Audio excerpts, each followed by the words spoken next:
Afadhali mzee ambaye ni mtulivu, ambaye hana haja ya kujaza mifuko yake, ambaye atachunga masilahi ya watu yake, badala ya mdomo tamtamu tamtamu tamtamu tamtamu. Lakini akiingia ni wale wa kufanya moja yako, nusu ya mwananchi, mbili yako na tano yangu. Na mnawajua nyinyi kutafuta uongozi kwa kutumia dini au kutumia kabila, unagawa watu. Kazi ya uongozi ni kujenga watu wawe kitu kimoja.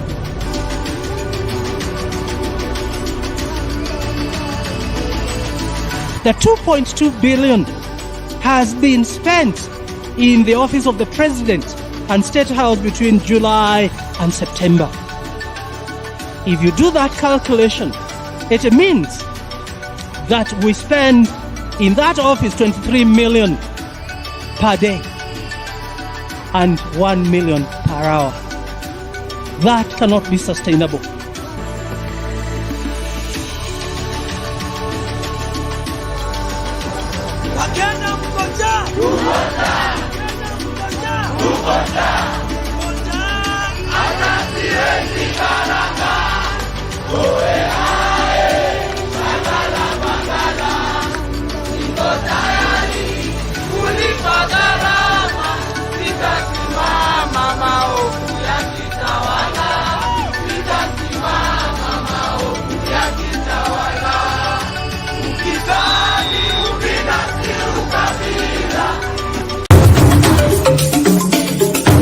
Sisi vile vile sio wote ambao wanataka ugomvi kwa sababu ya ugomvi. Niwaambia nyinyi ni wajinga mkimfuata Ruto. Mkadhani tunawadanganya. Jeti ya Ruto. Hii maisha ya Ruto ni stress na ni stress. Mungu, wewe umetukosea. Sasa tunaingia vijijini, mijini na hata jijini kukuletea taarifa mchana kutwa. Usiku tunaketi kitako, tunadadavua tukichanganua taarifa na makala muhimu yanayokuhusu wewe na familia yako. Ungana na Bernard Ngozi kwenye Open Forum Political Show kuanzia saa 4 usiku hadi dakika zake kila siku ya wiki kwenye Sound Candy Talk. Tukutane Sound Candy Talk.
Good evening, ladies and gentlemen. Thank you so much for making time to join us. This is Sound Candy Talk Open Forum Political Discussion Show, the show that gives an opportunity to air what you feel and think about the latest development on our political front.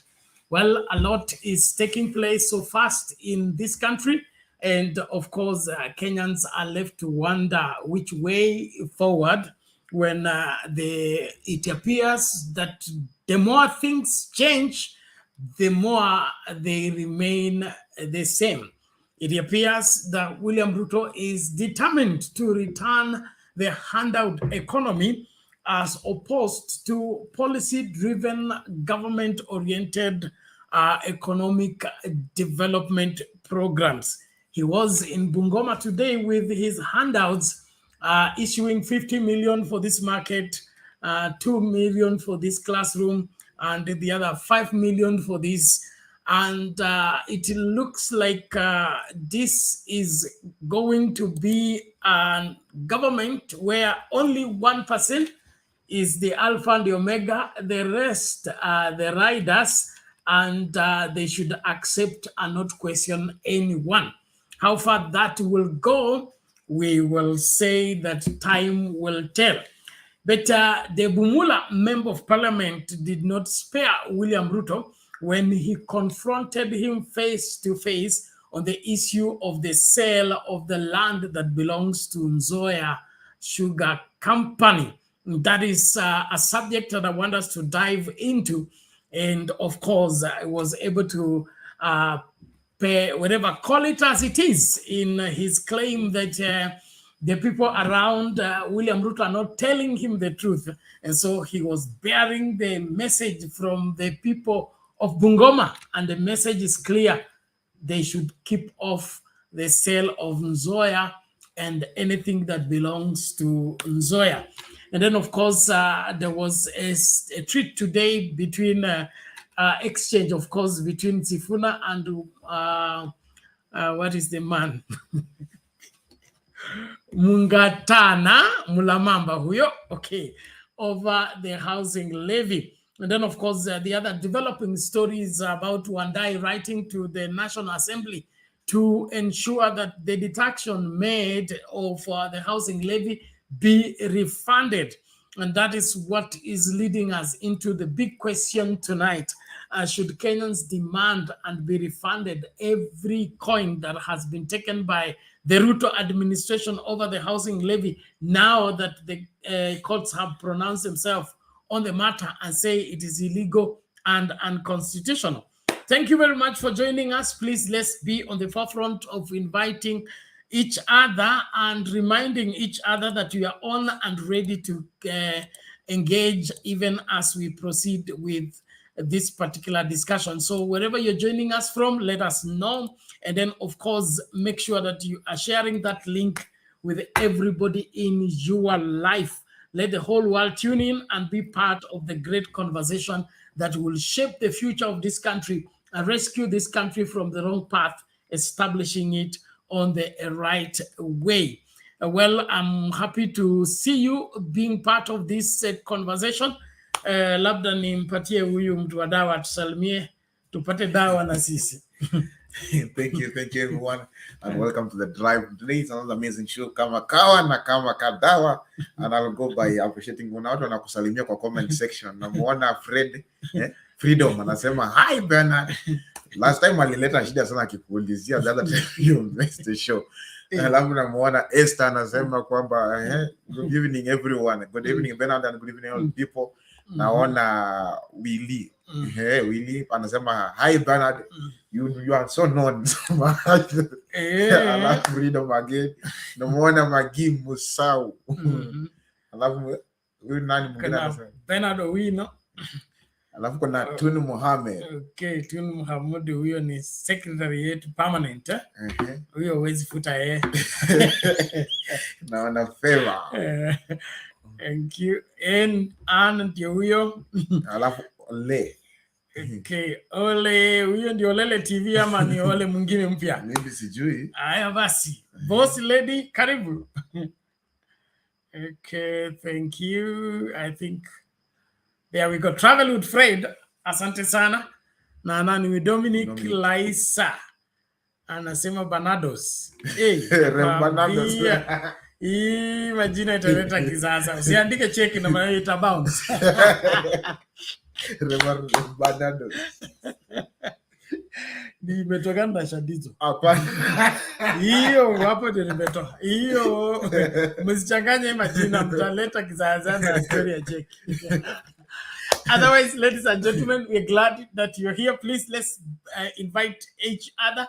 Hakikisha kwamba wewe you are not a spectator but a participator into the show. Hakikisha kwamba hakuna Mkenya anasalia nyuma kwa masuala haya. Or less than 50 people viewing, that is illegal. Please karibisha mtu, na apologies kwa ile mix up tulikuwa nayo jana na leo tumeanza bila kuanza. Ni Ana litupata peke yake, lakini samahani. Okay, so tutaanza na huo ujumbe wa nani wa Mabonga. Yule ni Mabonga ama I mixed up the name. The Bumula member of parliament, and thereafter we can now look into what Ruto is trying to incite the public against the people going to court to question his projects. As we start out, please be on the forefront to invite somebody, like the video, cast your vote. Let's get going.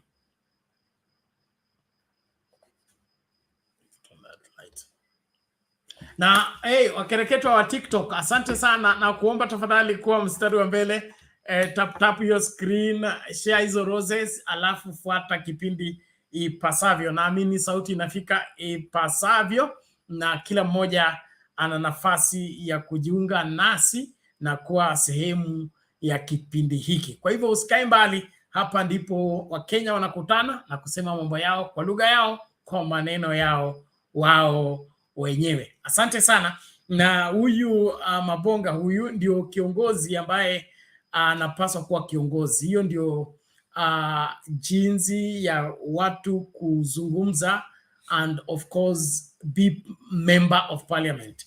Hii parliament ingine ambayo tumepewa ya kuwa choir master na choir chorus leader, hiyo sio bunge. Wabunge wanapaswa kubeba ujumbe, na ujumbe ni wa wananchi, na huo ujumbe uko wa kweli, sio kwenda kudanganyana huko kwamba ground iko sawa na mambo yameharibika.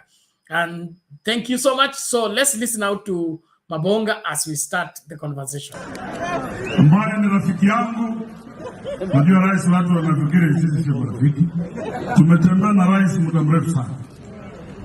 Na ujumbe wako wote kiongozwa na Papa wa Roma, kijana wetu wa hapa, na gavana wetu. Karibu Bungoma. Na nashukuru umekuja tutatue maneno ya Bungoma. Mheshimiwa Rais, kwa sababu wewe ni rafiki yangu, lazima nikwambie yale hawa wakazi wa Bungoma wanafikiria kwa mambo ya Zoe. Tukiwa hapa siku ya leo, tutakumbuka kwamba leo hii hatuna panpepe, kwa sababu mambo ilianza kimchezo, panpepe ikaenda. Tukiwa hapa Rais, hatuna viwanda vyovyote, macho moja imebaki ni Nzioa Sugar Company. Itakumbuka kwamba Mheshimiwa Rais, ulipata kura mingi sana hapa Bungoma, na ni kwa sababu wewe ulikuja ukatoa mkataba, ukasema mimi nikikuwa rais wa Kenya nitafanya mambo matatu. Jambo la kwanza, nitalete factory kwa siku 100.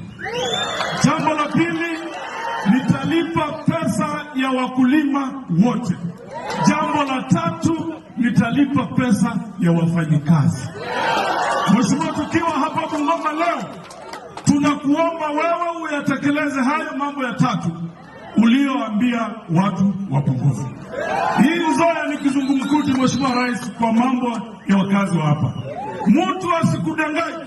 Hawa marafiki zetu wakuambia ukweli, wananchi hawataki kiwanda cha Nzioa kiuzwe. Kwa heshima zote Mheshimiwa, utusikie sisi vilio, usikie vilio vya watu wako, vilio vya wanyonge. Leasing, privatization, selling, watu wanasema tawe. Asanteni sana na Mungu awabariki. rafiki yangu. Najua rais, watu wanafikiri sisi sio rafiki. Tumetembea na rais muda mrefu sana, na ujumbe wako wote kiongozwa na Papa wa Roma, kijana wetu wa hapa, na gavana wetu. Karibu Bungoma, na nashukuru umekuja tutatue maneno ya Bungoma. Mheshimiwa Rais, kwa sababu wewe ni rafiki yangu, lazima nikwambie yale hawa wakazi wa Bungoma wanafikiria kwa mambo ya Nzoia. Tukiwa hapa siku ya leo, tutakumbuka kwamba leo hii hatuna panpepe, kwa sababu mambo ilianza kimchezo, panpepe ikaenda. Tukiwa hapa Rais, hatuna viwanda vyovyote, macho moja imebaki ni Nzioa Sugar Company. Itakumbuka kwamba Mheshimiwa Rais, ulipata kura mingi sana hapa Bungoma, na ni kwa sababu wewe ulikuja ukatoa mkataba ukasema, mimi nikikuwa rais wa Kenya nitafanya mambo matatu. Jambo la kwanza, nitalete factory kwa siku 100. Jambo la pili, nitalipa pesa ya wakulima wote. Jambo la tatu, nitalipa pesa ya wafanyikazi. Mheshimiwa, tukiwa hapa Bungoma leo, tunakuomba wewe uyatekeleze hayo mambo ya tatu ulioambia watu wa Bungoma. Hii Nzioa ni kizungumkuti, Mheshimiwa Rais, kwa mambo ya wakazi wa hapa. Mtu asikudanganye. Hawa marafiki zetu wakuambia ukweli, wananchi hawataki kiwanda cha Nzioa kiuzwe. Kwa heshima zote Mheshimiwa, utufikie sisi vilio, usikie vilio vya watu wako, vilio vya wanyonge.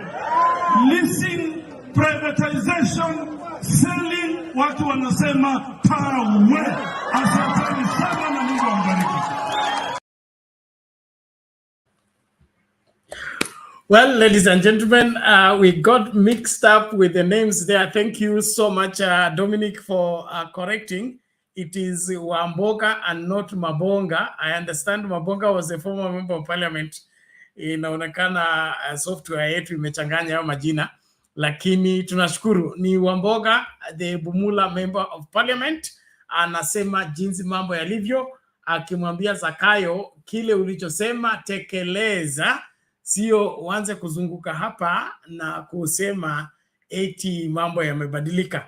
And I was saying that is what leadership is all about, telling what should be and speaking on behalf of the people, and not, carrying the message of the people to the leadership, and not you cooking things to go and appear friendly to the leader at the expense of what should be happening. And according to Wamboga, the member of parliament, anasema ujumbe wake ambao amepewa ni kwamba watu wa Nzioa hawataki Nzioa iuzwe, ikuwe privatized ama ikuwe leased, na sua mashamba ya Nzioa Sugar Company. Sijui we unaonaje mambo haya, lakini kwangu mimi naona hapo tick. Kama angekuwa member of parliament wa kwangu, amekuwa second term ashapita. Wewe wako wa Shinyalo. Acha kuongea kuhusiana na member of una support Wamboka kwa hii maneno ama unapinga? Wamboka kwa sawa, na amesimama kama kiongozi. Kwa sababu unaona hata kwa mazungumzo yake, kitu ya kwanza haongei ni kama mtu ambaye amefinywa. Anaongea ni kama mtu ambaye ako huru. Anaongea anajua kila anajua, anamaanisha na anajua kila anaongea. Lakini ukipata kiongozi ambaye anaongea akiwa na wasiwasi, kitu ya kwanza huyo kiongozi hana uhakika chenye anasema. Na jambo la pili, pengine ako chini ya huyo mtu ama amepewa kitu. Unajua mara mingi unakutanga viongozi ambao huongea kwa wanasema kunyanyapaa. Ile wameonekana kama wamefinywa, ni kama ni kwamba hawezi kuwa, yani kuna kitu amepewa kinamfanya asizungumze. Ni kama umeshaona mtu amepatana na landlord na anajua ana deni la landlord. Hata maji yakipotea anakuwa na ugumu kwa landlord hamna maji. Lakini kama amelipa rent, unataka landlord hauna maji hakuna, kwa sababu anajua hakuna kitu nani landlord afanye anamdai. So anaongea kwa ujasiri kwa sababu kitu kwanza anajua anazungumzia kwa niaba ya watu wa eneo langu. Na kila nazungumza sio kwa niaba yangu ama sio kwa kuficha ni kitu ambacho kinamuelekea mbona muonekana. Sasa nazungumza kiwa na ujasiri kwa sababu anajua kitu kwanza ukiniuliza kenye nimesema ndio hii nitatoa kidhibitisho ndio hii na hii na hii na hii na hii. And that also spells out that he's a secure leader. Yeah. Secure in the sense that anajijua, anajielewa na anajua watu wale walimpigia kura. Ndio. Au ndio waajiri wake. Sio Ruto na sio Papa wa Roma na sio wao wengine kereketo wengine wote. It is the people. And now as long as he has the people, he has the guts to speak as a free person. Lakini wale wote ambao wamenunuliwa ni kama jogoo wa shamba wiki mjini. Ndivyo sasa. Akosi kamba mkuu. Hata wika aje na kuna kamba mkuu. So hiyo kamba ni na kiongea sana unavurutwa ukae square. Haya mambo ni kama hayo. Naomba tafadhali tukaribishane, tusikae mbali, and I want us active into this. So if you support Wamboka into that, let us hear uko kwa comment section. But to me, that is what, if we had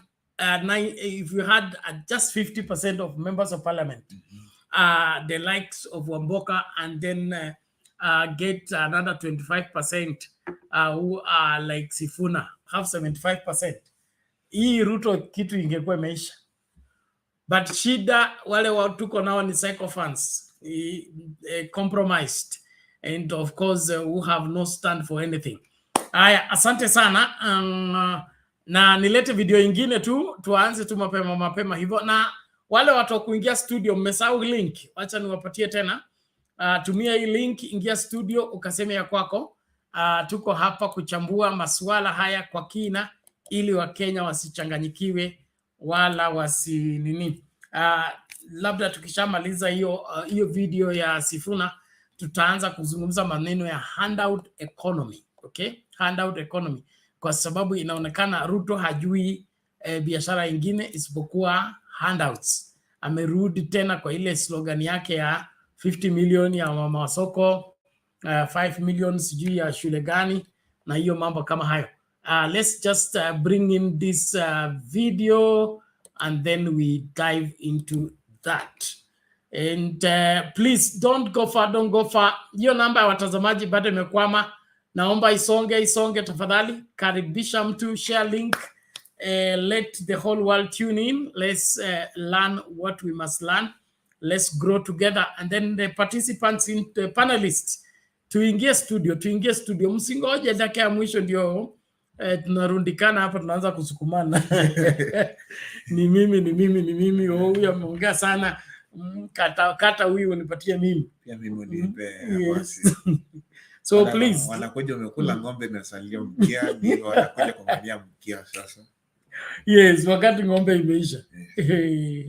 So tafadhali let's come in and of course be on the forefront. In the meantime, let me look at how the voting is going on. Should the Ruto government refund Kenyans housing levy deductions? Okay, huko kwa Sound Candy Talk Live, 4 votes, all of them are saying 100% watu warudishiwe pesa yao.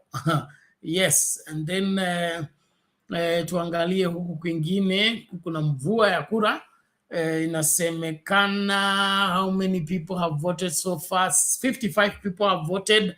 Should the Ruto government refund Kenyans housing levy deductions? 91% say yes, 9% say no. So where do you belong in all this? Let's hear you make your submission, and of course share on the same. And then of course like video tafadhali, usitazame tu alafu ama vote bila ku like video. listen to the confrontation between Sifuna and the Mulamamba. A river counterpart, Danson Mungatana, differed on the controversial housing levy. While Mungatana maintained that the program aims to uplift Kenyans, Senator Sifuna accused the president of not being truthful, stating that the program is meant to benefit people with close links to the government. Last week, the Court of Appeal declined to stay a High Court judgment which declared the housing levy unconstitutional. Let's be parliamentary. Let's be parliamentary. We are not in parliament. How can we be parliamentary? We are on TV. We are not in parliament. King is not here to protect you. We have to speak the way we speak. This is not parliament. No, you can't. I can say. Who says I cannot say? This is not your show. It is his show. You cannot call people let me finish first. How can you say this is a lie? It is the English language. If something is not true, it's called a lie. This is not parliament. In my custom, you don't talk to elders or people. Pokomo custom. We are not here under Pokomo customary law. We are not here under Pokomo customary law. Talk with respect. Talk with respect. What I want to say here. This is not a public rally of audience. You can't come here and start calling the president lies. If you want us to operate, the president is not a Pokomo. The president is not a Pokomo. He's not an elder. He's not an elder. Okay, Mungatana, hold on. No, Sifuna. Not call us here under Pokomo customary law. Correct. So let him take Pokomo customary law back to Garsen. I was not going to sit and listen to Ruto's lies as an elected official, so I chose to stay away from that debate. But I'm saying, the point that I am making, you need in terms of publicly correct the way we use our language here. We are before the public. The courts, the Court of Appeal, did not say that this is unconstitutional. The housing levy is unconstitutional. The court was very clear. It was saying that it was introduced through the Finance Act without a proper legal framework having been set. And that is why the Affordable Housing Bill 2023, which is being processed now, would be the correct place for us to debate and bring out all the ideas. You have a person in the executive saying he will disobey court orders. He has already disobeyed the will of the people, saying they will proceed with this thing anyway. What is in it for him? I will not be surprised, Trevor. If you go and do a deep dive into this particular project, you will find the suppliers of this material for construction is his friends, if not himself. You'll find he's the one bringing cement. You'll find he's the one bringing the construction steel. And some of these people, they are just talking here. When the truth about this housing project comes out, all of these people will be put to shame.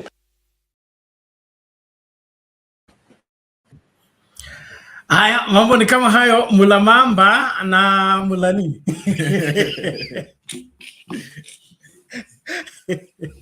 Zibura na kulaka Brenda. Mulatiswa.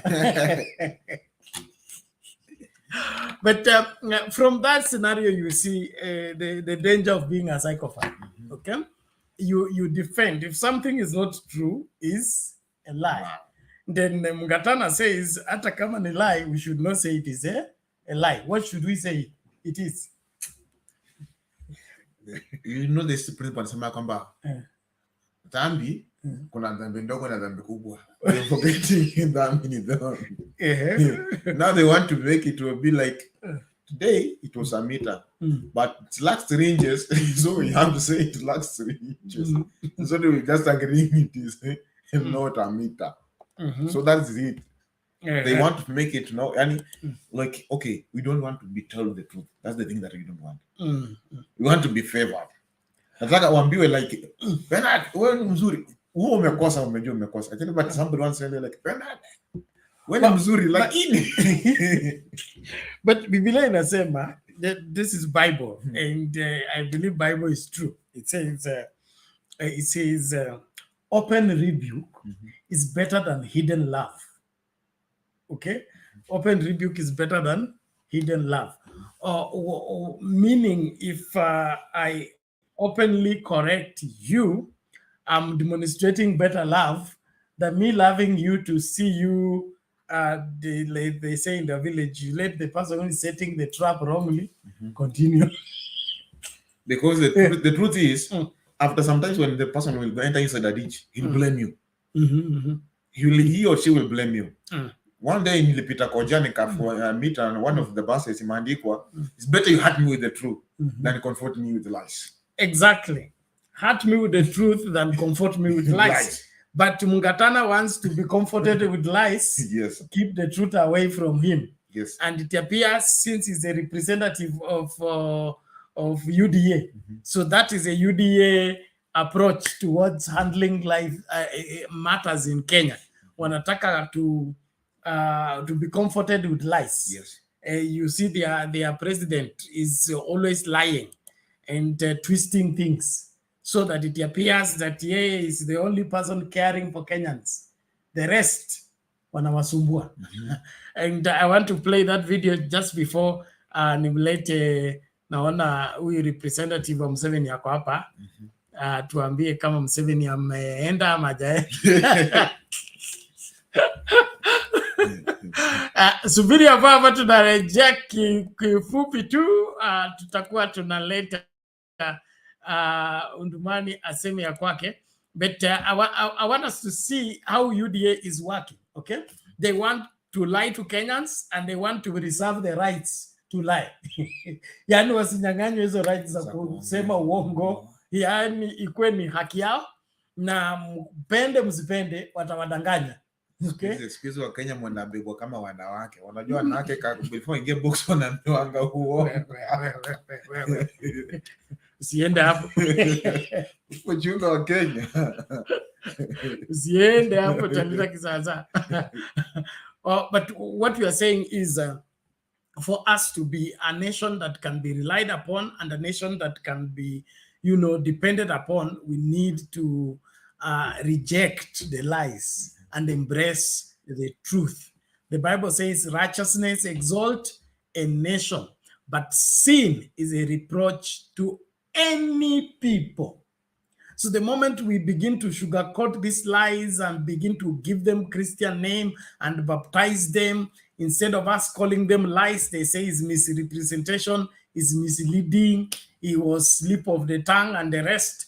We end up with a confused country, and all of it, it makes us, become people that even our children doubt us, okay? And when it reaches there, mnajua sasa kumeharibika. So quickly, as we get into further into the conversation, asante wale watu mnaendelea kukaribisha.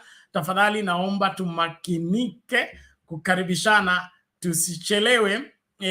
Nataka kila mmoja tafadhali makinika kukaribisha mtu, kumkumbusha kipindi kimeanza, asichelewe kufika na ahusike kwa njia zote. Now, I want you to look at what Mungatana has said and listen to his boss.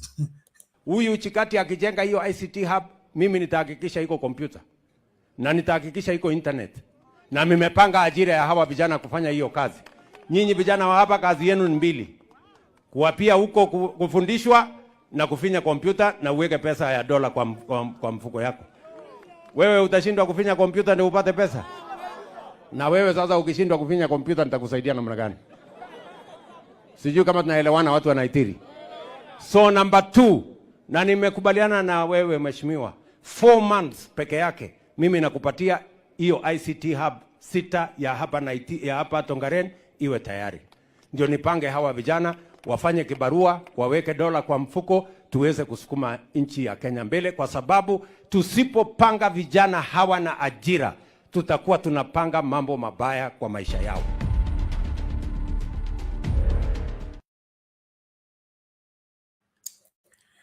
So, what is the basis of what he said? Okay, unajua nini kwanza? Acha mimi niharibu kwanza ndio tutajenga baadaye.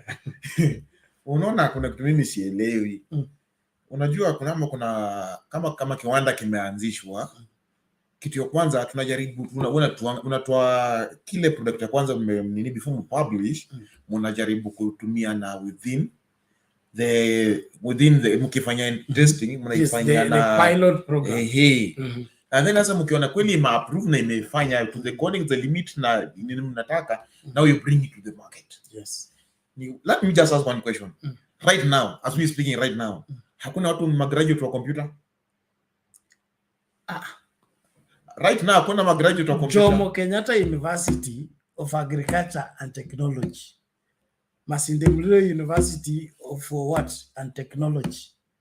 the same with Kenya Polytechnic, has been generating computer gurus. Yes.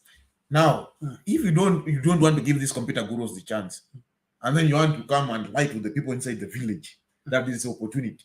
And while I'm not tayari for the opportunity, you're not provided for them. While I'm a graduate in computer science, I want a job. Wewe unaenda kutengeneza ICT hub kupeana wale wa kufinya computer. Na kwanza computer ikifinywa inaharibika. So, ndio tunauliza, if it is the truth, si achukue kwanza hao wenye wamegraduate kwanza, waanze kwenda. Unajua wengine hata ukiona kweli hao watu wamefanya kazi, wamepata pesa. Now it will also encourage them. But they can imagine, me already this person I'm a computer graduate. I'm a graduate computer science. But now what does it tell me right now?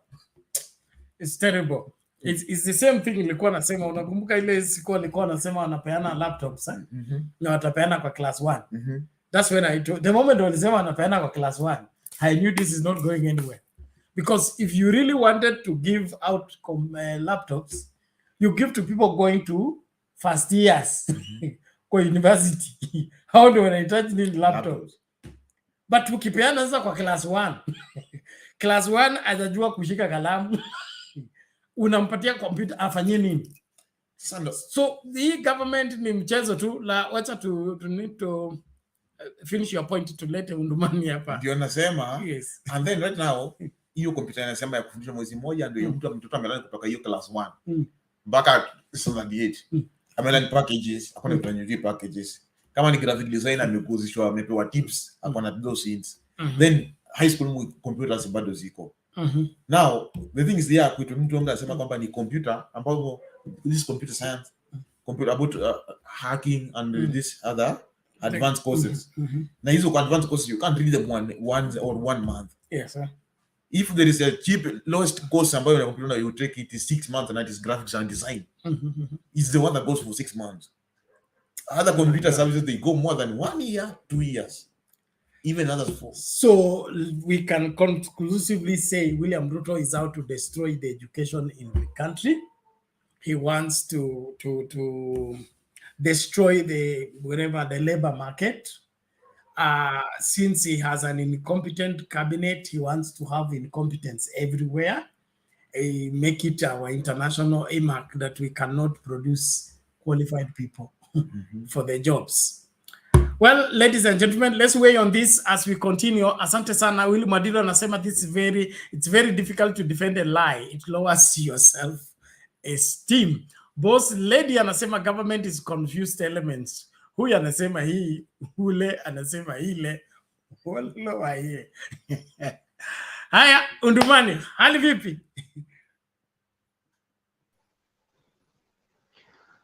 Bernard. Hali ni nzuri sana hapa Busia, tunaendelea mzuri. Nasema Yesu ni Bwana. Amina. Kwa sababu Biblia inasema tumtumikie Mungu kwa njia ya haki na ukweli. Tusikue tunasema ukweli. Tukue tunaenda kanisani na tunasema mambo ya ukweli. Tusiende kanisani pande hii tunadanganya, tena tunatoka kanisani tunadanganya. Bernard, ndio unaona watu wa Kristo ni watu waongo kabisa, waongo namba 1. Yule mtu anashika Biblia anaenda kanisani, hapana cheza na huyo mtu ni mkora kabisa. Afadhali wale walevi wenye wanaenda kulewa pombe, afadhali yule analewa pombe. Yule analewa pombe walisemanga Uhuru Kenyatta ni mlevi, afadhali huyo mlevi. Lakini yule mtu anakunywa chai, anaenda kanisani, anabeba Biblia akienda kanisani. Bernard, hawa watu ni ngumu sana, hawa ni watu wagumu sana Bernard. Naomba utusaidie. So shida ni kwenda kanisani ama kunywa chai. Unajua si watu ya kanisa ndio wanakunywa chai. Chai na kwenda kanisa. Hii watu wanakunywa chai na kwenda kanisa, chungana na hao watu hapana wazuri. Afadhali mlevi yule la kunywa pombe na kwenda kanisani. Na ndio unaona Bernard, angalia kanisa ya Catholic umeona kumfuruku katika kanisa. Kwa sababu huyu mlevi anaamka asubuhi anaenda kanisani mapema. Alafu anaenda kulewa baada ya kanisa. So turudi kwa mjadala Bernard. Shida ya Bungoma kule ya Nzioa ni hao wenyewe, kikulacho kinguoni mwao. Ni hao wenyewe Bernard. Pesa ngapi Uhuru Kenyatta alimwaga huko? President Uhuru Kenyatta. Kuna pesa ile alimwaga huko, bado factory inaanguka. Haya, hii ndio huyu nimeona rais anasema ya kwamba iko tayari pesa ile atawaachia hapo. Lakini tuseme ukweli, hawa watu ya Bungoma wenyewe ndio wanaangusha kiwanda yao. Hiyo ni kiwanda yao wanaangusha. Kwa sababu kutoka kwa managing director ni wase ulio mlamu kama huwa kama lai. Hiyo sasa hao wenyewe ndio wanakulana Bernard. Hata wakiweka hapo milioni ngapi? Hiyo ni kitu hata ukiweka huko pesa Bernard, hiyo kitu iwezi kuamka kwa sababu wenyewe ndio wanakula hiyo pesa. Hiyo wenyewe ndio wanakula hiyo mashini na siaga sukari usiku na mchana. Alafu nataka kuambia watu ya kwamba ati hiyo pesa hakuna. Hii kiwanda ya Butali sina inasiaga miwa. Sio inalipa wafanyakazi, inalipa wakulima. Mbona hii si Nzioa hii inasiaga sukari na ilipi wakulima? Haya, serikali inakuja kuweka hapa pesa yake inazama. Serikali inakuja kuweka hapa pesa yake inazama. So hao wenye wapigi kelele Bernard, unaona wale wapigi kelele kwa hiyo mkutano ya Ruto, hao ndio wanakula hiyo kampuni. Hao ndio wanakula hiyo kampuni. Mtu hawezi kumwambia president ukweli wa maneno vile iko. Wamenyamaza wamenyamaza. Lakini wacha president awache hiyo pesa pale. Hata wakulima utapata wakulima wajalipwa. Utapata wafanyakazi wajalipwa. So tofauti gani iko kati ya West Kenya na hii Nzioa Sugar? Mbona hii Nzioa Sugar isiendeshwe vile West Kenya inaendeshwa? Na West Kenya inalipa wakulima, West Kenya inalipa wafanyakazi. Mbona inakuja hapa Nzioa? Haya, kule Mumias watu wa nje ndio waliangusha hiyo kiwanda. Kwa sababu wakati hiyo wawanga walikuwa bado chini, jinga wawanga walikuwa bado chini. Ndio wakakula hiyo kiwanda, walileta wale watu kutoka nje ndio wakaendesha hiyo kiwanda. Baada ya kuendesha hiyo kiwanda, wakakula hiyo kiwanda ikakwisha. Lakini ya Nzioa wenyewe ni hao wenyewe ndio wanakula hiyo kiwanda. Hao wenyewe ndio wanakula wakulima. Hao wenyewe ndio wanaangaisha wakulima. Wacha president awache hiyo pesa pale uone kesho. Wakulima wajalipwa pesa. Ndio wale wale wafanyakazi wajalipwa pesa Bernard. Haya, turudi kwa mambo ya Sifuna. Bernard. Sifuna naambia watu ukweli. Na shida hii watu ya Kenya kwanza, sijui Kenya kwisha, hawataki ukweli wa maneno. Hawataki ukweli kabisa Bernard. Kuambiwa ukweli wanataka kudanganywa. Okay, mimi ni mwananchi ya kutoka chini kwa grassroots. Tangu rais akuje mimi niko hapa Busia. Mradi gani ile ameleta hapa, ile amekuja hapa mara ngapi Busia? Amekuja mara ngapi? Hakuna ile mradi yeyote ile ameleta hapa Busia inaonekana. Sasa wanataka sisi tuko tunawapigia makofi.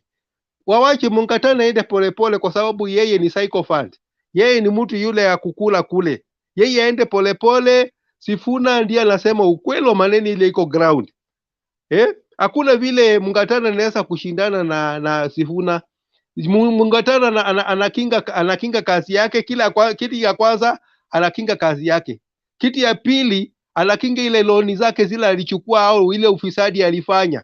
Lakini sasa tuone wakati anakosoa serikali, utaona ndio yeye anakamatwa, disa yeye anakuja pale, watu watu ya kupambana na ufisadi ndio wamefika pale. Lakini mimi watapambana mimi nimeiba nini? Mimi hakuna kitu nimeiba, hata wakikuja kufanya nini? Mimi hakuna kitu Bernard. Umeona? So mtu kama Sifuna akiongea namna hiyo, ana deni kwa serikali, hana ufisadi kwa serikali. That's why anatoa ile iko kwa roho yake. Hata ile mbunge wa Bumula wakati anaongea ukweli wa mambo. Na ndio itakana tuambie rais ukweli. Once ukisema, hata Biblia inasema ya kwamba ukweli itakuweka huru. Wewe sema ukweli. Na hii ukweli ukisema, hata ukikuchukia umekuchukia, sema ukweli Bernard. Lakini hatuwezi kukua tunafunika tu maneno. Rais ametembea hii yote, ameweka ahadi. Ahadi hizo ni nyingi sana Bernard. Ameweka ahadi huko Meru, ameweka ahadi sijui wapi, ameweka ahadi wapi. Hata siku moja hawezi kusema ya kwamba mimi hii wenyewe mfanye. Mimi siwezi kufanya. Lakini mikutano ametembea yote. Hii mikutano ameweka ahadi milioni 50, milioni 20, milioni ngapi? Hii pesa itatoka wapi? Na wanasema Kenya hakuna pesa. Hii pesa itatoka wapi? Walisema Uhuru na Odinga walitoroka na pesa au walifuja pesa ya serikali. Hii pesa hii yote itatoka wapi, Bernard? So nasema rais inatakana akuwe mtu ya ukweli. Haya, kukuja hii maneno ya kompyuta, hii vijana wanaenda kompyuta, hao vijana wote watajaa kwa hiyo nyumba inasema ati ataweka hapo. Biashara gani hao vijana wanaenda kufanya katika mtandao? Si ni ukora? Hiyo ni ukora na uizi katika mtandao. Hao ndio wanaibia watu katika mtandao. Kikasi gani hilo wanaenda kufanya huko kwa mtandao? Serikali iamushe kiwanda kama Nzioa, iandike vijana kule. Iamushe pen paper, iandike vijana kule. Iamushe zile viwanda zote zilianguka, vijana waende wafanye huko kazi. Wasifanye kazi ile ya mtandao. Ya mtandao hiyo ni uwizi kwa mtandao. Mimi nilikuwa nasoma mtandao ingine ya kwamba mtu ameibia bank kupitia kwa mtandao. Ameibia bank kutoka kupitia kwa mtandao. Sasa rais hakuna kazi ile anaweza kupea vijana yetu. Hata hao wenye wanasoma hawa saa hii wako katika university wamemaliza, wengine wako katika university watenda kwa hiyo maneno ya kufanya kazi katika mtandao. Hiyo ni ngumu bwana. Tumwambie rais ya kwamba hiyo iwezekani. Hii ya mtandao, kazi ya mtandao iwezekani. Kenya si tulikuwa tumezoea kazi ile ya kwenda kuandikwa katika viwanda. Sasa hakuna viwanda ile unaenda kufanya kibarua. Hakuna kibarua inaenda kufanya kwa kiwanda. Kiwanda iko wapi? Viwanda wamefunga. Waambie wa Kenya kwamba kitu ile inafanya viwanda inafungwa hapa Kenya ni gharama juu ya stima. Compare stima hii iko Tanzania na Uganda. Sasa kiwanda gani ile inaweza kufanya hapa Kenya kama stima iko juu? Ndio unaona viwanda hata bela tuko hapa katika mipaka, tunaona mashini inapita ikienda Uganda.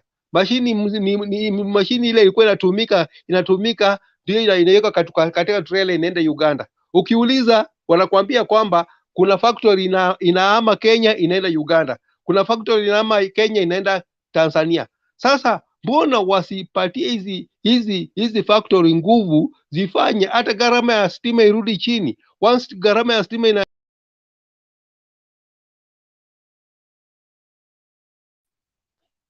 vijana wetu watapata hapo kazi. Lakini vitu ya kwenda kuambia watu ati computer lab ndio nini?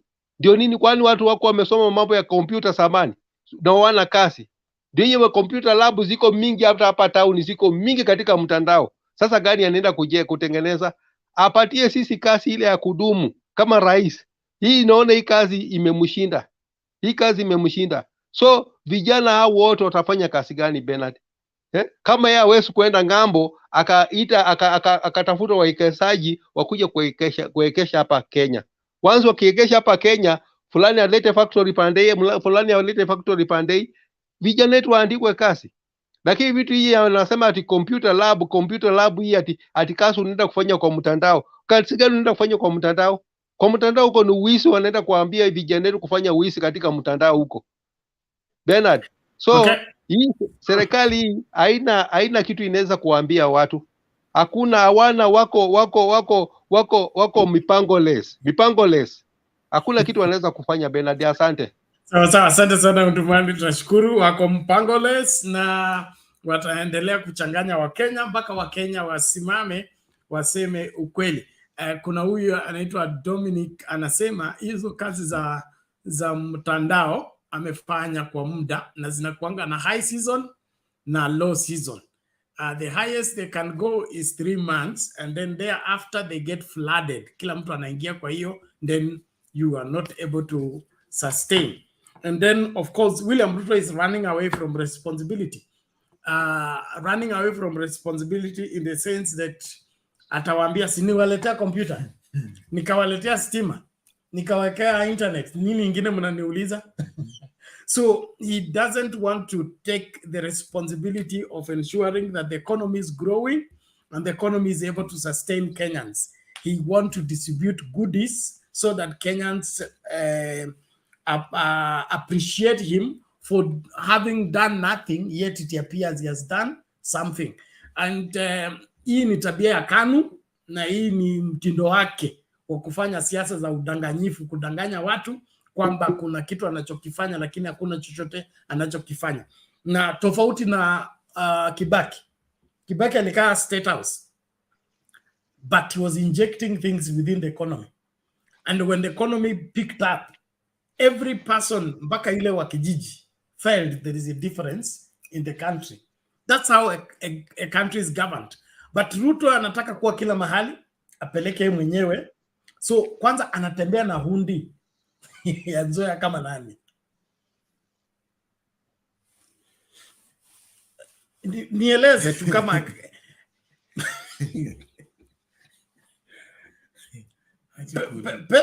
pesa ya serikali sinagawangwa na Minister of Treasury.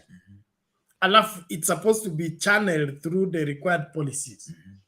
So like hiyo ini ya parastato inakuaje Ruto na anabeba hiyo nini? Anabeba hiyo check. Ndio muone kwamba yeye ameleta. Ameleta kitoa wapi? Wacha tumlete Reverend Lala tusaidie kwa sababu hii inachanganya kwa mimi sijaona kitu kama hii. 88 watakuwa rais wa kutembea na vibahasha. Ukigawa watu checks ili uonekane kwamba kuna kitu unafanya na kweli ni kwamba hakuna chochote unachokifanya. Mungu atusaidie. Reverend Lala, are you there?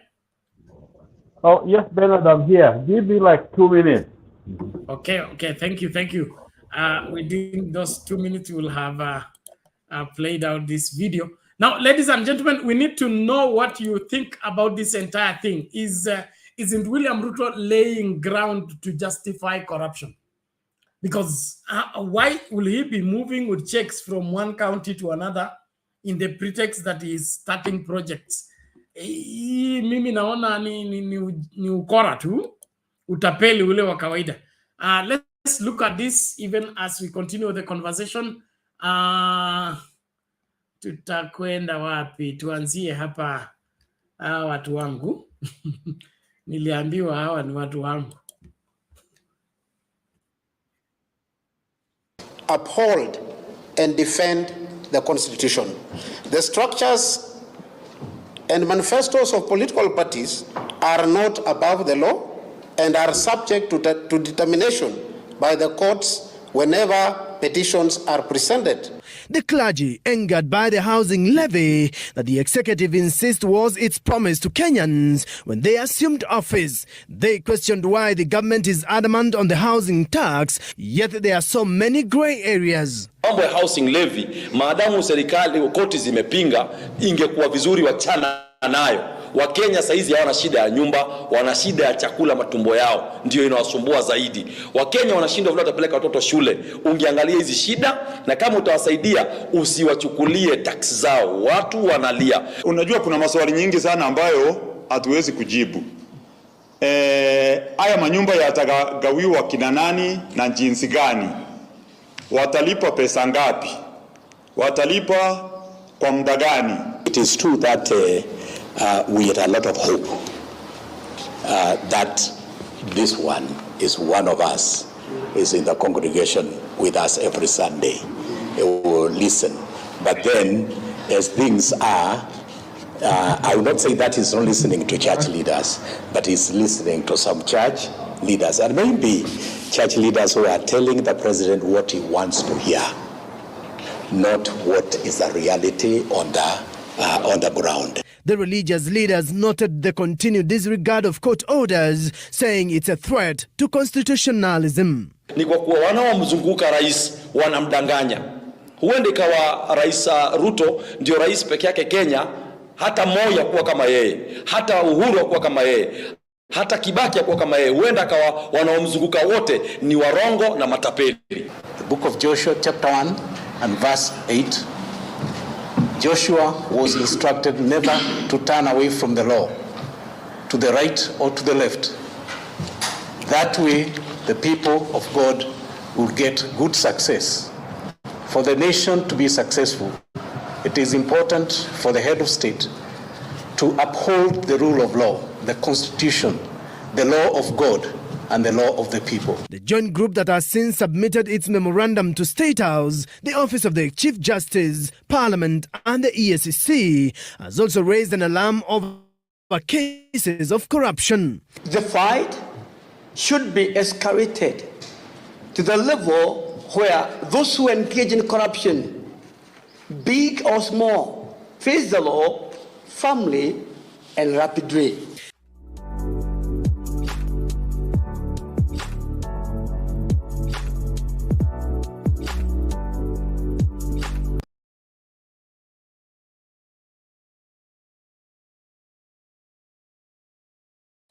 Okay, hao ni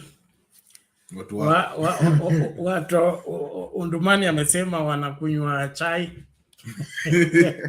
hawakunywi pombe lakini inaonekana wanahusika kwa uongo. Haya, kabla tuondoke nikumbushe tu watazamaji kitu moja kwamba we are still donating because the end month is going on. Yeah, and they can use the details on the screen, scrolling down the screen. We let us continue keeping up our donation because naona siku mwezi imeisha, we have to come up and pay up the bills. So we need to do something at least so that we can keep it running. Okay, thank you for that reminder. I'll be giving you the updates, but please, we need everybody on board. Reverend Lala, if you are ready, we can let you in.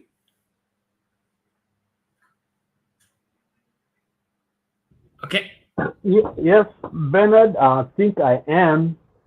Good to, been a while since we last spoke. Last saw you, and it's good to see you. It's good to see Odumani, and of course, all of you in the background.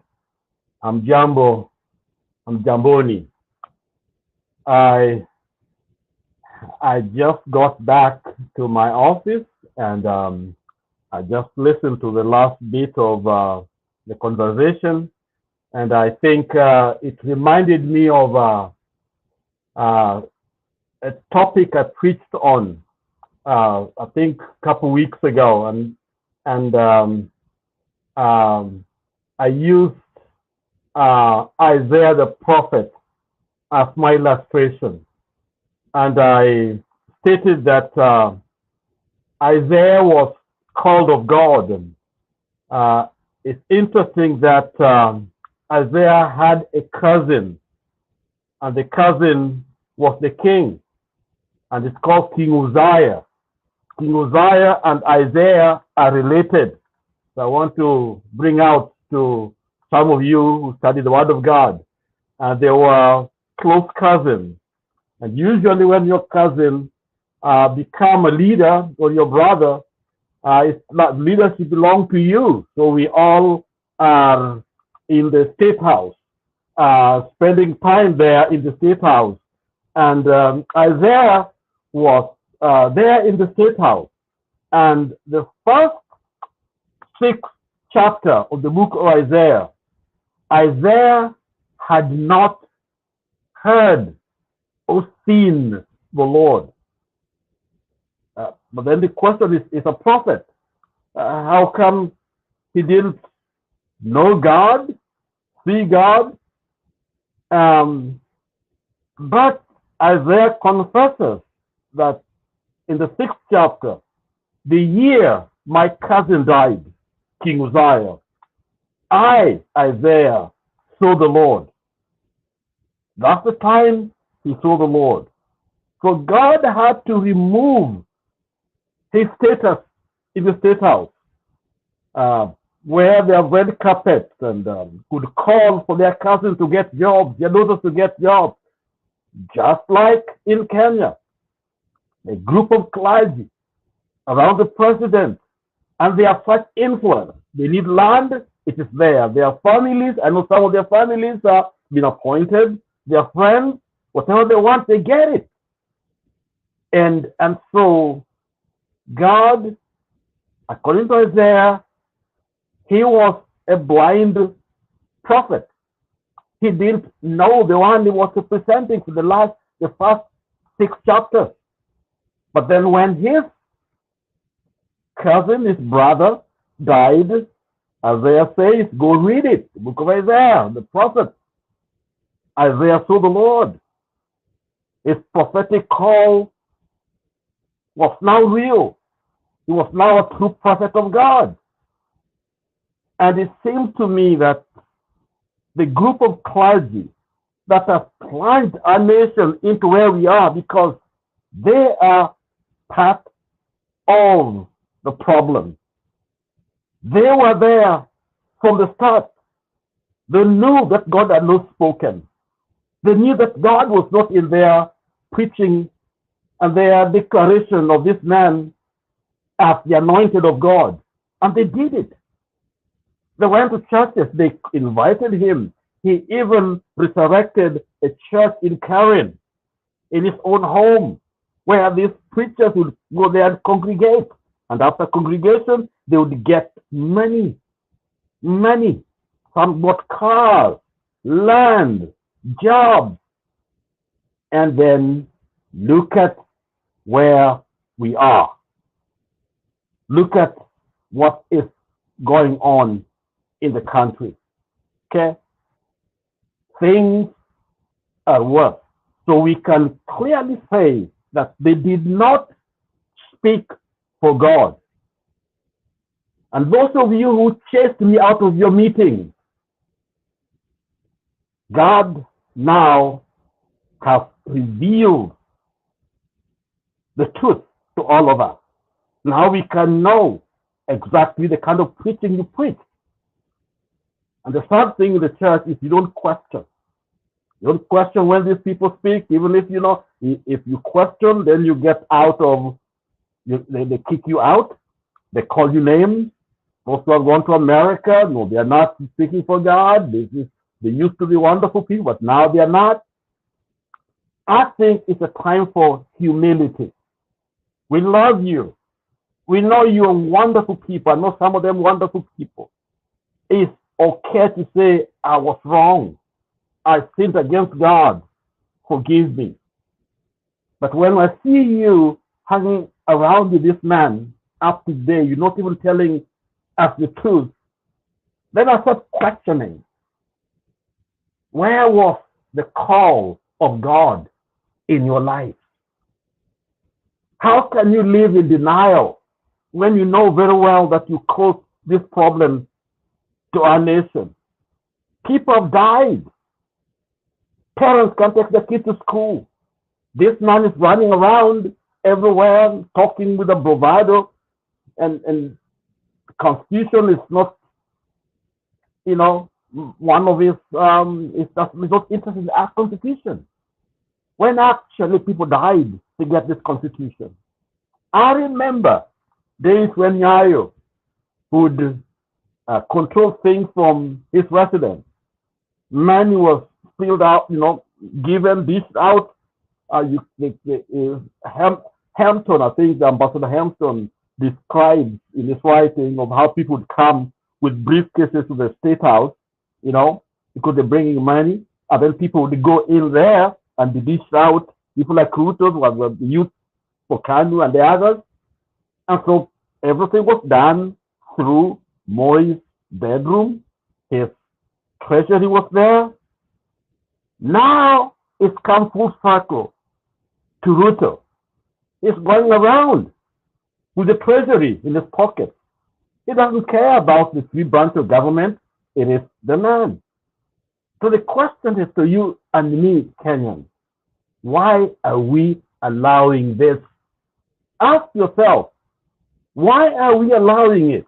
Because it's us who are allowing him to do whatever he's doing to our nation. It is us, it's you who is sitting out there thinking everything is fine. You see, Isaiah's cousin died. And when those days when a king dies, the new king would come sometime and wipe the entire family, kill them. Isaiah was anxious, fearful, wondering what would come to me.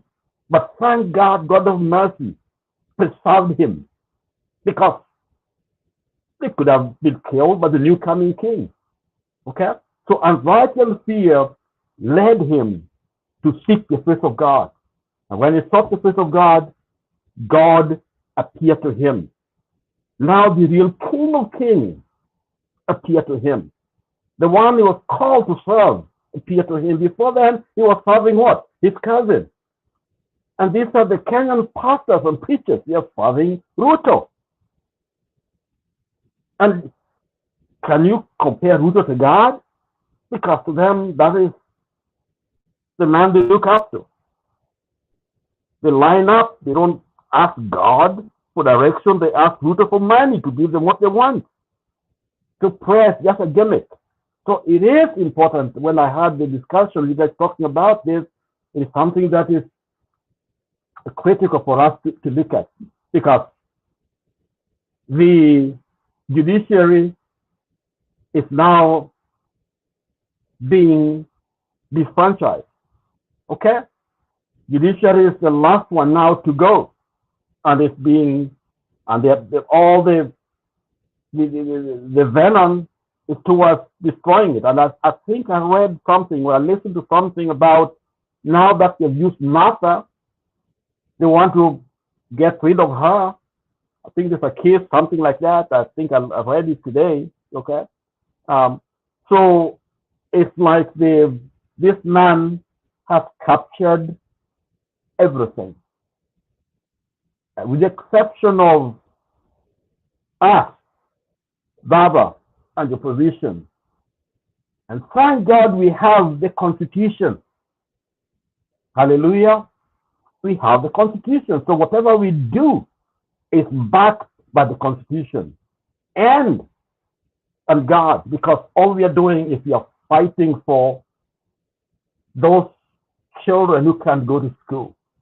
We are fighting for those mothers who can't access hospital and care. And we are fighting for our youth who cannot get jobs with education. They want to send them to Saudi Arabia to be watchmen with the education, and this man is very happy to send them out there. What a blasphemy of that which is sacred. If you believe that God called us to be his own, that we are supposed to be a nation among nations that are endued with all the blessings from above, then it is your turn and my turn to stand and say, no, this man is not leading us. Let's voices. I was so happy with what went on in that MP from Bungoma. They spoke truth to power. And where are the voices? And some of you, let me say this, and whoever can forgive me, but some of your credibilities are worse than a prostitute. Prostitute may be out there because they want to eat. They want to survive, take care of their children, and so they sell their bodies. But for you, pathetic, selling your own people, your own country, your own communities, because you are given a flag or a little money here or a job, and say, you won't even speak the truth. It's, I would say, shame on you. Shame on you who can't stand to defend truth and justice. Shame on you who sleeps and waits and go to the bank and feel like everything is okay when you know somebody should have a chance, and they're not given a chance simply because either they are from a different tribe or they don't follow this man, yet all of us pay taxes. And so my contribution, Bernard and my brother, and all of you in the background, my brothers and sisters, is it's a time for us to make the last stand and say the truth, because we have been vindicated.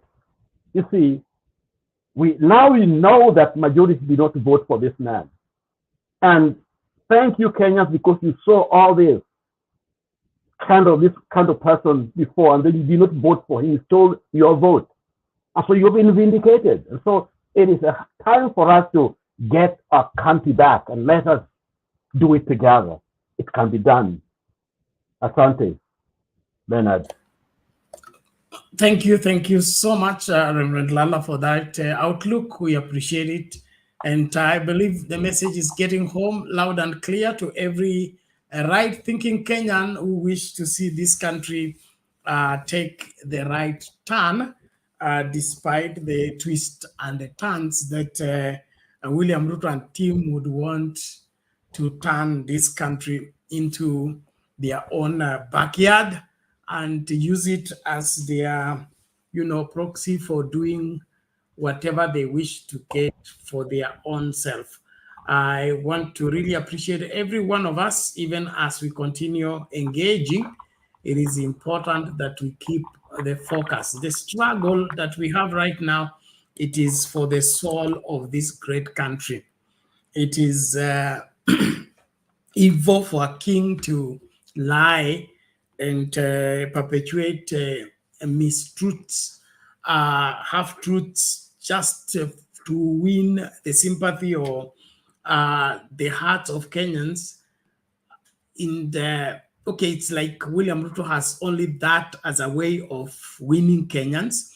And so Kenyans need to beware, because this child who is always crying and blaming every other person, at times it is important for the parents to call the child to order and say, no, what is it that has been done against you? So far, we must all begin to engage on the same. Nashukuru wote ambao mko kwa comment section hapo, na waomba tafadhali tuwe makini. Nani hapa anasema aenda kubeba gate ya State House. Ni kuiba ama kubeba? Kama mtu ako na deni yako unabeba, uibi, unafika tu unasema ndugu yangu mmoja alikuwa anakaa ile Kariobangi inaitwa chonjo inaitwa Kariobangi North, huko, na akikosa kulipa rent, landlord ako ana shida mingi, yeye anakuja anafungua mlango anaenda nayo. So he unscrews the door and goes with it. So he leaves you in the house without a door. Uende mlango utalipa rent. So Mato, tujaribu hiyo. Enda uchukue gate ya State House mpaka deni yetu ilipwe, alafu tuone kama tutarudisha.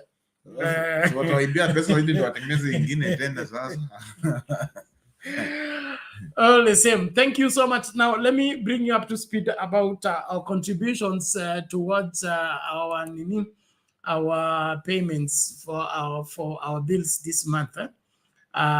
Please, ladies and gentlemen, we are going at a snail speed. Today is already the 1st of February. And so far we are at 26%. We are still looking for the remaining. So details ziko hapo kwa screen. To support us to pay bills, you use either the till number, which is Safaricom M-Pesa buy goods, till number 516575, Sound Candy Talk. Those are the details. And those who cannot use the till number, you use the M-Pesa line number, which is +254-718-454585. I repeat the number, +254-718-454-585. Bernard is the name. So please, let's do our very best today so that at least we get to up to 50%. If we are still at 26% and siku imeanza kuyoyoma namna hii, tutafungiwa nje na itakuwa shida. So tafadhali tusaidie. Safaricom itakuwa na kujia internet yao. Sisi hatutapata ile ya Ruto. Sioni Ruto hata akigawa hake tu consider, sababu sisi ni mahazimu wake. So cha muhimu hapa, tafadhali kila mtu ajitolee, na kina nani wanatoa katika hii story ya contributing towards the bill ni kila mmoja wetu. Kila mmoja wetu, hakuna wale ambao wamechaguliwa kutoa na wengine wachaguliwa, kila mmoja wetu, na unatoa kile ambacho unaweza. So kwa mfano tuko na watu 125 right now watching. If 125 of you 125 people, 126 already watching, okay, you send me 1,000 shillings each. Hii kitu tutamaliza tu kwa hii show saa hii. Itakuwa sasa tungoje sasa ya match. So tafadhali tujitahidi, but you don't have to restrict yourself to 1,000. You can send whatever you can. You can pay for 10 people, pay for 5 people, pay for 20 people, so that we clear this thing in good time and then sort out the bills and focus on how to get rid of Ruto and help this country recover. So kabla nimlete Shadis watuambie vile hii mambo inaenda ya kubebeana gate. We'll take a short commercial break and then get back.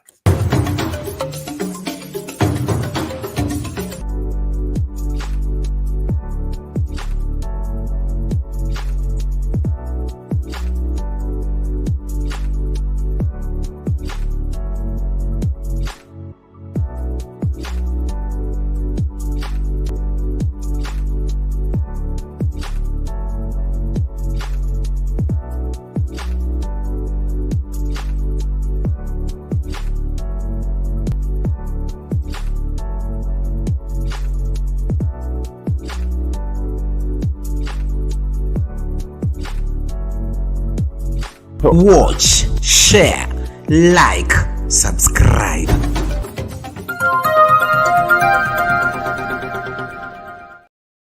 Tuko na njaa. Oi Gachagua. Oi Sabaya na Ruto, tuko na njaa. Nikizani marafiki yanyu. Tuliwachagua usiku wa manane. Nisikia ni kutoka Romuruti. Romuruti kwa na njaa. Hakuna kitu iliyo kwa hapa Romuruti. Gachagua, Ruto, Gachagua, Ruto. Nikizani sisi. Hii ni upa nimebeba. Amelala njaa siku 3. Mimi nimelala njaa. Hakuna kitu ya kupeupwa. Hakuna kitu mimi nakula. Gachagua, nisikizani kwa huruma. Gachagua, Ruto yetu. Sikizani huruma yetu. Gachagua, Ruto, Ruto, Ruto.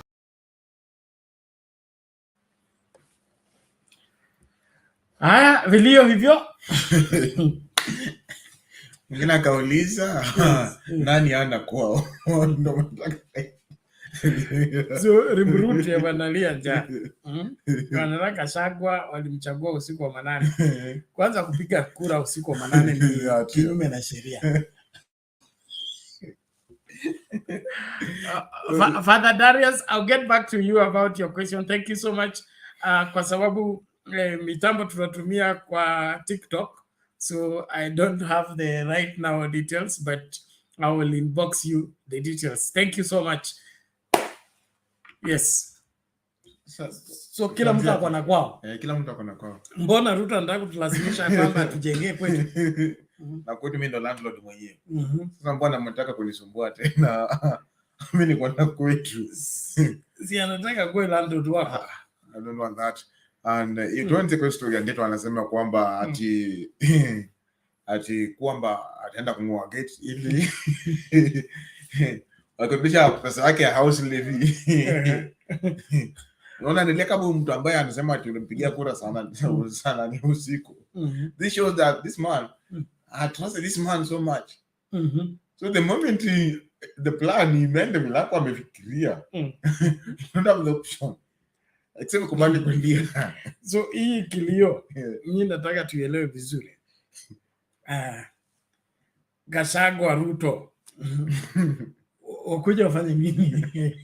Watimiza ahadi walimpea. Okay. So now ladies and gentlemen, nataka tuangazie swala la handout economy. Okay? Tulikuwa nimesema hapo awali kwamba wakati Kibaki alikuwa rais, yeye alishughulikia uchumi. Uchumi ilipopona ikaanza kulisha Wakenya. Hakutembea, kwanza yeye ndio aliweka sheria, hakuna harambee, hakuna kuchangisha. Wewe ukiwa mbunge ama ukiwa public servant, ukipatikana unachangisha harambee ama wewe ndio unaongoza harambee, unakuwa banned from being elected or participating in the elections. And that is how harambees were killed. Zile zilikuwa za Moi. Na sababu kubwa ilikuwa Kibaki alikundua kwamba harambee ilikuwa inaleta corruption. Kwa sababu kampuni zote, wakurugenzi wa kampuni walikuwa State House every Monday wakileta briefcase. Mzee, hii ni harambee.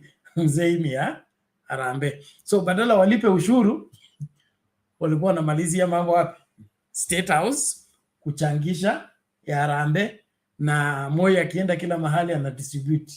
Moi Girls Nyalugunga, Moi Girls Iregi, Moi Girls huku. So licha ya kuwa alikuwa anajenga hizo shule, lakini njia ya kupatikana kwa hizo pesa haikuwa nyoofu ambayo inafuata sheria. It was outside the law. Okay? What is within the law ni kampuni ifanye biashara, itengeneze faida, ilipe ushuru, treasury ichukue hiyo ushuru, okay? Then it will be decided in the cabinet, proposed to parliament, parliament will distribute.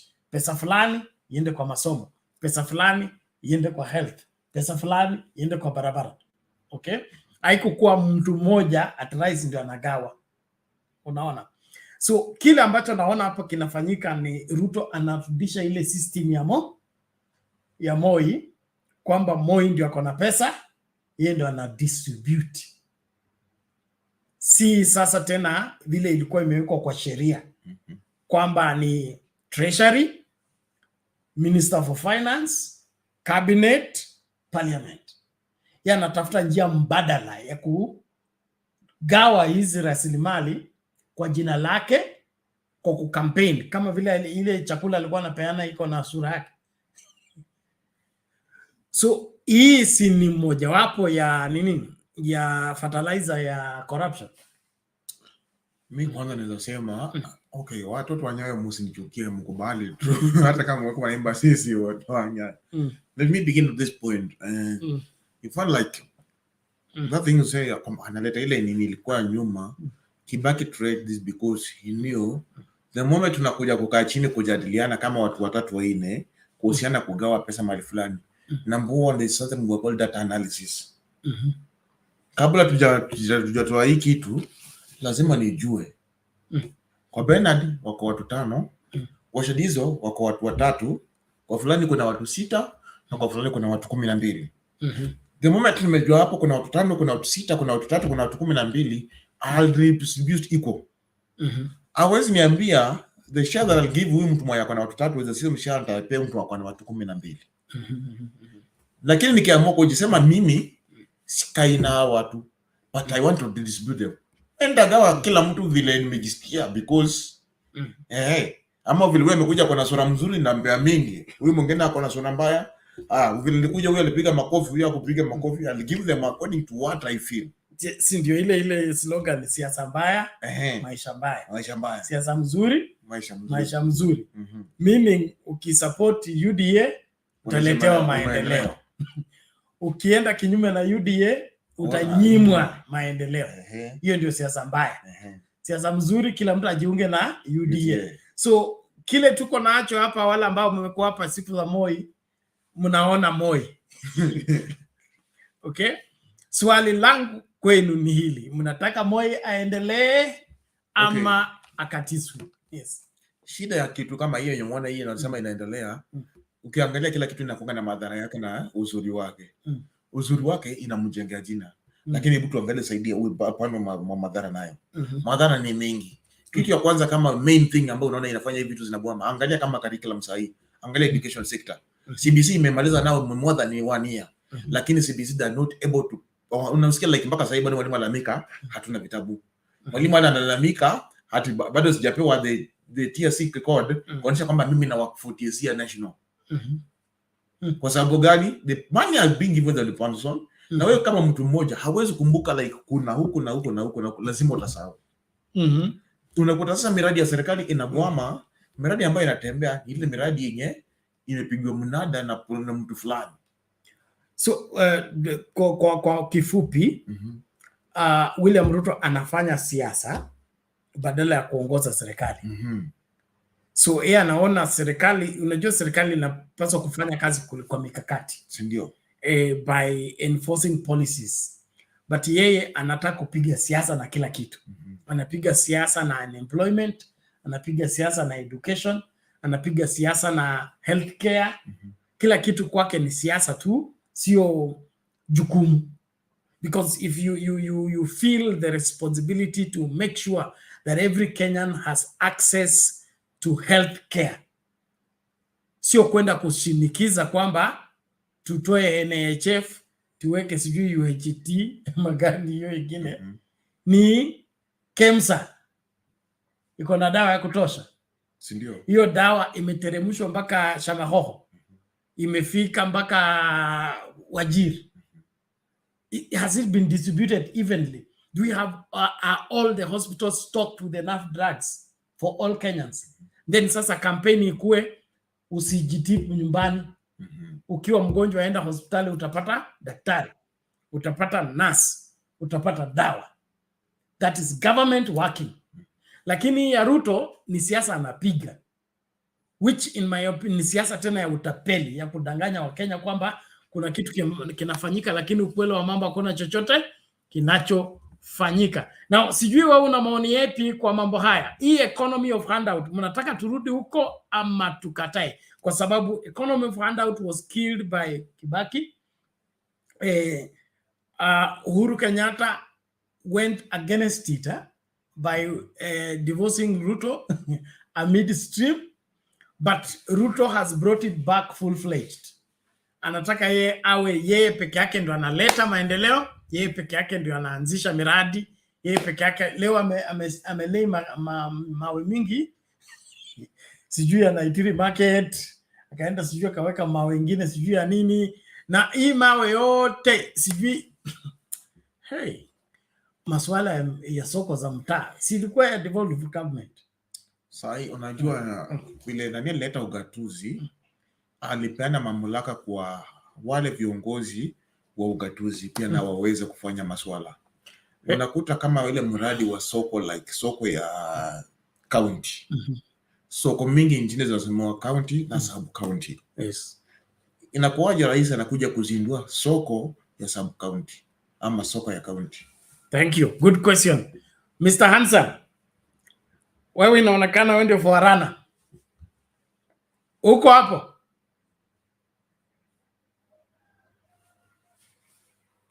Dr. Hansen. Niaje bwana? Sema bwana. Sema. Mbona umejificha? Toa sura tu compare. Wacha bwana. Sawa, ndio mimi huyo. Hiyo ndio sura. Huyo. Okay, combing the hair is wrong today.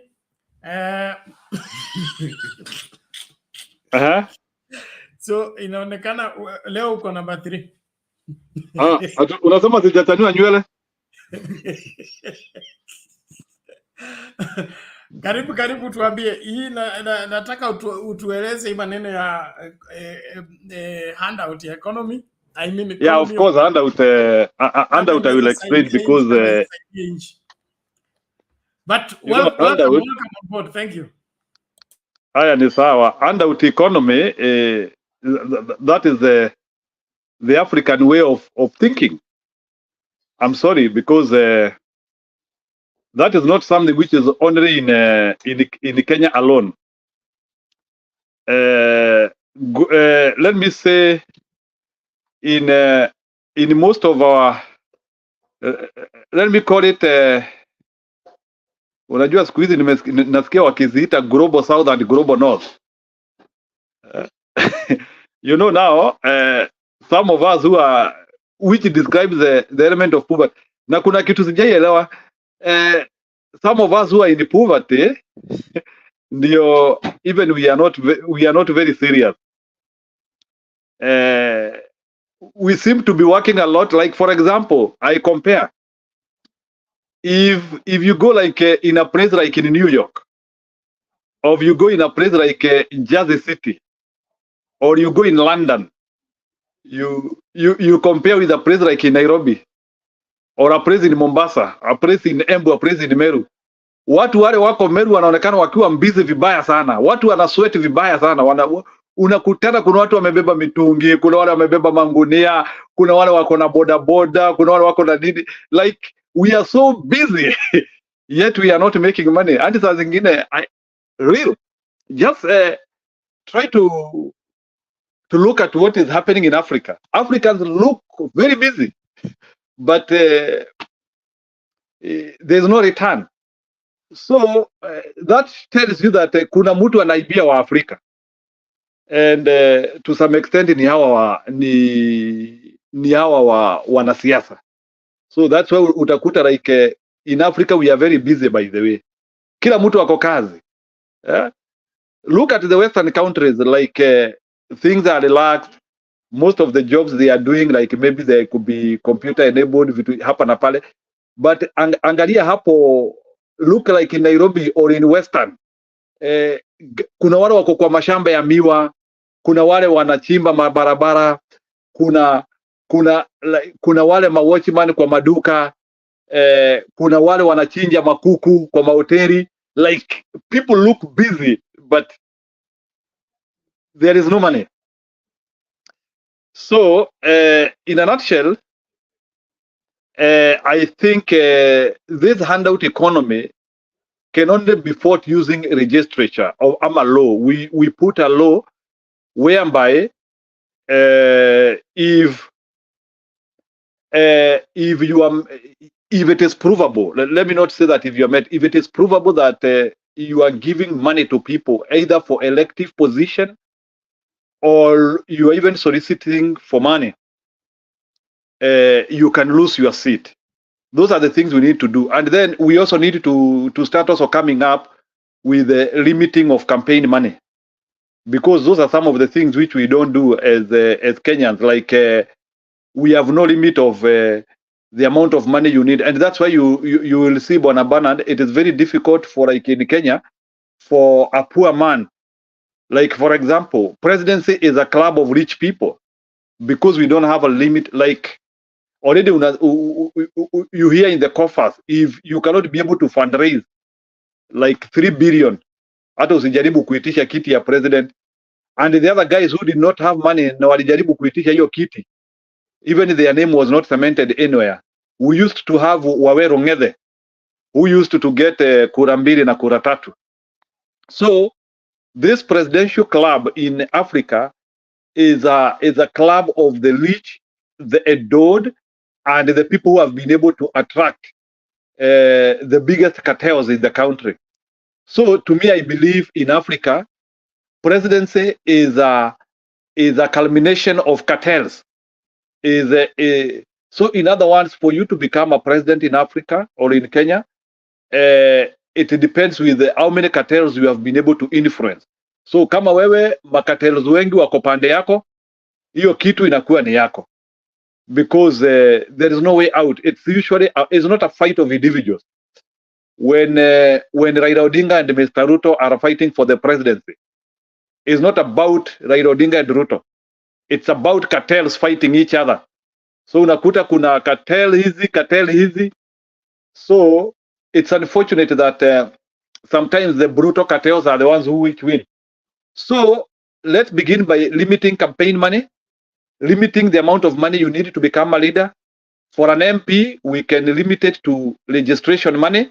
You don't need more than that. You don't need to pay people to elect you. We need to put like a limit, like to say MP 1 million is enough, so that we'll be able to attract everybody and good qualities. For the president, we can say that on individual money, 10 million is enough. 10 million Kenya shilling is enough. Then you can now fundraise And then we stop now putting this high stake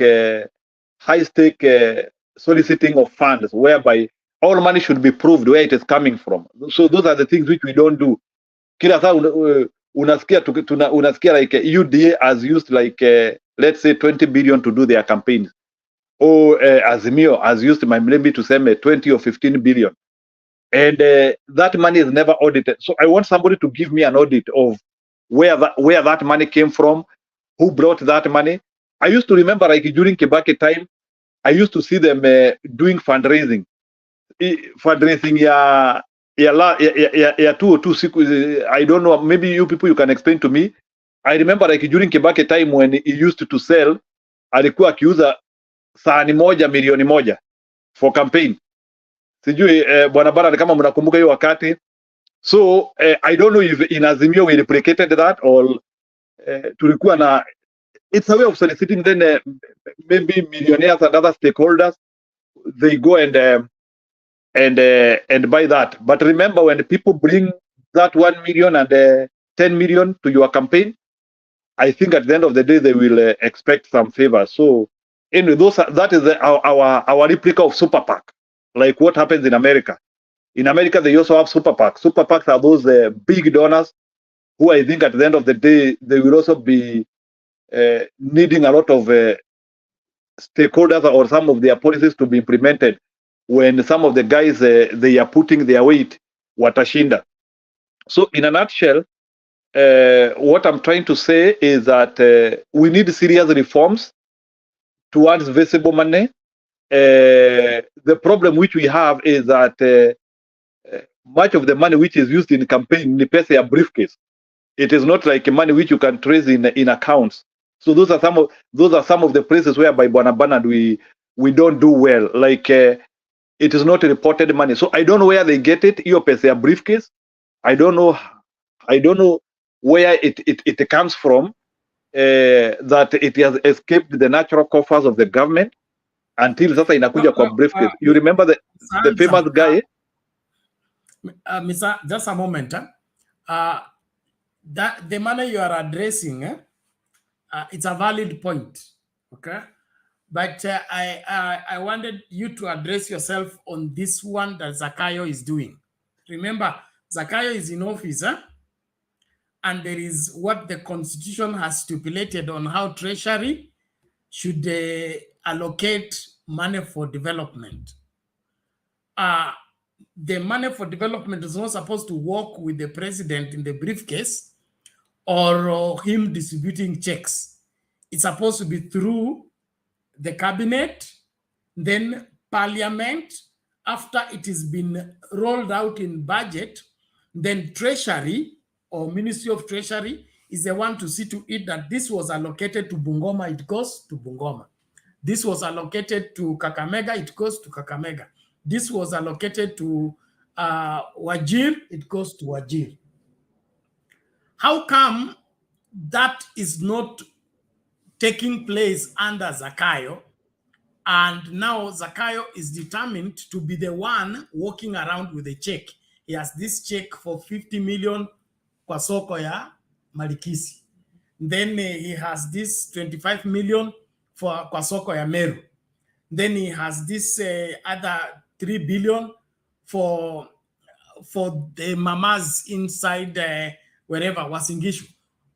Are we still within the constitution framework? Ama Zakayo alitupa mbali constitution, he's back at fundraising tuishi na tuongoze inji kulingana na Harambe. That's where my question is, Mr. Handsome, if you're still there. Okay, nimekuelewa. When it comes to allocation of projects by president, or by president in that foray, in that array, it is naturally a wrong move. And I always ask myself, why should we be relying on presidents allocating projects in the 21st century? By default, the president will always be biased because he will not be using the National Development Report when he is allocating projects. Most of the time, they allocate projects based on bigotry and the political concept. Presidential projects have never been equal. They are always meant on hoodwinking people and the making of a political statement. So by default, that is one thing which we should fight, even in the constitution. And we declare that the president cannot allocate any project anywhere. We have departments which can do that. We have the Department of Agriculture or Ministry of Agriculture. I mean, sorry for that. We have different intellectual departments which can understand which type of projects need to be done. And these are some of the things which I've also been saying here. We don't need like a presidential project launch of any project. That is wasting of taxpayers' resources. We don't need a president to go in the grassroots to start kuanzia kufungua mifereji, kuanzia sijui kufungua choo, all those projects which uko kwa grassroots zinaendanga kufunguliwa na project.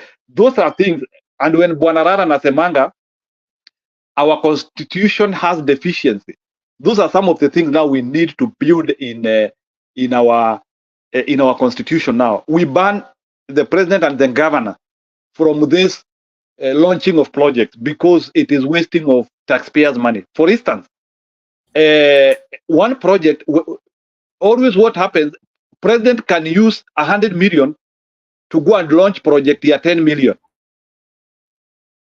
Bwana Bernard, it is that serious. The president can use exactly my point. What we are, the pattern that is forming here, in my opinion, I think William Ruto wants to defeat the provision of the constitution. Because as far as the constitution is concerned, marketplaces, agriculture, healthcare are devolved services. The county government is the one to do that in their respective counties. William Ruto and team as national leaders, they're supposed to concentrate on the national outlook and national projects. So William Ruto is literally interfering. You remember there was when I think Moses Kuria was launching this thing, what do they call the marketplaces? Was it market zone or something like that? Economic zones. There was a law William Ruto was introducing that the governors should not be allowed to launch anything. They should just work out, and when the project has reached a place for launching or commissioning, he should be invited to be the one to commission. So it bans the governors from doing that. And then I think that is when it was that same period when Wanga had finished the Raila Odinga Stadium and invited Raila Odinga to launch, to commission the stadium. And so we see a pattern here that William Ruto is establishing. He wants to what? Decampaign the governors and decampaign local leaders so that he becomes the starring of every activity that is taking place in the country.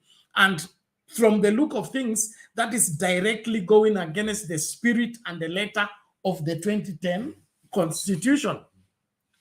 So why isn't he secure in the national office and let governors do their job at the grassroots? Why is he interfering with the operations of the counties? Yes, Bernard, nimekupata. And now to avoid a president like Ruto to misuse such a law if it is there, we should ban the launch of projects. You don't need to launch a project. That is one thing which I want to declare here. You don't need to launch a project. So, Bernard, this launching of projects are time-wasting activities, resources-wasting activities. Sitataja hiyo project. I have been involved in projects. Exactly. Kidogo tu, wacha niweke hii point, ni muhimu. You have 1 minute, 1 minute. Yeah, there is a project. There is a project. We went to launch somewhere. Project ya maji in the inside of Rift Valley. I want to say here, that project is worth around 25. It was worth around 25 million. Ilikuwa project ya kuweka mifereji kidogo kidogo. But I want to tell you the in-kind money, kuna pesa tunaitanga in-kind money kwa project. Ile pesa inatumika kwa launch, ile pesa inatumika sijui kwa nini. Some experts will be coming in and time wasting guys who are not even participating in doing that project. They ended up consuming 55 million. Na mifereji na intake spent 25 million. It is that serious. Ndio bwana najaribu kukuambia all those launches. Actually, one presidential launch is another project. I wish we can be able to look at cost-benefit analysis of some of the resources we waste in these launches. They are a waste of time. We ban them completely. We don't need to launch a project. Departments can we can put in the website. Ministry of Agriculture's website. Ministry of Agriculture can just say, we are starting an irrigation scheme in Dongokundu. Ministry of Roads can put in their website, we will be starting construction of Taita Mwatate Road on the 19th. Na contractor anajua project iko wapi. So contractor hitaji ati flag. The contractor doesn't need ati magreda zipite hapo zikipigwa makofi. That is stupidity in the 21st century. We don't need to launch project. Thank you. I support. Thank you. Thank you so much. That's clear. And William Ruto and his glamorous appearance and smiling before the camera should be stopped forthwith by Kenyans for refusing all these make-believe activities. Reverend Rala, nitakupatia dakika moja uongezea alafu tumlete Molomolo. Na strictly 1 minute. Yes. Njeru, I had a question for you. There's something I like. I support you 100%. But you made a statement that I must correct. You stated that this Ruto thing of money, being dished out from his pocket and working with it is African way of doing things. They use the word Africa, and that's why Africa should not be there because it sent a strong message to the world. African tradition, they don't support that. Traditional African view was very democratic. Everyone had value in the community, okay? And if there's something wrong, collectively work together. So I think this idea that when things are bad in this African way, let's get away from there. That is Ruto and this and this group that are using those we call them unorthodox lies and cheating to, first of all, lie to us and also to the world that we are trying to correct this African problem when actually they're the ones who are the problem. So African way is very democratic, and that's why I have a problem, especially when we are discussing these things that need to be done here, we change this and change that. I think shida ni yani msishi, the root, and the root is that Ruto and this group are not obeying the constitution, because when they do all these things, launching and others, when you look at the job description, it's not in the constitution. So the answer, the keyword, ndugu zanguni, ni kuondoa huyu jamaa. Hiyo ndio cure. For example, yes, we could go to Homa Bay or Bungoma and see the governor doing their job, just like I can go to the stadium and watch a football team and give credit to the people that are playing, to the coaches and others. He could go and give credit to the governors and others in the county. But then everything stops, and then if he goes to the football game, asa yeye ndio footballer kabisa, yeye ndiye anacheza hiyo mpira. And this is childish, is stupid, and Kenyans should, in fact, I watched that video with the Tangula, whom I thought is to be smarter.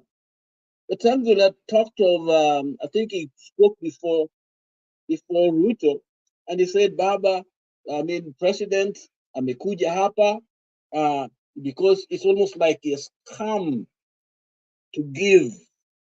to start this project. He's come, brought the money for this thing. It's almost as there's nothing there. This man is doing something that is absent in every other place. And now Kenyans should know that is not his responsibility, Ruto's responsibility.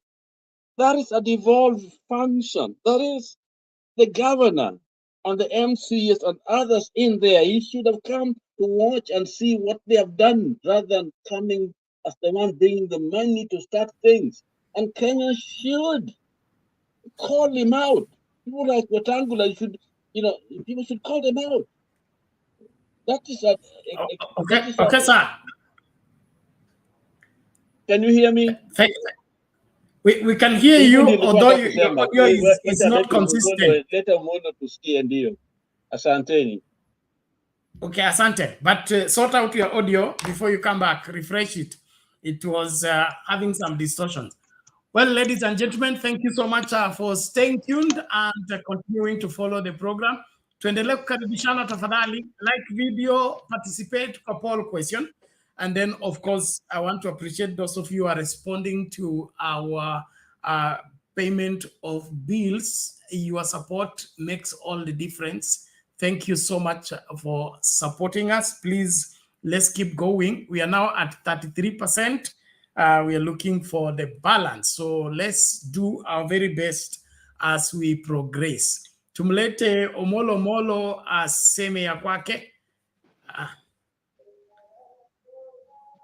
Yes, Bwana Bernard, Bwana Shalizo, my good friend Ansam, na ndugu yetu mkubwa Bwana Lala, na wale wote ambao wanatufuatizia na wasalimia, habari zenu. Salama salama, karibu. Asante sana. Kwanza nafikiri nitakuwa na uchache kidogo, manake nafikiri wale ambao wamenitangulia wamejaribu kuelezea kwa kina na mapana vile namna inavyokwenda. Like when I want to applaud what you said about the handout economy, which I have my own term that I'm using, that Ruto is not actually practicing a handout economy, but is practicing what it is called a kneel down economy, where you will be walking like a king and people will be coming and kneeling down. Rais, tunaomba hii barabara utujengee itoke hapa iende kule. Rais, tunaomba hii shule utujengee. Rais, tunaomba utununulie basi ya shule. That is not the work of the president, because number one, president is not the one allocating money for development. President ana pesa yote ambao yeye anafanya maendeleo. Pesa za development, pesa zote za Kenya zinakuwa allocated by parliament, na wakati wa budgeting ishajulikana kwamba barabara za Bungoma zimealloketiwa kiasi fulani, barabara za Mombasa zimealloketiwa kiasi fulani. So whether president appears or not, hizo barabara zitatengenezwa, maanake pesa zimekuwa allocated. And that is why we have something that is called representation. We have our representative to go to parliament and represent us katika kudai hizo development ambao tunazihitaji. So whether president appears or not, these development are constitutional rights for Kenyans to be done. Nimeona kama sasa ati kuna shule watitangojea president akuja promise basi, alafu hiyo basi haiwezi kukuja mpaka ile siku president atarudi hapo ndio aseme kwamba nimetoa basi. This is just a supremacy politics. It has nothing to do with development. And unfortunately, tumekuwa pia tukiona some of the opposition governors and member of parliament, falling into this trap. President amekuja Nyanza, ametuletea maendeleo. President atembei na maendeleo. Maendeleo inapangwa na pesa ya Wakenya ile ambao tax mumelipa. Sio tu kwamba president anatembea na maendeleo, whether is dead or alive. Maendeleo tumetoa tax. Kama maendeleo ile president ambao ako nayo, na hiyo ni constitutional right yake, ni ya bibi yake na familia yake, hiyo ndiye anatembea nayo mfukoni. Anaweza amua ili kitu anataka kununua kwake, lakini kitu ya Wakenya, barabara, maji, stima, zote zimepangwa na Wakenya, manake ni pesa za Wakenya wenyewe ndio zinashughulikia. So unfortunate thing is that I want to respond to ndugu yangu Ansam wakati alisema there is deficiency in our constitution. I don't agree that there is a deficiency in our constitution. We have deficiency for the brain of our president. We have deficiency of thinking. It is not the constitution that have deficiency. It is the mindset and the mental behavior of our president that have that deficiency. You know, it reminds me during ile time tulikuwa tunaambiwa kwamba Baba Moi ni mkulima number one. Baba Moi ni chancellor of all the public universities. Baba Moi, you know, he was the most right reverend of all the religion organization in Kenya. And that is where you want to take us, to that era, that everything will be centered on the president. I also want to agree that the launching of the projects does not have any impact, does not have any value. And when the project has been designed, has been allocated funds, there are engineers to do that work. And there is no need to launch that project if it is not only supremacy politics that you are playing. Because huwezi kuniambia ati kwamba usipoenda kukata kamba hiyo barabara haitatumika kama ilikuwa shamalizwa kujengwa. Ile kitu tunajua unatafuta ni votes, nothing else. And it is very unfortunate kwamba Wakenya hawaelewi kwamba hiyo barabara ukija kufungua si upigiwe makofi. Hiyo barabara imejengwa na pesa ya Wakenya, for God's sake. Kwa nini upigiwe makofi? Ati nakwambiwa shukrani sana umetutengenezea barabara. You did not tutengenezea barabara. Barabara tulitengeneza na pesa zetu wenyewe ambao tunatoa jasho tukilipa tax na tukikulipa wewe pia mshahara. And this, hata wabunge, hata magavana, hata gavana hahitaji kwenda kulaunch a project, hata zile ambao tunasema kwamba ni devote. It does not need to go and launch. So bado ni pesa za Wakenya. Na kumbuka kwamba we elected them to do that work.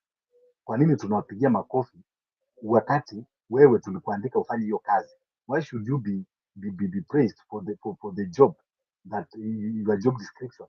Wewe ndugu yangu mkubwa Bwana Lala, mahali unafanya kazi, mara ngapi mdosi wako amekuja akakupigia simu, akakupigia makofi? Haizi kupigia makofi because that is what he expects you to do. You know, it is your job. So ikiwa umeunderperform, then atakutupa nje, na wakati umeperform, that is your expectation, you are expected to deliver that.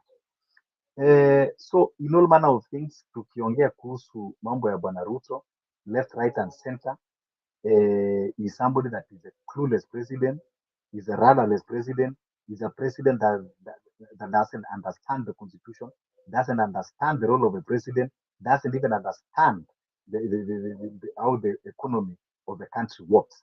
And that is why he thinks that now he have turned his office into a rooftop of a car. Kwamba anaenda sasa akisema government policies at the rooftop of the car, you know, diminishing a country, taking a country into like a small village where you just go and pronounce government policies, government projects on top of the car. For God's sake, this country is greater and should be respected.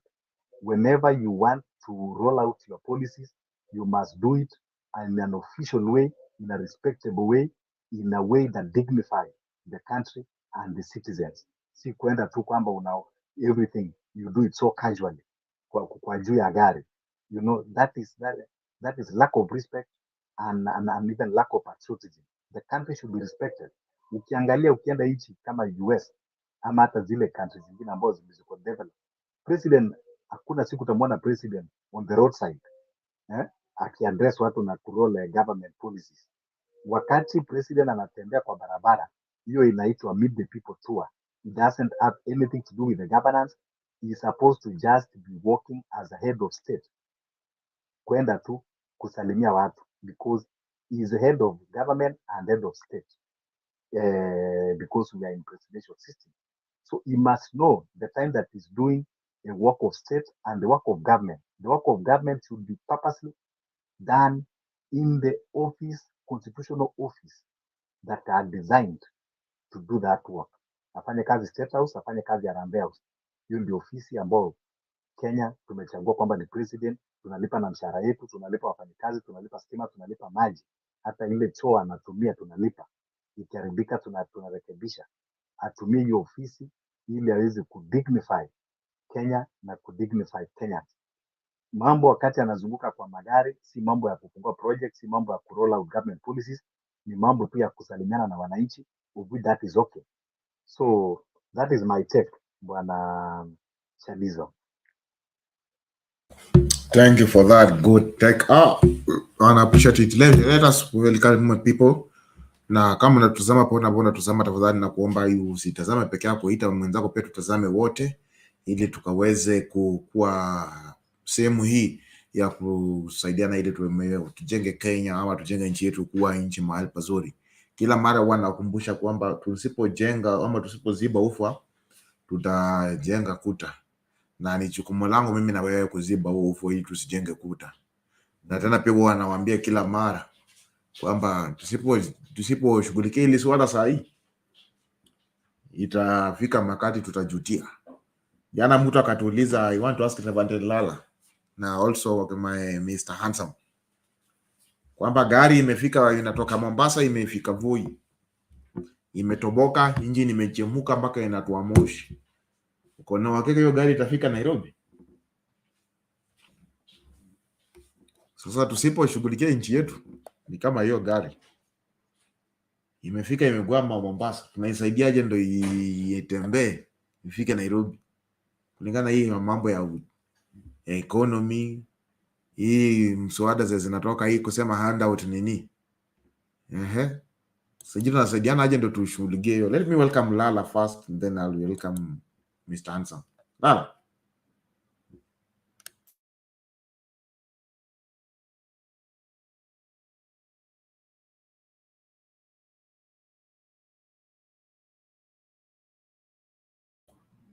Lala, are you getting me? Can you hear me? Yes, go on.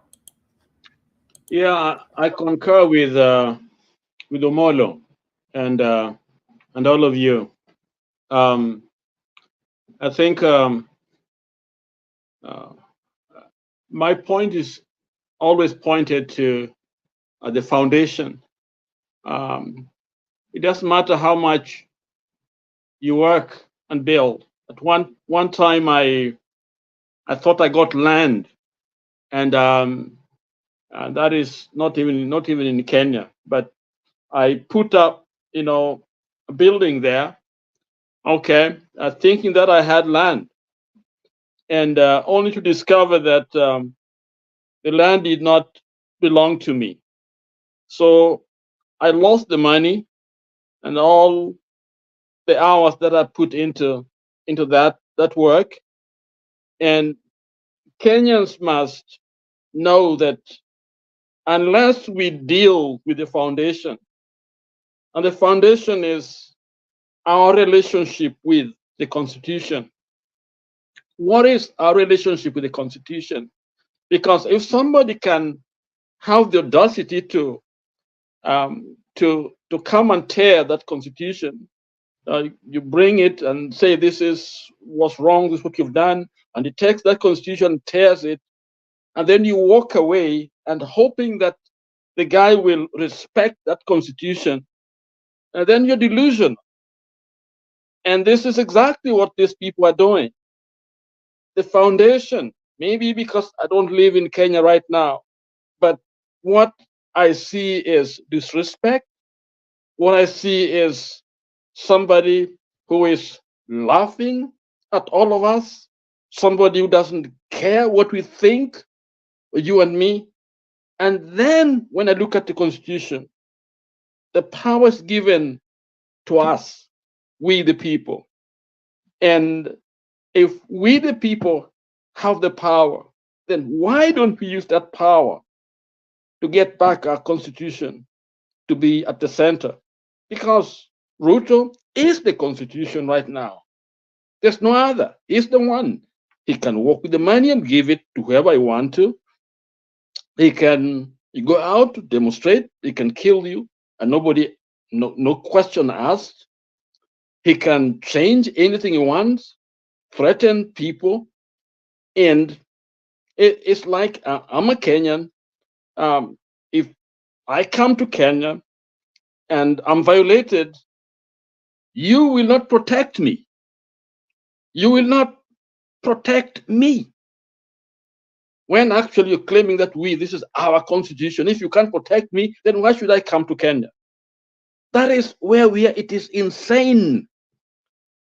It is not, we can laugh at Ruto, but at the end of the day, it is us.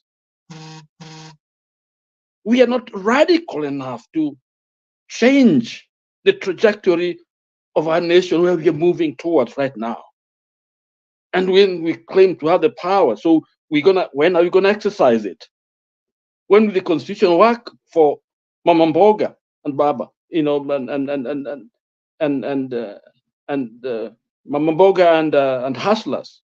When it is not working, and the person who is there, could come, travel, and you see people standing around who have been bought. I'm told some of them have been given some money to go out there, and that money is your tax money. And then we are waiting for a day to come in the Constitution, 2027, the Constitution now will work. How will it work if it can't work for you now? Who's going to enforce it when the judiciary is gone? The lawmakers have been bought. Executive is rogue. Who will do it? You going to school, where are you going to get a job? I can't get a job for you where I am. I can't all of you get out of the country to go and be abused out there. We need to be in Kenya. And we must correct the problem. And that's why it is important for us to be able to do that which is right, rather than saying, change here. If we just change this, no, it's the Constitution. We go back to the Constitution. And the way it is enough. We don't even need to change anything. Yes, we need to make a lot of changes, but that's not the argument at this point. That's not the discussion. The discussion now is that let it be effective. You see, I like ships. When I was a young man, growing up in a place called Kongowea in Mombasa, we used to, there's English point out there, we would get in those ships. And when customs and police want to get us, we jump. Some of us would swim across to the other side to Port Jesus. So that was our life. But that ship docked there. It doesn't matter how much you go turn the steering. Yani vute hivi upeleke huku na the ship haitaenda. Itaenda tu kama wafanya nini? Turn on the engine. Yani umeanza that engine. And then the ship now begin to move. Now a little turn will get it out of Kilindini or English Point and take it wherever you want it to go. Right now the engine is dead. The Constitution is not working. For us even to think of changing it, it has to be working. It gotta be moving. Ruto has to go. We gotta put those systems together. And the one to do it right now is not Ruto, it's not the judiciary, it's not whatever. It is us, it's we the people. Because the power comes from us. We want to donate that power to others. It is us. And that's why I agree with you, Molo, and to an extent, Njeru. That is, things are, yes, they're wrong. Things are they're not right. But what do we do now? Changing anything will not change anything. It is all of us as the wananchi the honor of that constitution, to put our feet on the ground and say, no movement until that constitution, because that's the contract that put us all together. That's where we, all of us, agree that we are Kenyan, that constitution. It is that which we need to protect, not individuals. You police officers, you workers, whatever you're doing, you are just the difference between thieves and robbers. If you can't go by the constitution, you can't say because Ruto told me to do this, I've done it. You can't violate somebody because somebody tells you. You do what the constitution says. You got a brain to think. Kenya needs the brain to think and help us out of this quagmire that we are trapped in. And it can be done if all Kenyans do it. I have papers here. And these papers I'm signing. These papers I'm supporting another military. Okay? And I see those young men and women that I'm supporting. I'm trying to help. And they believe in themselves. And they're simple. They're young men, young women. But I love the spirit. Young people, Kenyans, you got no future in this. You can't support this. Don't fall to handout. And then you go beating somebody or claiming. Look, as somebody said it, somebody come and build the roads and you don't respect that person, designs thicker highways and others, but then you follow somebody giving you 2,000 shillings. That's the one you're protecting. Yet the road that you traveled was built by somebody who stayed there sleepless night planning and thinking, even going to jail for you, for your constitution. At the end of the day, then you are following somebody because they gave you, 20 shillings or 100 shillings or bought you, bought something for you. This is insanity. We must get back to sanity and save our nation. Lazima turudi pamoja ili tuokoe nchi yetu. Ruto hana haja nanyi, mko peke yenu. Haja yake ni uzuru na pesa, hivyo tu, na watu wake, si wewe. Jina lako aliko, manake constitution ndio imeleta jina lako hapo, la constitution imefanya nini? Imeondolewa. Sasa wewe, you are not a Kenyan. In the US, when they wrote the constitution, they said that all men are created equal. But that time, black people were not human beings. So they are not counted. It's the white people like Martin Luther King and others. That's why even some of us are here.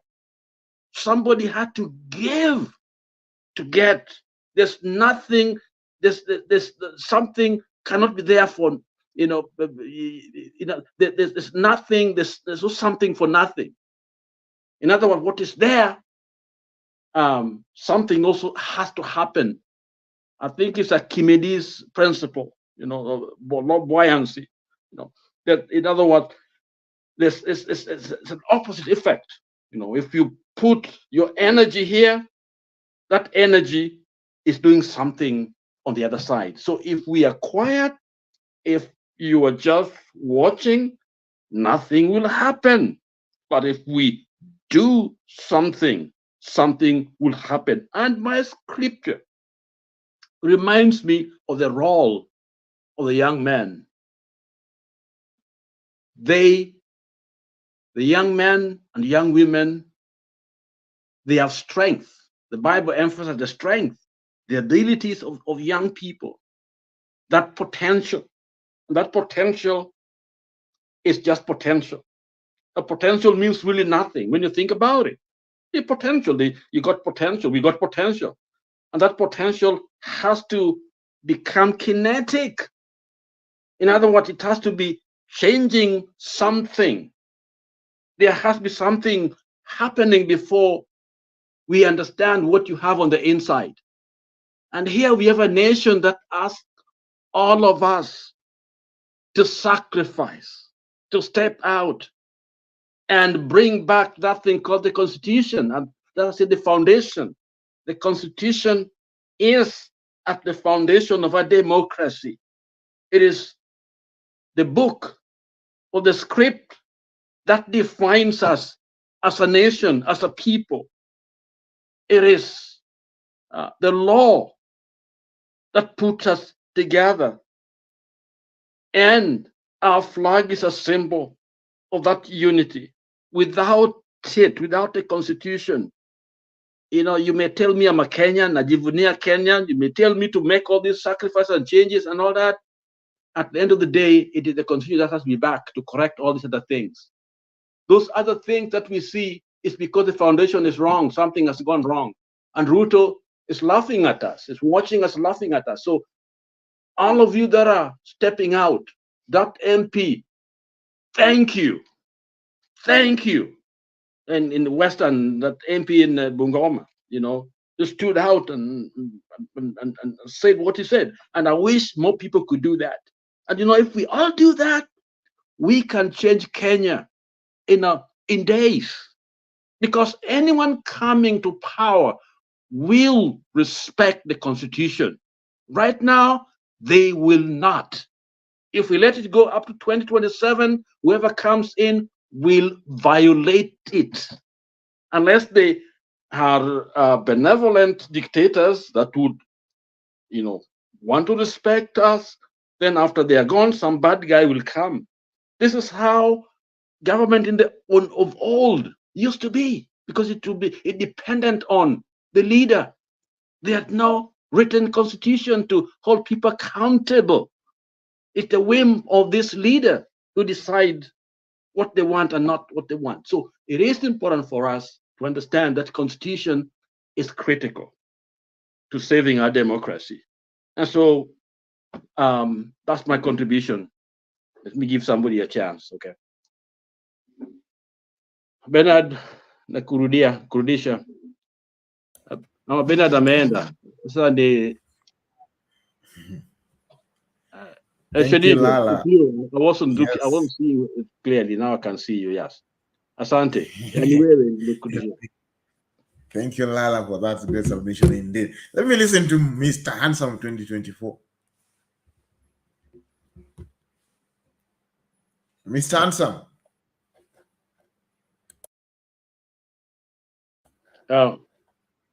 Onekana ameondoka kidogo ama ameenda wapi? Muona hapo huyu. Pengine Njeru, umelala bwana, amka. Thank you, viewers, for because you are. Thank you for following. Thank you for being with us, and I really appreciate it because indeed you are good people and you are great people who are making us to go on and to move on and on. I really appreciate it because people in the comment section, they are continue giving out their views and their views are good and they are going on because indeed we are seeing the contrast so much, but we will do towards it and we will work towards it because we want to bring Kenya to be a better place. Lala speak as bring it clearly and Lala has already elaborated so much so that we can understand it and we can bring Kenya to a very far. As we come up to this climax of this day, please I urge you, welcome to the studio. Let us discuss this out and let us agree so that we can have Kenya going ahead and we can move our nation ahead. Please join the studio. Those people in the comment section, use the link and let's configure your camera and your audio. Also on TikTok, watching us on TikTok, I also appreciate you use in the comment section. There's the link. I've sent the link by Shadiso account. Just click the link and will join also the studio so that you can partake of it. I cannot accept by the TikTok, but you can click the link on the comment section or from MC Shadizo, and then you will join the studio so that we can discuss this out. People on TikTok, I welcome you. Join so that we can discuss this out and we can bring a Kenya to a better and a greater place as we roll down. And also I want to remind you that hey, if the first time coming across the channel, please consider it, subscribe, click the subscription link and also share it. Don't watch just alone. Share it, share it, so that we can watch many people as possible. Don't watch alone, so that it can be great also. But if you watch alone, it will not make impact so much. So I urge you, let us invite people to watch with us as Sound Candy Talk, and also urge them to subscribe.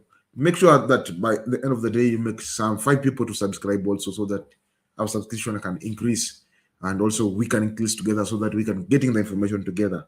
So I welcome you all of you, as we discuss this out, so that we can have a good and a better analysis. The link of the join the studio is in the comment section. Please click the link and join the studio. Those who are watching us on TikTok, also join us on TikTok, and it will be of great.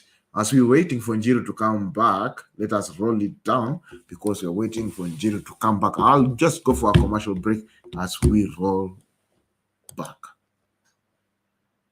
Majina yangu ni Brian Ngika, na nafanya kazi ya beauty, kazi ya kunyoa, kushuka dreadlocks, kufanya massage na hata kupaka kucha, na mtaa ni mtaa wa Airways hapo Zebra Utawala.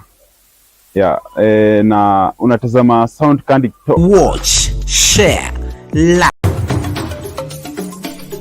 Tonight. Hii mradi ulianza kati ya serikali ya Uhuru Kenyatta. Kenya is the most stable democracy in Africa. Kenya is the gateway to the East African market. Kenya is the leading regional financial hub. Na eneo hii yote Makueni mlisimama imara juzi. Manake maandamano iko kwa sheria yetu. Kama wewe umekasirika, wewe huna imani ni yale serikali inafanya, una haki ya kufanya maandamano. Mimi nimeangalia na nimeona ya kwamba hii serikali tuko nayo ni serikali ya majabasi. Na hata niwaambie, ukisimama imara vile nimesimama straight namna hii, hakuna mwenye wa kupanda kwa mgongo. Unajua hivyo? Tonight, Sound Candy Talk. Majina yangu majina yangu ni Brian Ngika, Mchungaji Collins Ndombi, ni Willy Kibali, na Sound Candy Talk. Sound Candy Talk. Sound Candy Talk. Watch, share, like, subscribe. Ya Ruto.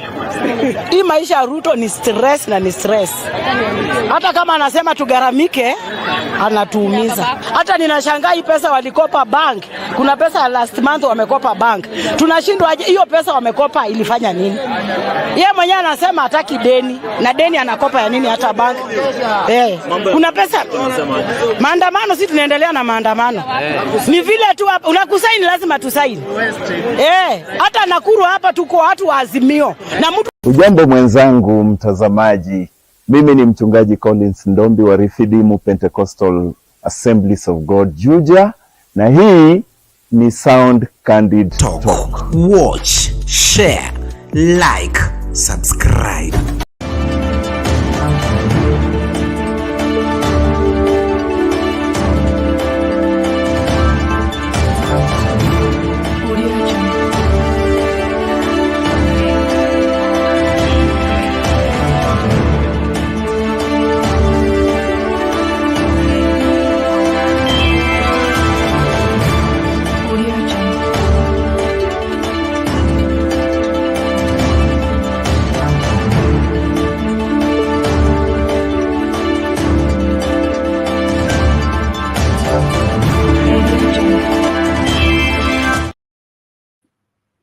Welcome back and be part and parcel of this Sound Candy Talk. I really appreciate it. Lala, I think I appreciate for you being in. Namuona pia mama amekuja. Thank you for mama for joining as we roll up and as we continue going on and on. I appreciate people who haven't joined the studio. Please let us join. The link is in the comment section.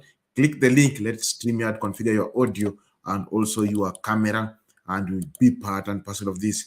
Without much ado, I'll just welcome Mama to be the first one, because Mama amekuja side. We welcome Mama to speak first, and then we'll go another lap as we wait for Mr. Handsome 24 to come back. Mama, how are you? I'm good, Shadizo. Nakusalimia sana, nasalimia Lala. Nasalimia kila mtu anayetusikiza. Sisi tusimame imara, sisi ni mashujaa wa Kenya. Kenya yetu ni nchi yetu tunayoipenda. That's my country and I love it. And that is my song. Asante kwa siku ya leo. Nimeona watu wamejiandaa na kuwa hawaogopi. Mtu anasema ukweli wa mambo. Huyo mwangalia, huyo alikuwa sijui anaitwa Wamboka Confronting the Jambazi, kumuonyesha kabisa tunaelewa ni jinsi gani anaharibu nchi yetu. Ruto is not of Kenya welfare. Ni kuharibu, yeye anataka kuharibu na ataendelea kuharibu. Na ameonyesha wazi he is ready to destroy the country in whichever way. He is ready to change the constitution in whichever way. Kwa manufaa yake, si kwa manufaa ya nchi ama ya wananchi. Wananchi wako na shida kubwa, sababu wakati kama huu shida imewakoba na bado hawajui hii shida itawaondokea namna gani. Kwa hivyo ndivyo Kenyans wanatakiwa waungane pamoja, tupiganie nchi yetu. Tushikane kwa sababu hii nchi si ya mtu mmoja, ni ya watu wengi. Na hawa watu wengi wakiangamia, hata nchi haiwezi endelea. So we need, like this time that we are still strong, we fight for it. Nilikuwa naona Sifuna is doing a very good job as he confronted that guy who was there. I think he's from the coast, I don't know, Taita Taveta. He told him point blank, if anything is not true, it's a lie. And that is what Ruto has been spreading in Kenya. Lie, lie, lie, lie all the time. And not even in Kenya, all over the world. Kwa sababu anapojionyesha hapo ati yeye ni rais wa Kenya. I wish we can change that name, Kenya, but I love the name Kenya very much. I would not like it tampered with. But if it is something that we can do, we can change it. Abebe Kenya yake aende nayo kusambaza maneno yake maongo na maovu yote huko nchi zingine, ikiwa sio nchi yetu anafanya hivyo. It's horrible the way he is trying to make like he's a very genius person while he is killing Kenyans with all this burden of torture and burden of deaths. Nilikuwa nasikiza watu wengine hapa, I think it was KTN, just old people, they're not young men, old people, and they talk totally rubbish. Ni watu wamekaa hapo wazee watatu, sijui walikuwa watatu ama wanne, na moderator ambaye ni wa KTN. You hear these people talking about Ruto the way they were talking, how he's so smart, he's so genius. And then they went to an extent of saying, we have Kwame Nkrumah, but he is not even near Kwame Nkrumah, he's beyond Kwame Nkrumah.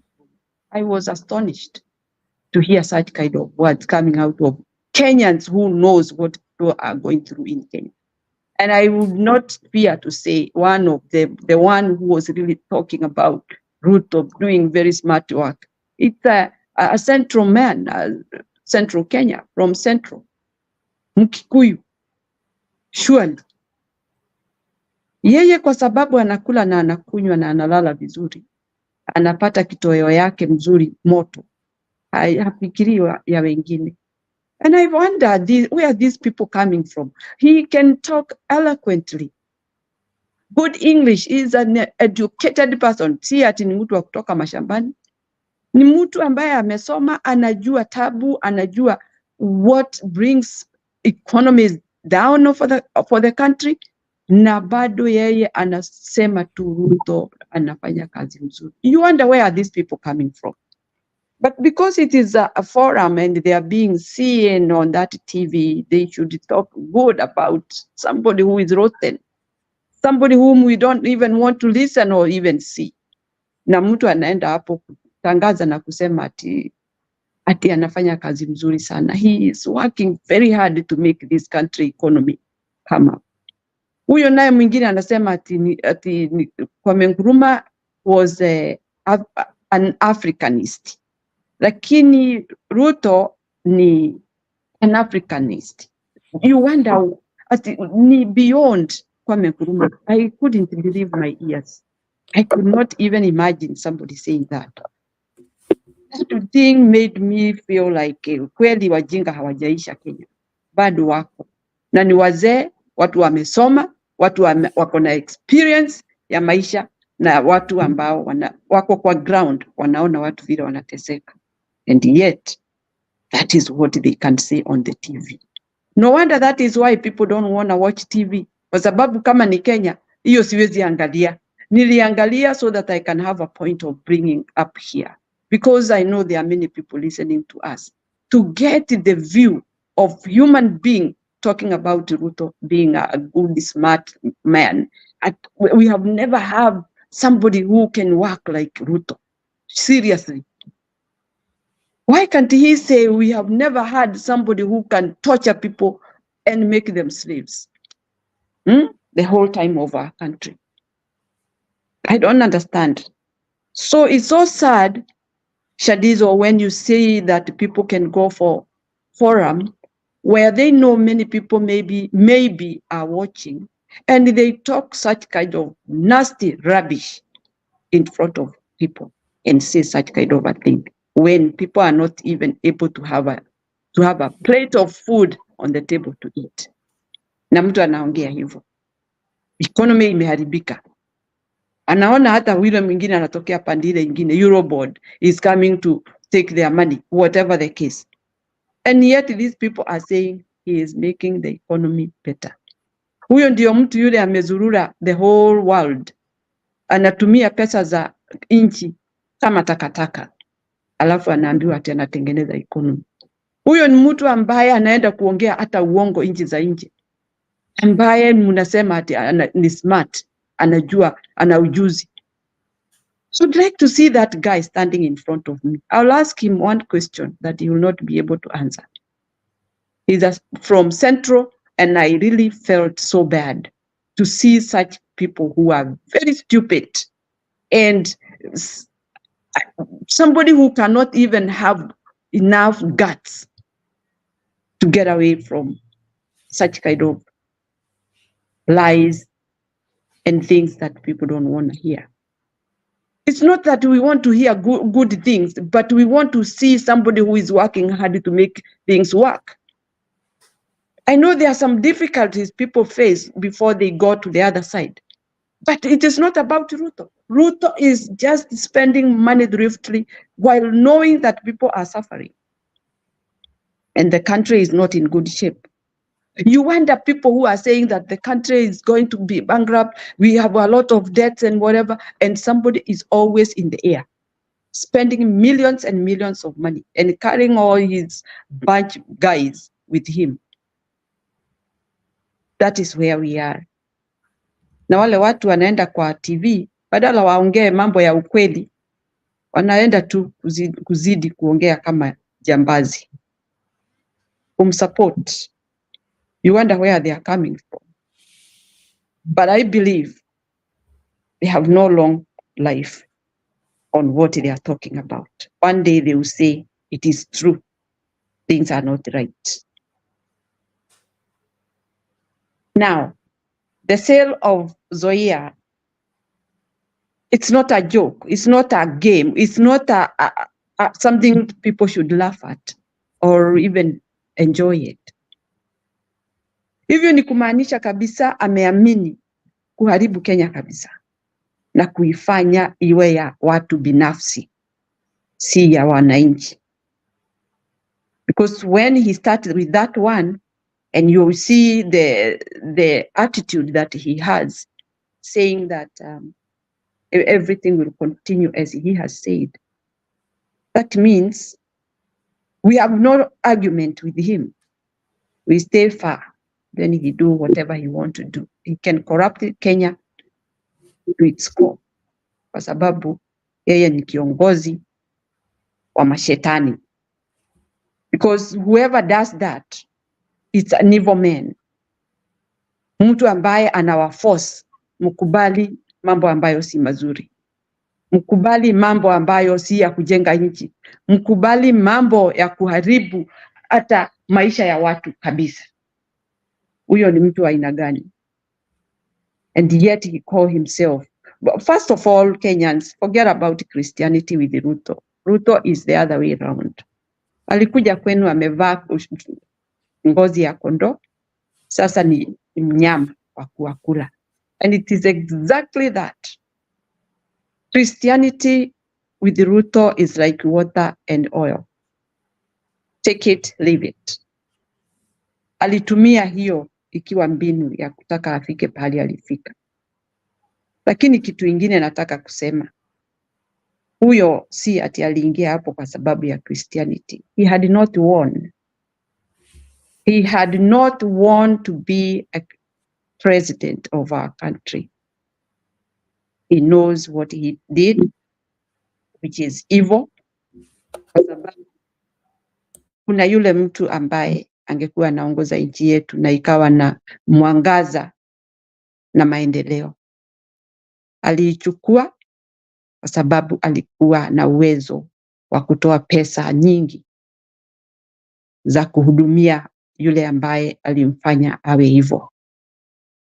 But tunasemaga pesa sio kila kitu. Yes. Na pesa hizo ambazo zinawaumiza siku ya leo wana Kenya, zile zilifanya huyo mtu aingie hapo, ni zetu ndiye alitumia. Si kuku aliuza ama akalima ama akauza maziwa. Huyo ni mtu aliiba pesa ya wananchi ndio afike pahali amefika. He is enjoying our blood and sweat all this. Lakini kitafika mkomo. Mwisho wake utafika. It's very painful when you look at somebody who was begging. Now he is urinating on you. Akikuonyesha huna uwezo. It's very painful. Na hivyo ndivyo anawafanyia Wakenya. Anawatemea mate, anawakojolea, na kila chochote anaweza fanya cha kuwaumiza atafanya. So for me, I'll just say this. Kenyans, we know our country is our home. And our country cannot just go down when we watch. Good people don't watch bad things happening. They help. And we are the Kenyans who are good people. We will not watch our country go down. Tushikane wote, tupiganie nchi yetu. Our country is worthy for us to live in. We cannot be fit in all of us going out of the country, going to foreign countries. What are we looking for? Our country is enough for us. Actually, people are just anxious to see that development of the country comes back and then they can be able to do their stuff. Hakuna Mkenya anaketi hapo akiongoja handouts. We always work hard as usual. Lakini kuna mtu amekuja akatuletea mgomo wa kutuonyesha yeye atafanya vyovyote anataka na maisha yetu. Hatutakubali, tusipeane hivyo. But we are not going to be slaves in our country. I will stop there, Shadizo. Na shukuru sana kwa kunisikiza. Thank you very much. Thank you, ma, for that submission. Let me listen to Mr. Hanson. Mike, nilikuita sasa zile ulikuwa umepotea. Sijui ulikuwa umeenda wapi? Haya, ni sawa, niko hapa bwana Shadizo. Unajua siku hizi nimezoea kuona mkuu mnashare kiti na bwana bana. Odi yako ina tatizo, inakuja ikipotea. Oh, na sai. Hello. You can't get me? Unakuja ukipotea, lakini hapa nimekuja. Hebu jaribu ongea.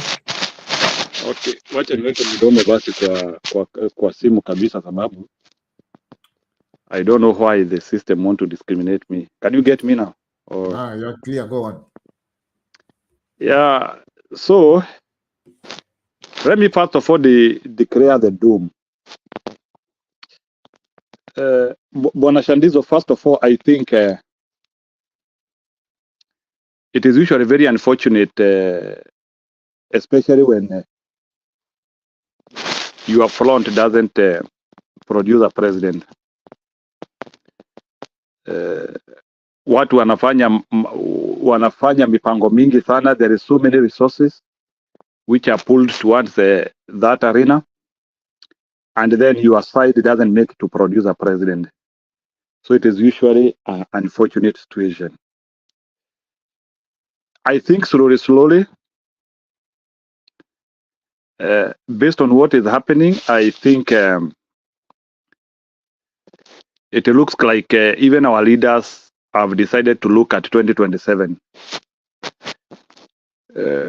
which is not a very good way of thinking as a raia. Mimi mwenyewe nikiangalia, but unajua saa zingine you look at how people are behaving and then you start judging what is happening. So I don't know what made them to decide that we have to start working on 2027. So I know there is a lot of revamping of the parties. I heard yesterday to Kiambu kwamba that revamping could be a precursor for something. Yeah, I'm yet to see that. So, but 2027, we have to be prepared with a candidate who will be able to win this election. And we have to look at all the laws which will not deprive the right winner to become the leader of Kenya. I hope we can be able to get somebody who can mount a good competition in 2027. Because I believe in robust and serious systems. Still, elections are winnable. It is not that elections cannot be won. Elections can be won, but that one will depend with, even governments can be unsat. We have witnessed in different countries whereby even sitting presidents lose election. So Kenya is not a peculiar case whereby a president cannot lose an election. But some things have to be right for that to happen. Because it's a bit unfortunate, saa zingine unajua we are on 1.5 years. And we don't know what is there out for us. Tumelia ya kutosha. And our leaders also seem as if like, I don't know if niseme they have thrown the towel ama ni nini, but me from my evaluation, my leaders or our leaders don't seem to have courage to handle this situation by the horns. And it is unfortunate that people have to undergo this painful 5 years. But elections are winnable. That is one thing which I want to confirm here, Shandizo. Elections are winnable. If you put your cards well, especially when you are popular. And these are the things now which we have now to start becoming serious on. There is no way in which like all opinion polls, na musianzia kusema hizo opinion polls zinakuanga za kulipwa. There's no way in which opinion polls are showing that you are winning, and then hiyo uchaguzi inakuja kutokezea otherwise. And it is opinion poll after opinion poll. Things do not end up here. At least for the last 4 elections, I think Mr. Odinga has been leading in the opinion poll. Lakini uchaguzi kikuja kutokezea inatokezea vinginevyo. Showing human hand and interference. So those are some of the things which we have to work on. If Mr. Odinga himself has decided to work on a fluid system, which can be able to determine a winner come 2027, 2032, and we will be having a system which will be able to give us a winner, I will look at it and I think, but when they will only be talking about reconstituting IBC alone, I will not board on that. But we have to come up with a total system which will have lowest human interference. And when it comes to bias of IBC, we try to see how we can reduce that bias of IBC. And we also try to see also how we can, and this has always been our problem. Although kuna watu wananipinganga hapa sana, although this is one of the things which is also very important. Lazima watu wafike level whereby when you don't trust IBC too much, you should also be having your tally.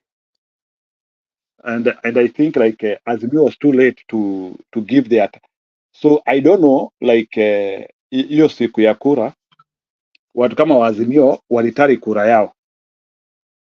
Did they tally their votes? Why did they not release their numbers? Those are some of the things which a courageous team should be able to give. But again, I don't know why. Our numbers were floated later, much late, when everything has collapsed.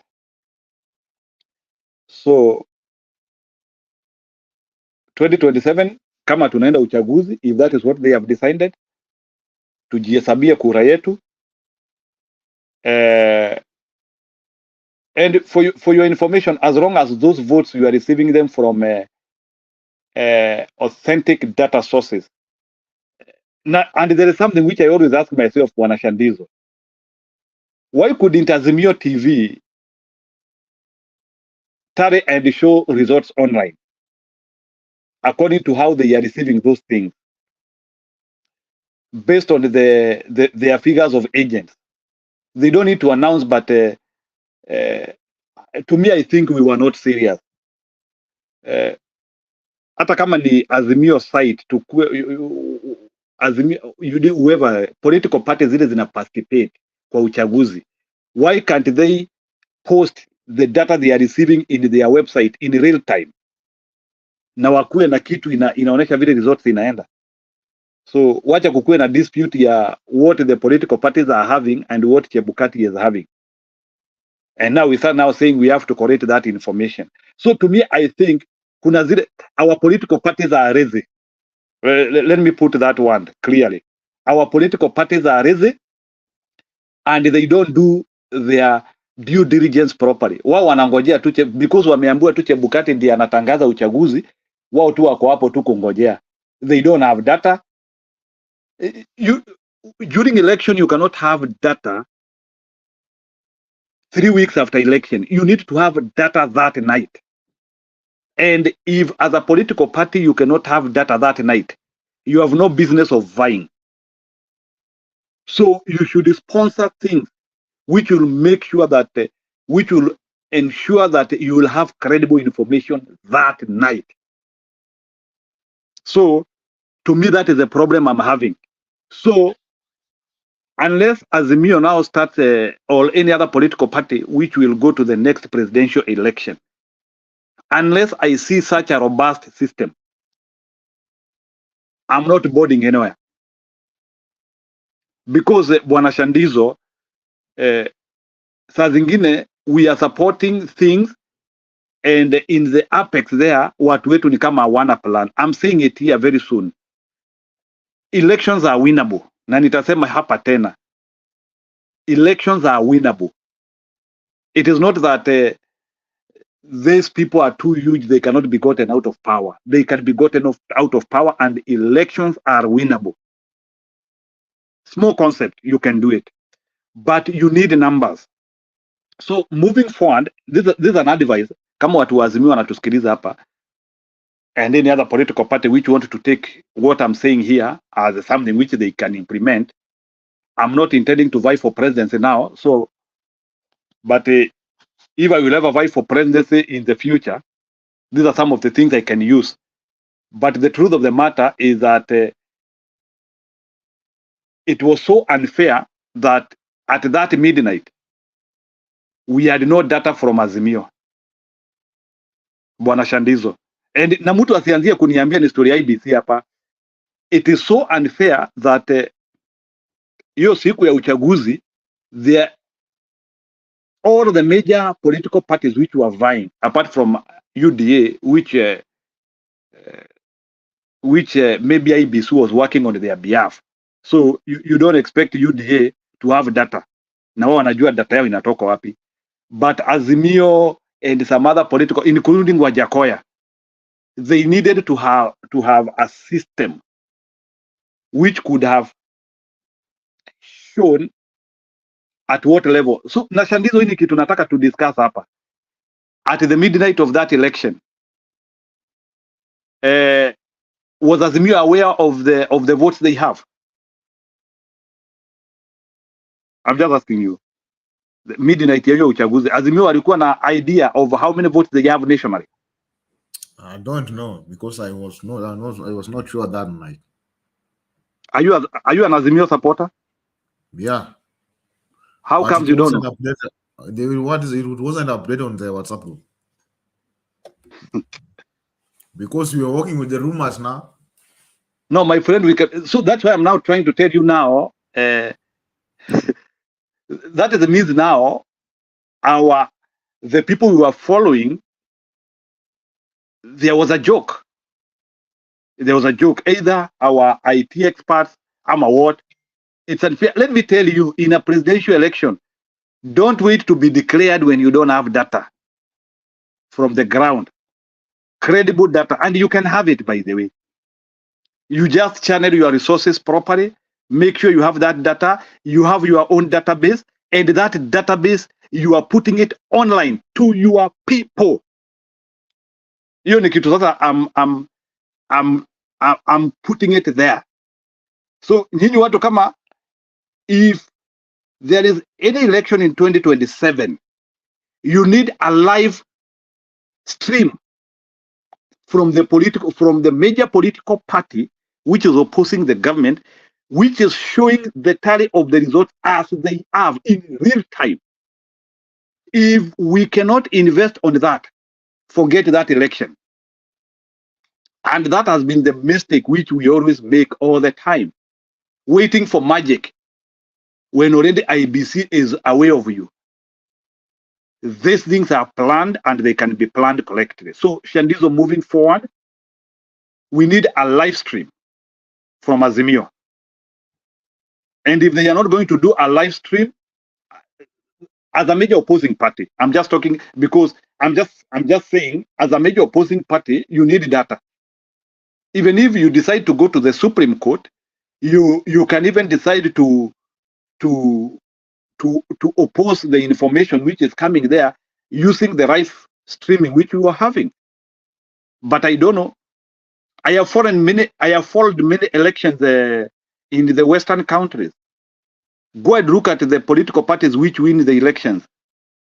Just immediately after the close of the polls, maybe some few hours there, some of them even start celebrating even before the declaration. Because already they have that data and that data will not be changed.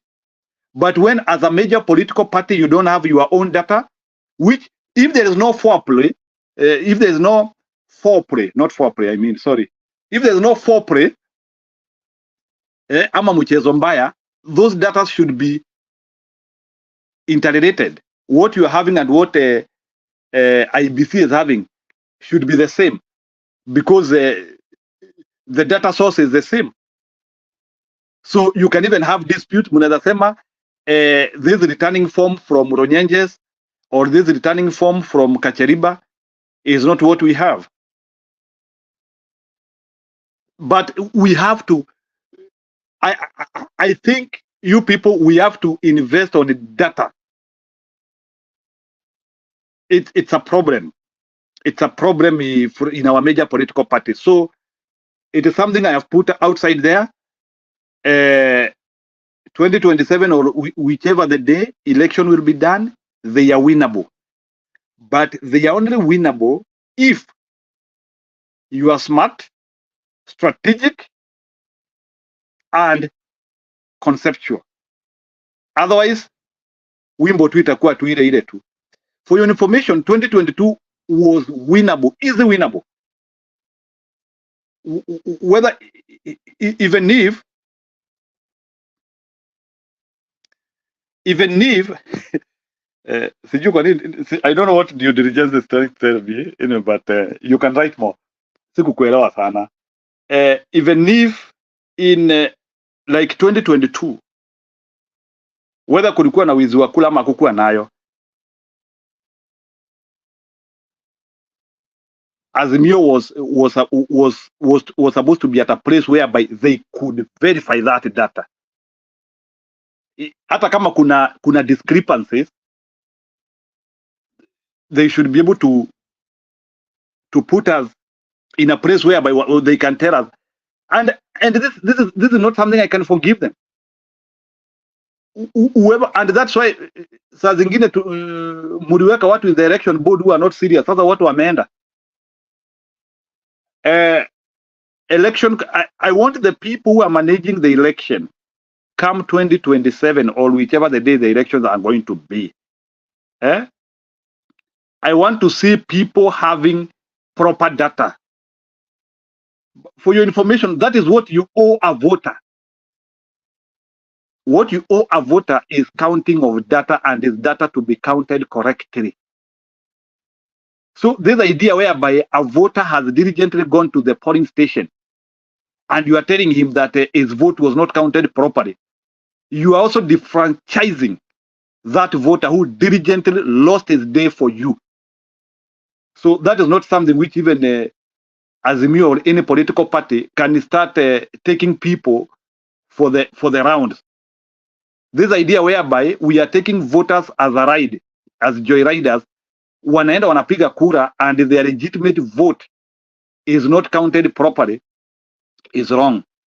So in the future, we want to see Azimio treating Kenyan voters properly in terms of how vile kura zinakuja, because that is one thing which I missed. I don't want to see data from Citizen. I don't want to see data from KTN. I do not want to see data from NTV. I also want to see a live stream from no one can block your site. Hata kama uta stream live on main channel TV. If you are looking for votes, I think you have the correct mandate. You have the correct mandate, and you have principles which can make you communicate to your people, even if it is digitally, including your live bloggers who are popular, or podcasts who are popular. So if you believe you are being supported by serious people who have popularity, they can also stream that information. We have people who are more popular than TVs. You know that, Bwana Shandizo. We have people who are popular than TV, like they are followed more than a TV. Even in Kenya, we have guys who do streaming or who are doing videos, and actually they are even outdoing what TVs are doing. So on that information, on that, because that is where India has done that very well. They are doing it correctly on information, and all major political parties have data, and that data is in conference with what the electoral boards are giving. So you have a point, you have an exit point, and your data, you also compare it with even something we call exit polls, because even you as a political party, that's what I'm trying to say, as a political party, you are also doing exit polls. You know, immediately before people go to vote, that is 12 hours before people go to vote, you finance a very big opinion poll countrywide. That is what political parties do. You finance a very big opinion poll 12 hours. We call it exit poll. 12 hours before the election, have a very big, done by you. You utafanywa na mtu. Do an exit opinion poll. Against that opinion poll, you will collect it with the data which you are getting in the field, and you collect it with the election board. So you have 3 comparison points. And all these 3 comparison points, like for example, I can give an example. Like in America, some people even withdraw their campaign money when they do some opinion polls and they start realizing that I no longer have support here. So mtu anaanzia kuona there's no need of continuing to spend money here and the support is not there. So those things are done by political parties. It is not the government or the mandated electoral boards to do those things for you. So the challenge which I'm seeing here now, moving forward, if we have to become serious in any election, you have to finance, and you finance where it matters. And where it matters is data. Not this other shenanigans. Already you are a popular candidate. When you are in a major political party, you are popular. You better even fail to invest on t-shirts. You better even fail to invest on handouts. Hizo munapeananga kwa campaign or some other shenanigans. But you invest on information. So, based on all that information I've given, Azimio wasted us. Okay, thank you, my Mr. Ansam, and everyone. I appreciate it because you are keeping us going, and I appreciate for those who are joining us inside the studio. Let us keep it up. Let's move on and on. I will welcome Mr. Nzioa back before I get off because I want to leave him inside the seat. But before I go, I'll just play the Nini once, and then I will invite Mr. Ona, and then I'll leave you in the hands of Nzioa. River counterpart Danson Mungatana differed on the controversial housing levy. While Mungatana maintained that the program aims to uplift Kenyans, Senator Sifuna accused the president of not being truthful, stating that the program is meant to benefit people with close links to the government. Last week, the Court of Appeal declined to stay a High Court judgment which declared the housing levy unconstitutional. Parliamentary. Let's be parliamentary. We are not in parliament. How can we be parliamentary? We are on TV. We are not in parliament. King is not here to protect you. We have to speak the way we speak. This is not parliament. No, you can't. I can say. Who says I cannot say? This is not your show. It is his show. You cannot call people. Let me finish first. How can you say this is a lie? It is the English language. If something is not true, it's called a lie. This is not parliament. In my custom, you don't talk to elders or people. Pokomo custom. We are not here under Pokomo customary law. We are not here under Pokomo customary law. Talk with respect. Talk with respect. What I want to say here. This is not a public rally of ODM. You can't come here and start calling the president lies. If you want us to operate, the president is not a Pokomo. The president is not a Pokomo. He's not an elder. He's not an elder. Okay, Mungatana, hold on. No, Sifuna not call us here under Pokomo customary law. Correct. So let him take Pokomo customary law back to Garsen. I was not going to sit and listen to Ruto's lies as an elected official, so I chose to stay away from that debate. But I'm saying, the point that I am making, you need in terms of publicly correct the way we use our language here. We are before the public. The courts, the Court of Appeal, did not say that this is unconstitutional. The housing levy is unconstitutional. The court was very clear. It was saying that it was introduced through the Finance Act without the proper legal framework having been set. And that is why the Affordable Housing Bill 2023, which is being processed now, would be the correct place for us to debate and bring out all the ideas. You have a person in the executive saying he will disobey court orders. He has already disobeyed the will of the people, saying they will proceed with this thing anyway. What is in it for him? I will not be surprised, Trevor. If you go and do a deep dive into this particular project, you will find the suppliers of this material for construction is his friends, if not himself. You'll find he's the one bringing cement. You'll find he's the one bringing the construction steel. And some of these people, they are just talking here. When the truth about this housing project comes out, all of these people will be put to shame.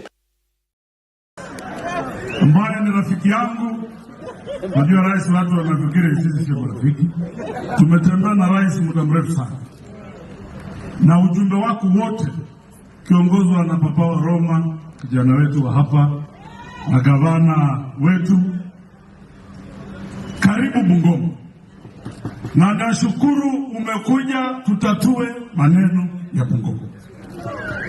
Mheshimiwa Rais, kwa sababu wewe ni rafiki yangu, lazima nikwambie yale hawa wakazi wa Bungoma wanafikiria kwa mambo ya Zoe. Tukiwa hapa siku ya leo, tutakumbuka kwamba leo hii hatuna panpepe.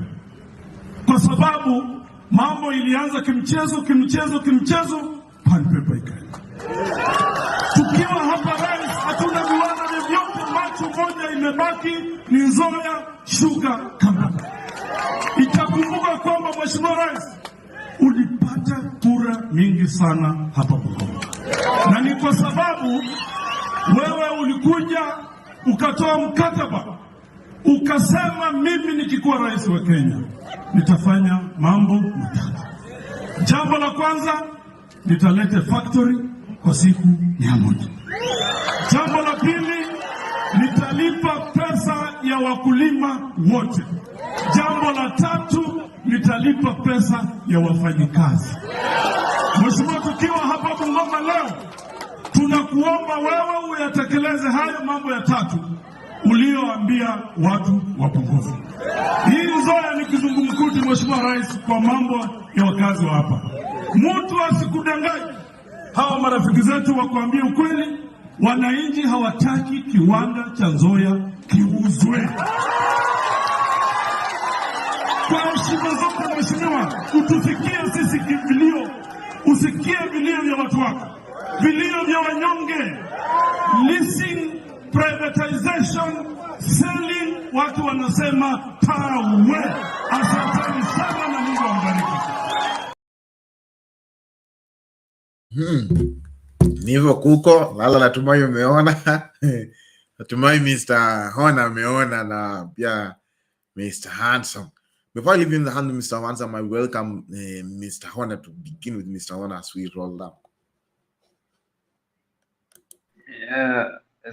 Shadiso, asante sana. Sijui kama unanipata vizuri. Nakupata. Huyo ni Haruna mwenyewe ya. Ya, asante sana kwa nafasi Mr. Handsome, Mr. Lala, ndugu zangu na dada zangu ambao mko comment section. Pokea salamu. Basi ningependa kwanza kabisa kumrudishia huyo mheshimiwa Wamboka,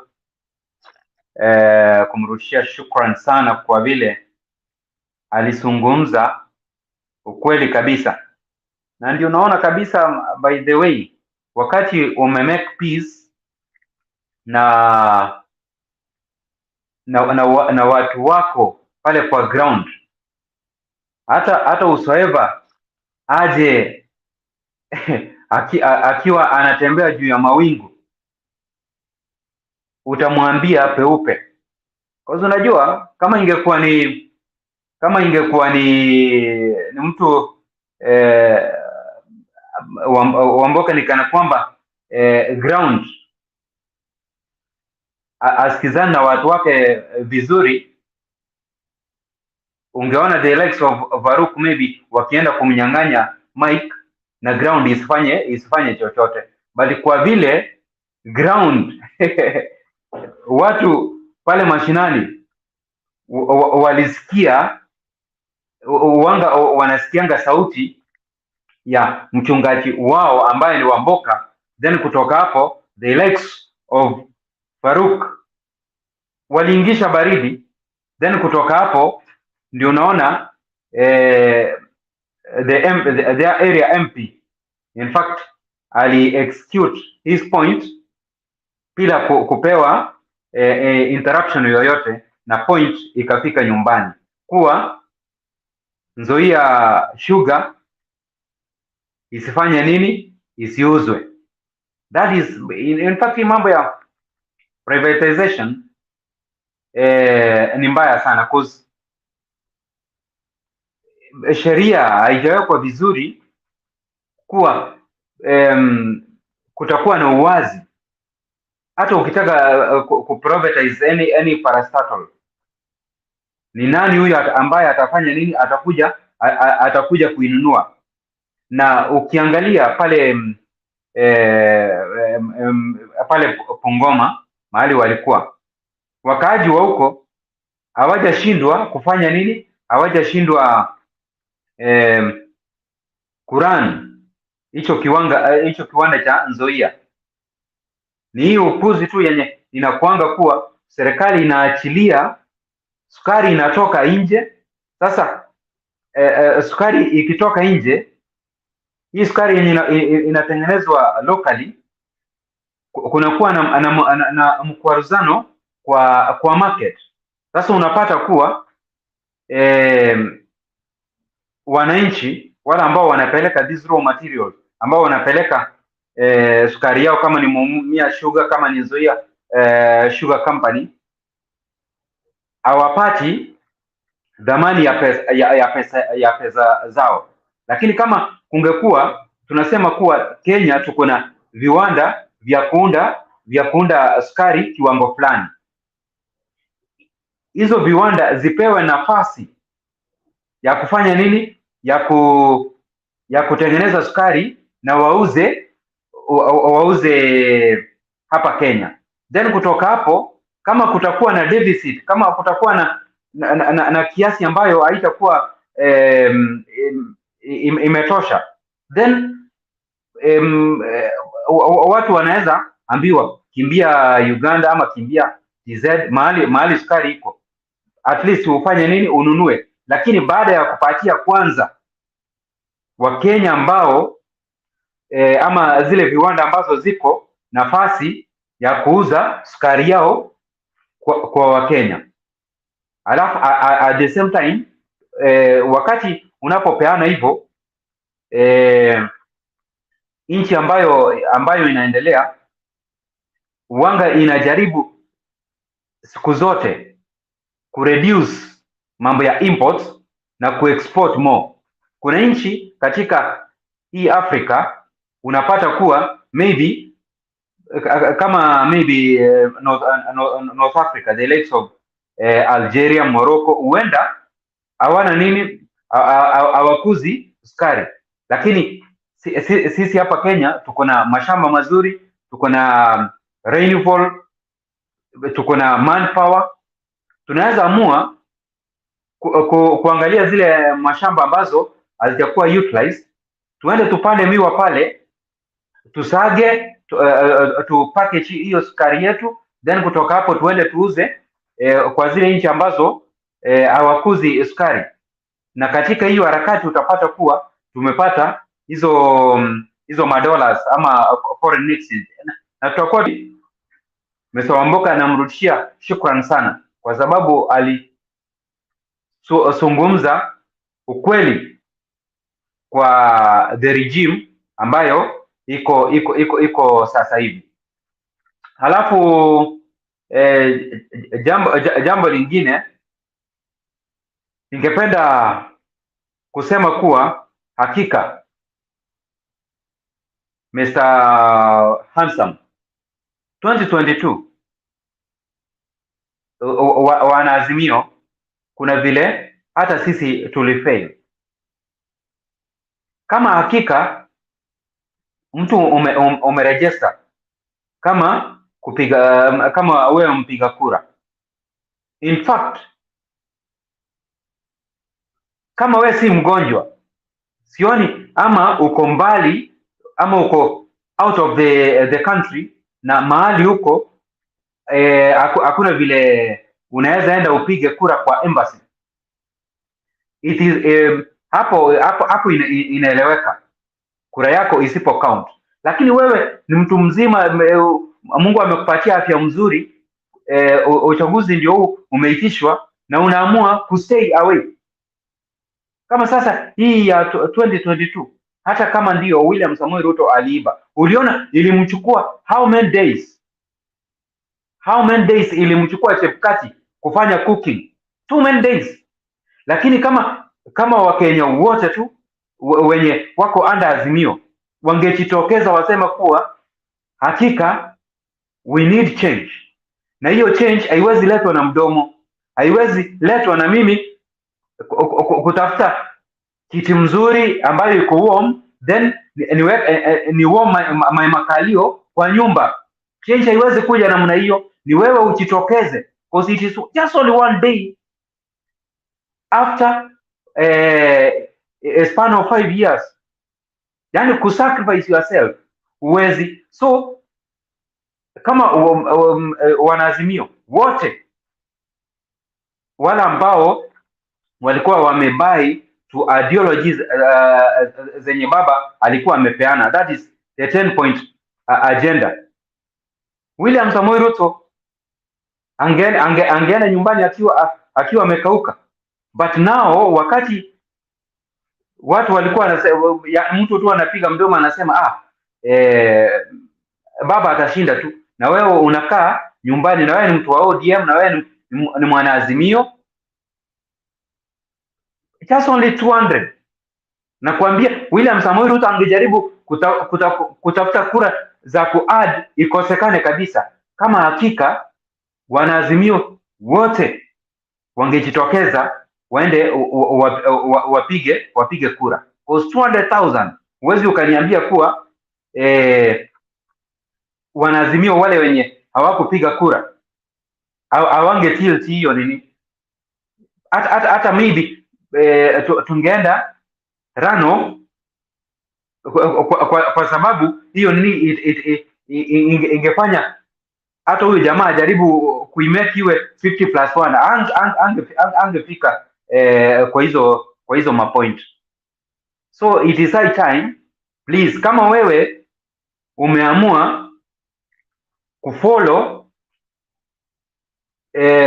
Mkenya yote ambaye anawania urais na zile agenda zenye ameweka ama MCA, please, wakati wa kupiga kura, it is high time your vote count, kwa sababu hii mchezo ya sisi kukaa nyuma. Angalia sasa hivi vile Wakenya tunafanya nini, jamaa ndio huyo anajipiga kifua Angalia vile William Samoei Ruto anajipiga kifua, anasema kuwa Housing Levy lazima Wakenya wakatwe ushuru. Anajipiga kifua kwa sababu anajua kuwa hata Wakenya sisi Wakenya tukipiga nduru namna gani, as long as zile tactics zenye alitumia kuchukua uongozi still ziko in place 2027 ama wakati wote uchaguzi itaitishwa, atatumia hizo tactic ama atakuwa ameziporesha kabisa, then kutoka hapo atatulilisha tena miaka ingine 5 until 2032. Alafu then kutoka hapo atakuwa amegroom maybe Gachagua ama whosoever. So hii tutakuwa tunapigishwa nduru hivyo mpaka ile siku tutaingia kwa kaburi. It is wrong. Hata sisi we want to smile. Hata sisi tunataka at least ujue kuwa yule kiongozi mwenye ako pale kwa kiti aliwekwa na kura yako. So it is high time, wakati wowote please, uchaguzi ukiitishwa, tuhakikishe kuwa wewe umesoma manifesto ya yule kiongozi mwenye unaenda kumpigia kura, alafu hiyo siku acha kila kitu. It is one day, go and vote for your preferred candidate, then kutoka hapo kila kitu kitafanya nini? Kila kitu kitaenda sambamba. 202 William Moi Kibaki si eti Moi angefanya nini kama alikuwa anahitaji kuibia please. Yes, kama angekuwa anataka kumuibia kura, in fact angefanya nini? Angemuibia. Lakini vile Wakenya walikuwa wanataka change, walijitokeza mpaka hata system haingefanya nini, haingefanya lolote. So that is what we need from now henceforth, kuwa if you are a registered voter, please, uchaguzi ikiitishwa, go and vote for your preferred candidate. Thank you so much, Mr. Shadiso. Back to you. Thank you for that great submission. Indeed, it is Ngari, but don't know where Miss Ansam has gone, but let me listen to she. She, how are you?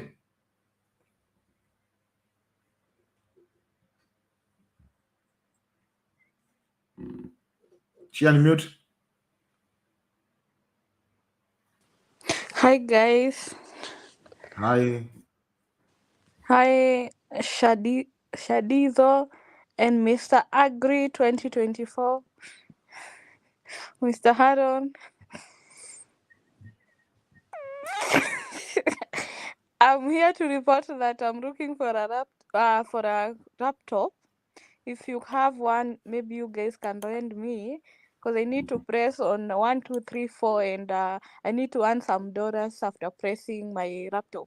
Because I think that's what the UDA goon said. So, and I also need some dollars. So if you have one laptop, maybe you can share and help Mr. Agri. You can rent me, and there are some dollars being earned by Kenyans. You just have to go to for some training. Then after that, you'll be earning some dollars. That's how UDA bets. It's called the whole process is called UDA bets. Press 1, 2, 3, then earn some dollars. Anyway, I have listened to Mr. This guy Sifuna. It was such a nice debate in the morning, and I could just hear how Mungatana, the Pokomo elder, was just heckling when he was speaking, and I think that shows his mediocrity level. You can't be heckling when you are debating, because when you are debating, you are not fighting.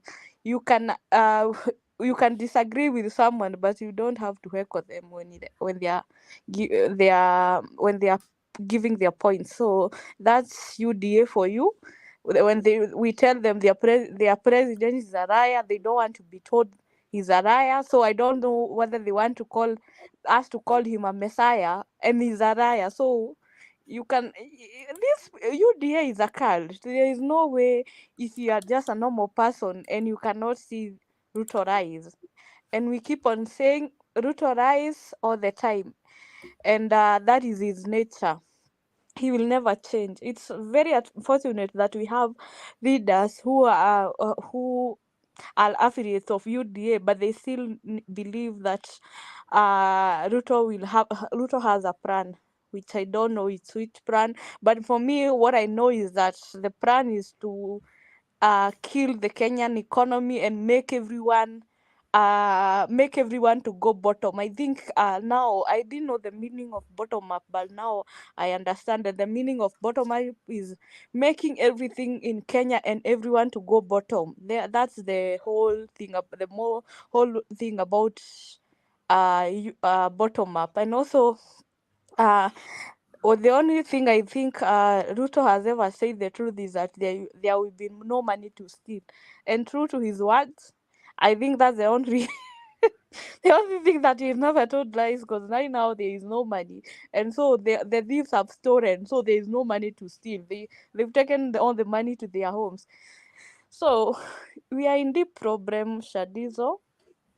And this guy doesn't have plan. Even if we give Ruto 100 years to be on the top of that seat, there is no way we are going to have a change in Kenya. And there is no way he's going to change the Kenyan economy.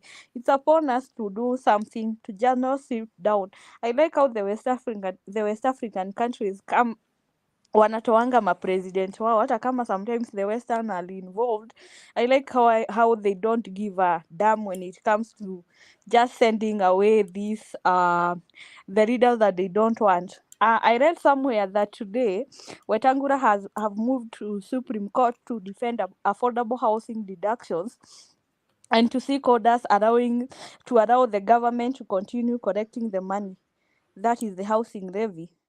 And now, is it not a shock that literally a week ago, Mother Koome visited State House?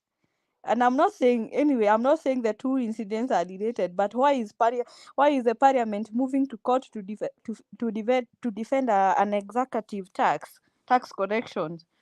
And why is he doing this after now this Madam Goose Chase, Wild Goose Chase, met with the State House and then to Supreme Court? So we have a moron of our Chief Justice, and I've seen there's a Kenyan who just wanted the removal of this woman. So, just be assured, because now they are in Supreme Court and these guys are in bed.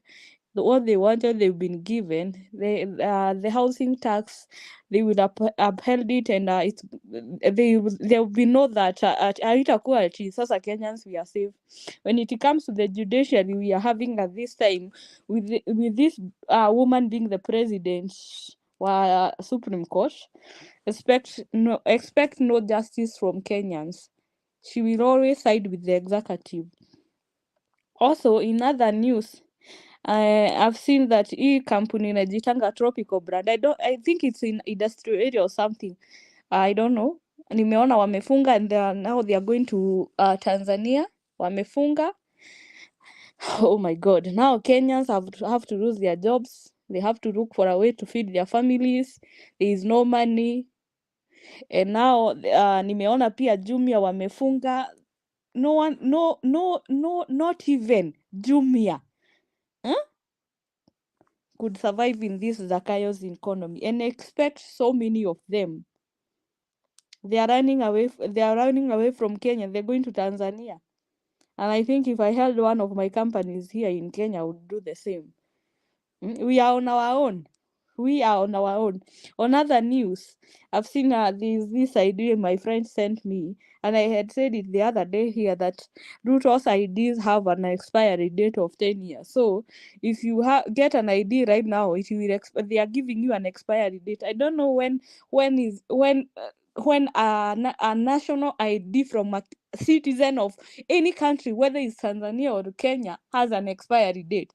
I think you are supposed to replace your ID if you ukipoteza, you go and replace it, and that was that you have to pay 2,000 according to Zakayo policies. Right now, after 10 years, you'll have to, like kile niko nayo, after 10 years you'll have to go and kuapply ID ingine. Imagine. Another news is that Sakaja school feeding program, which Ruto launched, and in Nairobi, and the Nairobi parents contributed to it, is not registered or funded by the Nairobi County government.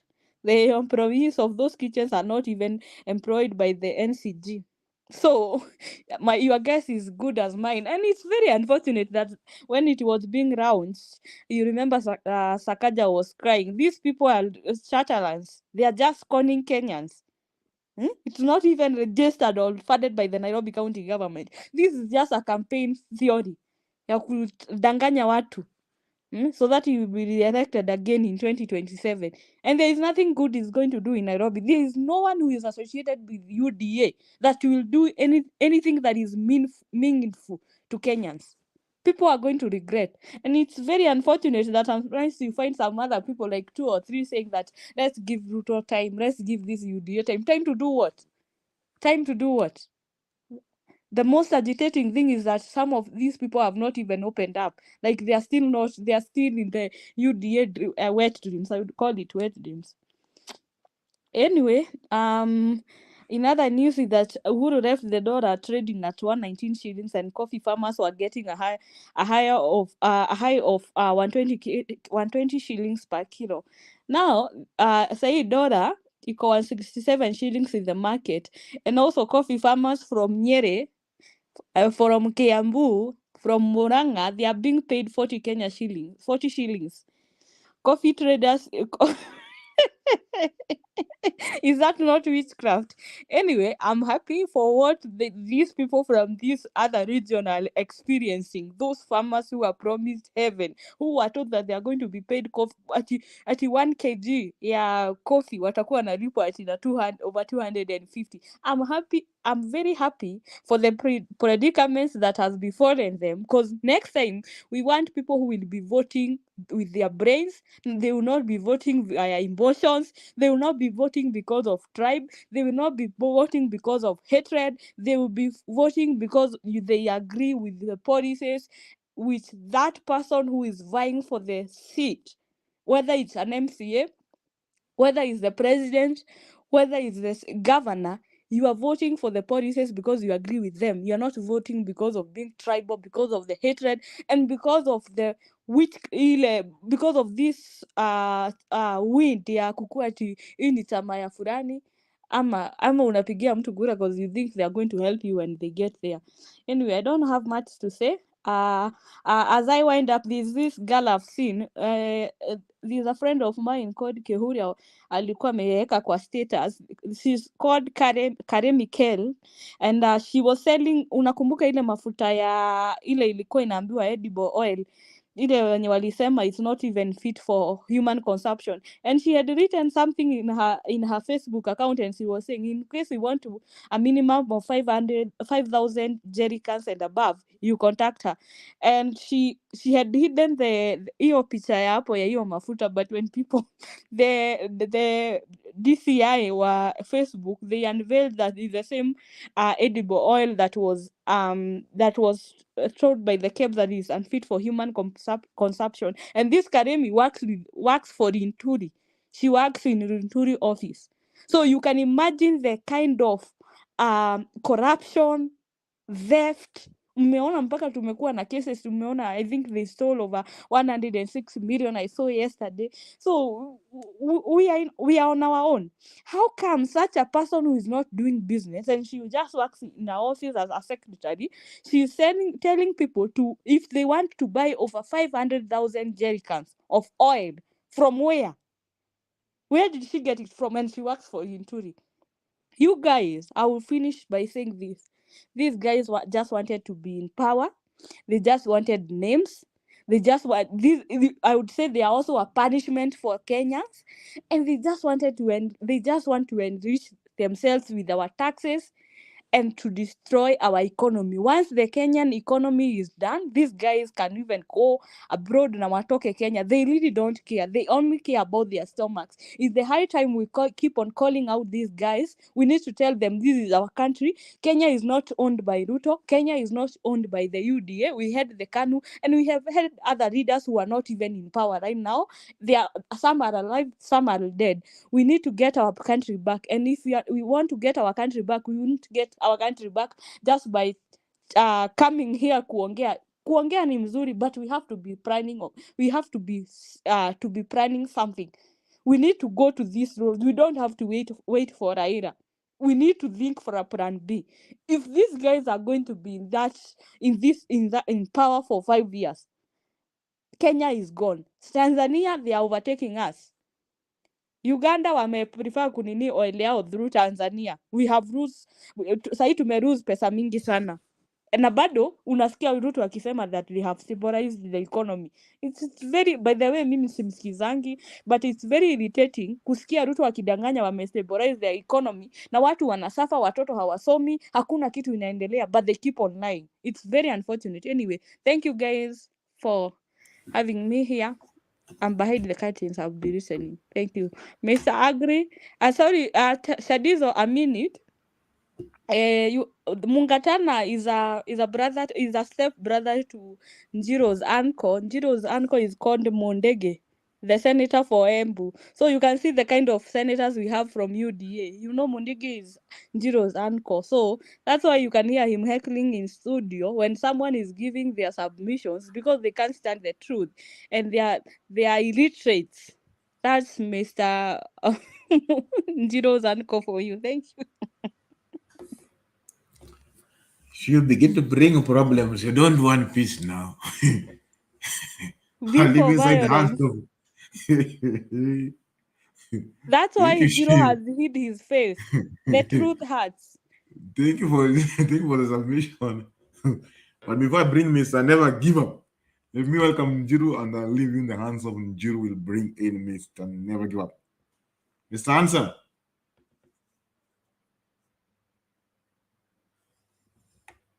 Mr. Handsome, 2024. Hapatikani. Kwani ameenda wapi? Amekuwa hapo sahi. Mr. Handsome.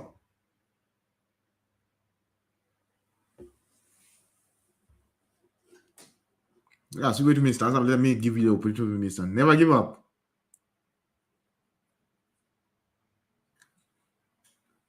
Yes, hello, Shadizo, Hello. Yes. Harun, she, and Mr. Handsome. Well, she has said almost everything I wanted to say. By the way, what she has missed is maybe just to say there are Kenyans who still believe in Ruto, even now, and in fact, they're just from Mount Kenya.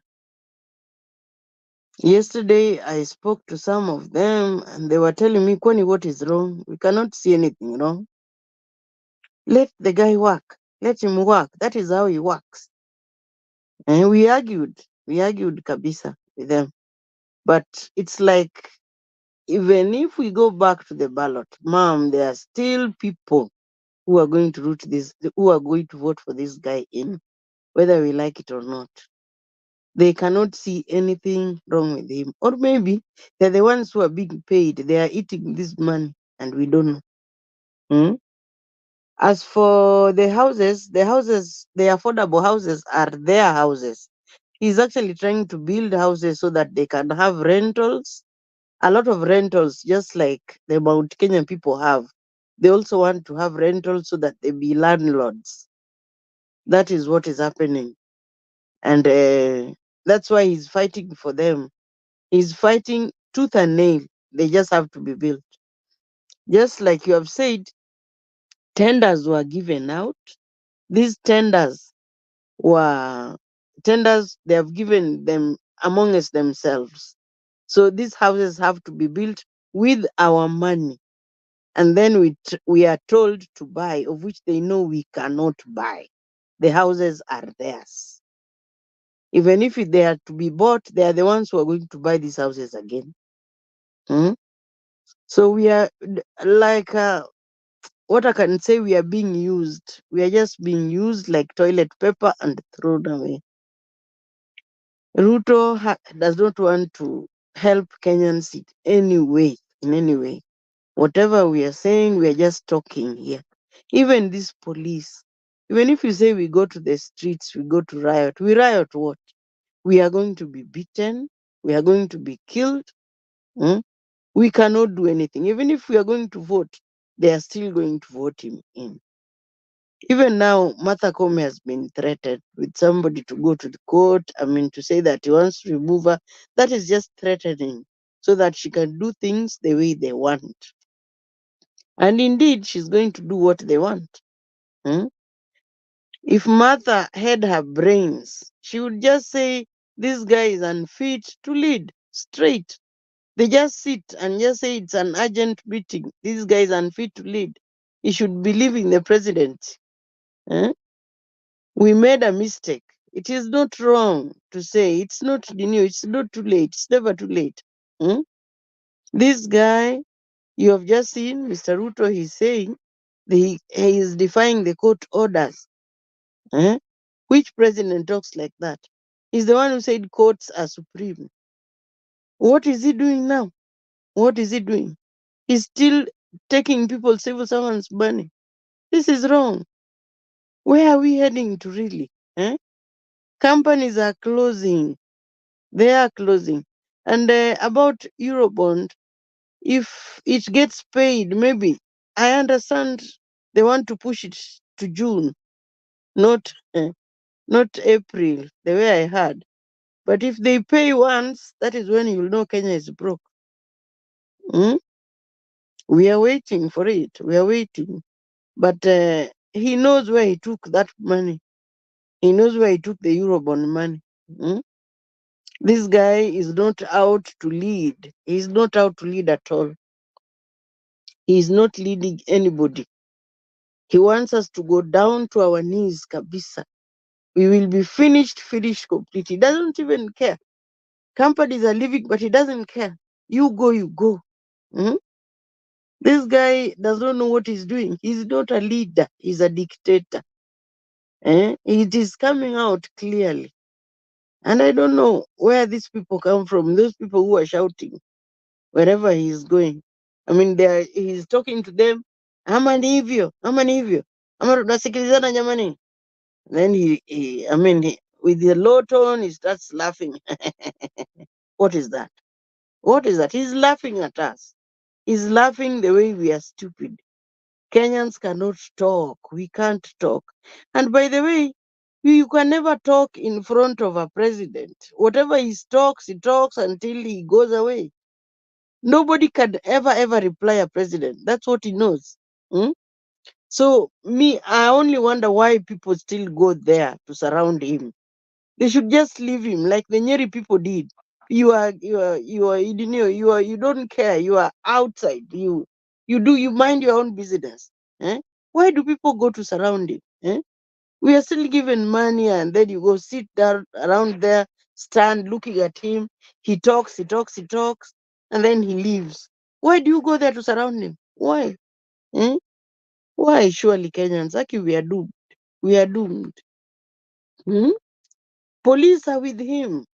And again, something you didn't know, even the cleaners, the people who sweep town nowadays, the city council, the ones who were there earlier were all sacked.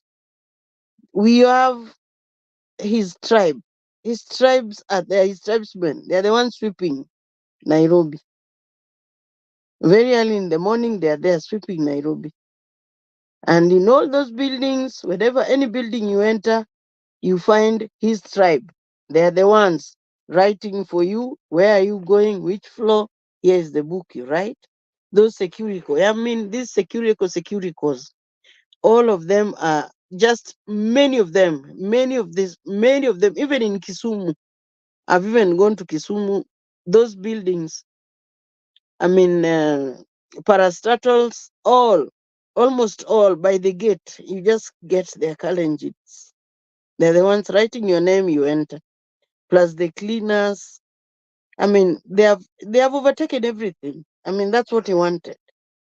So that whatever you say, whatever you want to do, our people are there and they are going to bring me word. Anything you say, it will be reported to him one-on-one. We are doomed. But let's pray. Let's pray. I don't know until when. I don't know. I don't know how Martha can change. But let's wait and see. Thank you. Thank you. I'll never give up for that great submission. Indeed, is great. Let me listen to Alex as we close up. Alex, how are you? I'm listening for a while. I'm not ready. Okay, thank you. Thank you for that. As we keep on, thank you for everyone from getting in touch with us. I appreciate it. For those who have contributed on the comment section, I really appreciate it. Thank you so much. It's been quite so long since we met, or since we've been in the panel with you, but I appreciate it for you coming today through.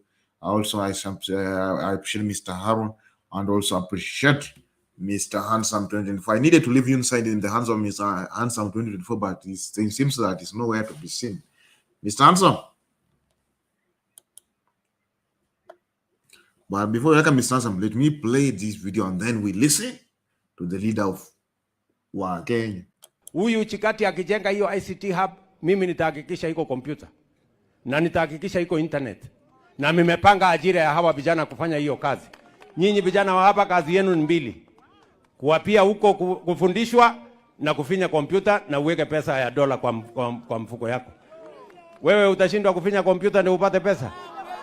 Na wewe sasa ukishindwa kufinya kompyuta nitakusaidia namna gani? Sijui kama tunaelewana watu wanaitiri. So number 2, na nimekubaliana na wewe mheshimiwa, 4 months peke yake mimi nakupatia hiyo ICT hub 6 ya hapa Tongaren iwe tayari. Ndio nipange hawa vijana ambaye ni rafiki yangu. Najua rais, watu wanafikiri sisi sio rafiki. Tumetembea na rais muda mrefu sana. Na ujumbe wako wote kiongozwa na Papa wa Roma, kijana wetu wa hapa, na gavana wetu, karibu Bungoma. Na nashukuru umekuja tutatue maneno ya Bungoma. Mheshimiwa Rais, kwa sababu wewe ni rafiki yangu, lazima nikwambie yale hawa wakazi wa Bungoma wanafikiria kwa mambo ya Nzoia. Tukiwa hapa siku ya leo, tutakumbuka kwamba leo hii hatuna panpepa, kwa sababu mambo ilianza kimchezo, panpepa ikaenda. Tukiwa hapa rais, hatuna viwanda vyovyote, macho moja imebaki ni Nzioa Sugar Company.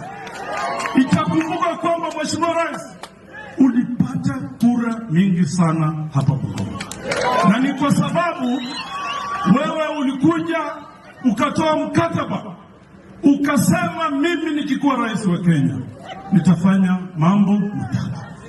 Jambo la kwanza, nitalete factory kwa siku 100. Jambo la pili, nitalipa pesa ya wakulima wote. Jambo la tatu, nitalipa pesa ya wafanyikazi.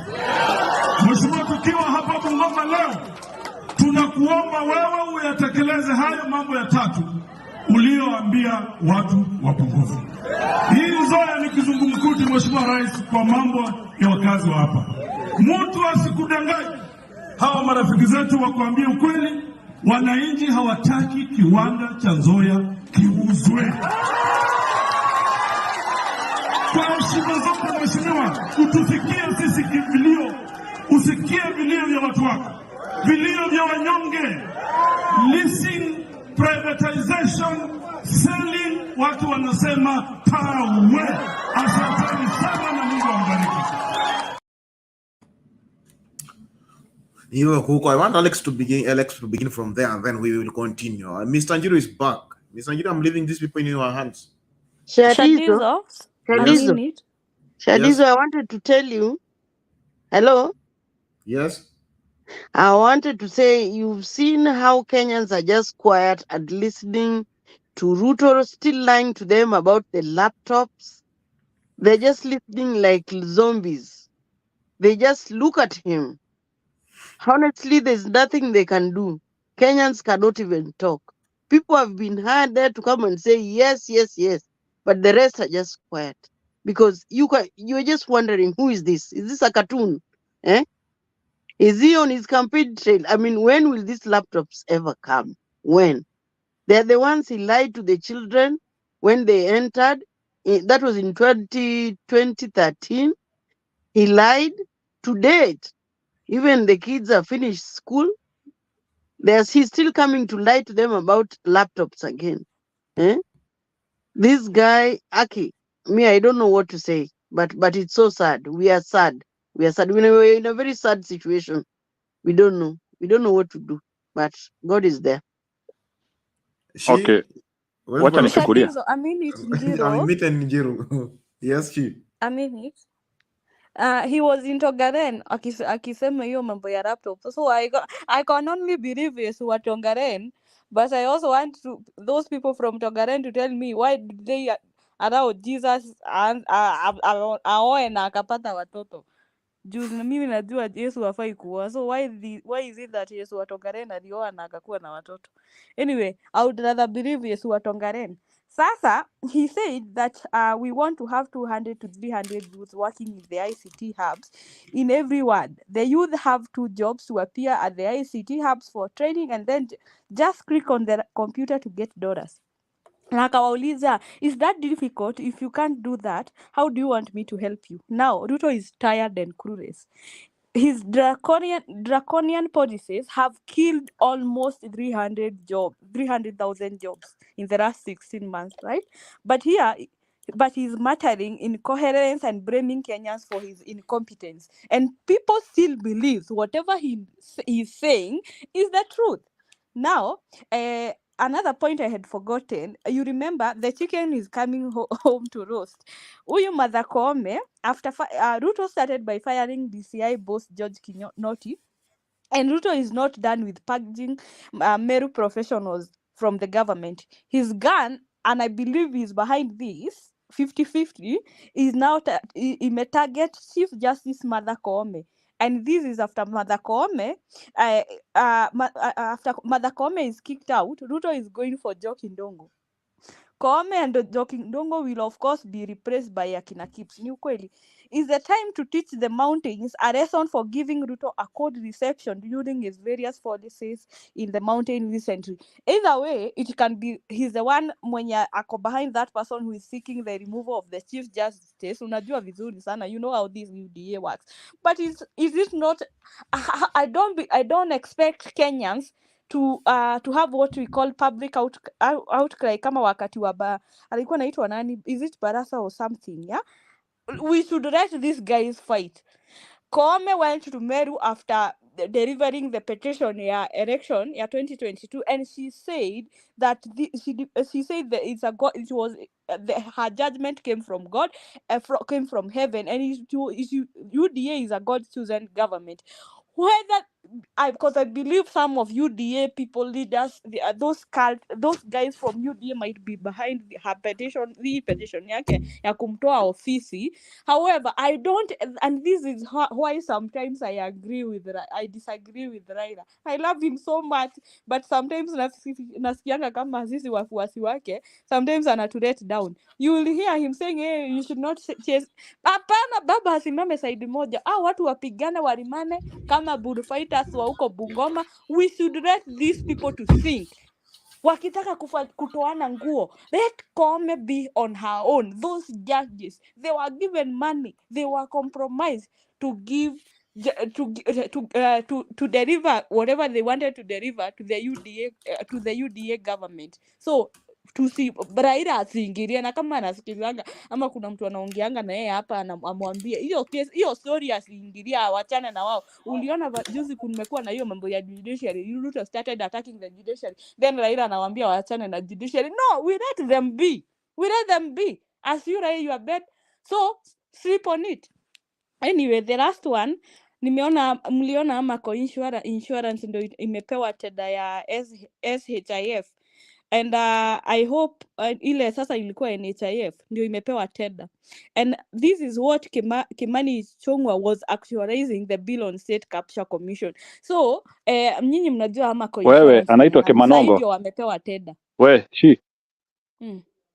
Ni Kimanongo ama insurance ni ya Ruto Njiro. Wewe umetanja story ya Kimani, siku hizi anaitwa Kimanongo.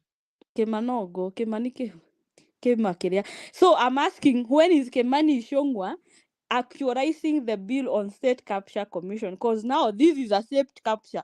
How is it that ile nini yenye insurance ni ya Ruto, the Amako insurance ndio imepewa tenda ya SHIF? Is that not state capture? The same Mr. Rainbow keep on telling us sijui nini state capture.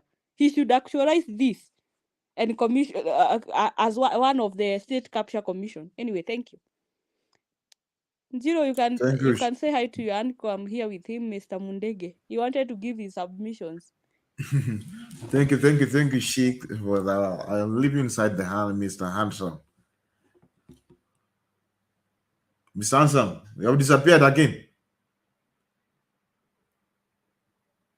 The moment I called you, you have disappeared. Okay, let's listen to Alex.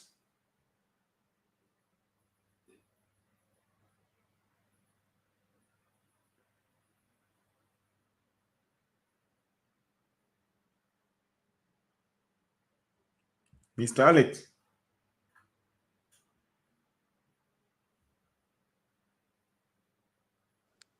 Ni kama watu hawataki kuongea leo. Mr. Agri, you can join the you can talk. Mr. Haron. Kama ni mimi nakuzuia. Mr. Agri. Mr. Haron. Yeah. Yes, mimi ningependa kusema na mimi kuhusu hii issue ya Martha Koome. Jana tumekuwa hapa, hata niliambia Mr. Bana alikuwa Martha Koome chuma chake ki motoni, cause ni kitu ambacho tulikuwa tunakusudia, cause William Samoei Ruto ameona ni kana kwamba Martha Koome huenda anataka ku clean herself, yani unajua sasa amerushiwa makombora sana, ama the judiciary wamerushiwa makombora sana, under her watch, kwa sababu yeye ndio president wa judiciary. So yeye ni kana kwamba alikuwa anataka akae pro people, but William Samoei Ruto yeye anataka au anatenda vile yeye mwenyewe ameamua. Lakini sasa Martha Koome, mimi tu singependa kumuonea huruma, kwa sababu yeye ndio alitenda vile alitenda. Kama hii kitu hiyo uchaguzi, hii petition ya 2022 presidential election yenye Azimio na other petitioners walipeleka pale kwake, kama hata angekuwa mjanja aitupe tu kwa runoff, angalau ingekuwa mzuri. Lakini sasa yeye aliamua hata kutotufikisha kwa sava, akatuacha kwa njia, akaanza kuleta matusi. So Martha Koome, mimi siwezi nikamuonea huruma, abebe msalaba wake, zashalizwa huyu Martha Koome abebe msalaba wake. Sasa hivi angalia huyu Otieno mwenye ameenda kuinitiate hiyo process ya maybe Martha Koome afanya nini, aondolewe. Huyo huenda ni William Samoei Ruto ameamua kumthreaten so that Wetangula vile amechip in kupeleka hiyo appeal ya kutoka kwa executive, angalau aingishe njeve, then a rule kwa favor ya William Samoei Ruto na timu yake. So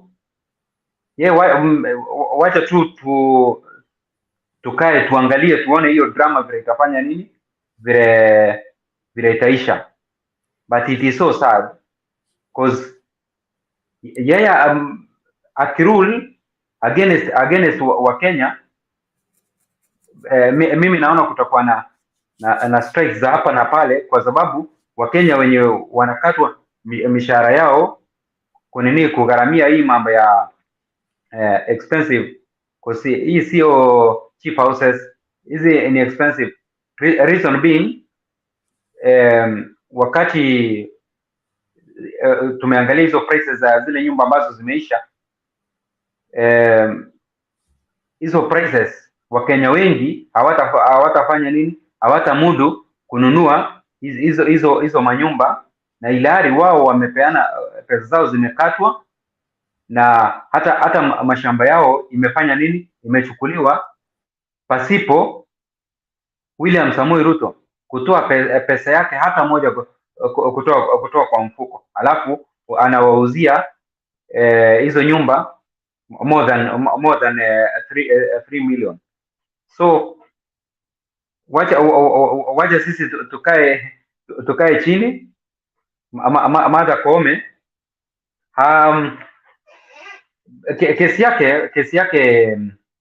kesi yake imeisha. Sasa hivi hawezi akajitoa, cause the moment atarule against wa Kenya, strikes zitaingia.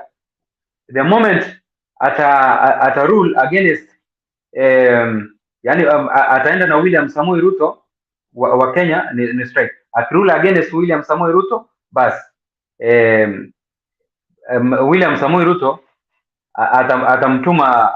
atamrudisha tu nyumbani kiurahisi, vile the likes of Jereras vile walifanya nini, vile walienda. Basi na mambo ya Sifuna mambo ya Sifuna, by the way, ningependa kumpongeza sana, kwa sababu this is a very good gentleman, kwa sababu unapoona vile ana argue pale kwa TV stations, watu wa UD wanga wanapata kibarua kigumu sana, because there was a time walikuwa yeye na Bwana Alwali, na Bwana Alwali unajua si mrahisi hivyo kwa mambo ya kupeana views na mambo ya debating, but Sifuna alimtoa jasho chembamba sana. So Sifuna, endelea na kazi mzuri, because these are the future leaders ambao baba Raila Amolo Odinga anaendelea kugroom, na wata take over baada ya yeye kufanya nini? Baada ya yeye kutoka katika stage ya politics. Back to you Mr. Shedizo, nimeona Mr. Handsome asharudi. Thank you for that. I'm sure I just need to give you the last opportunity. And I'm never give up. Just giving closing remarks as we wind up in just 2 minutes. Never give up.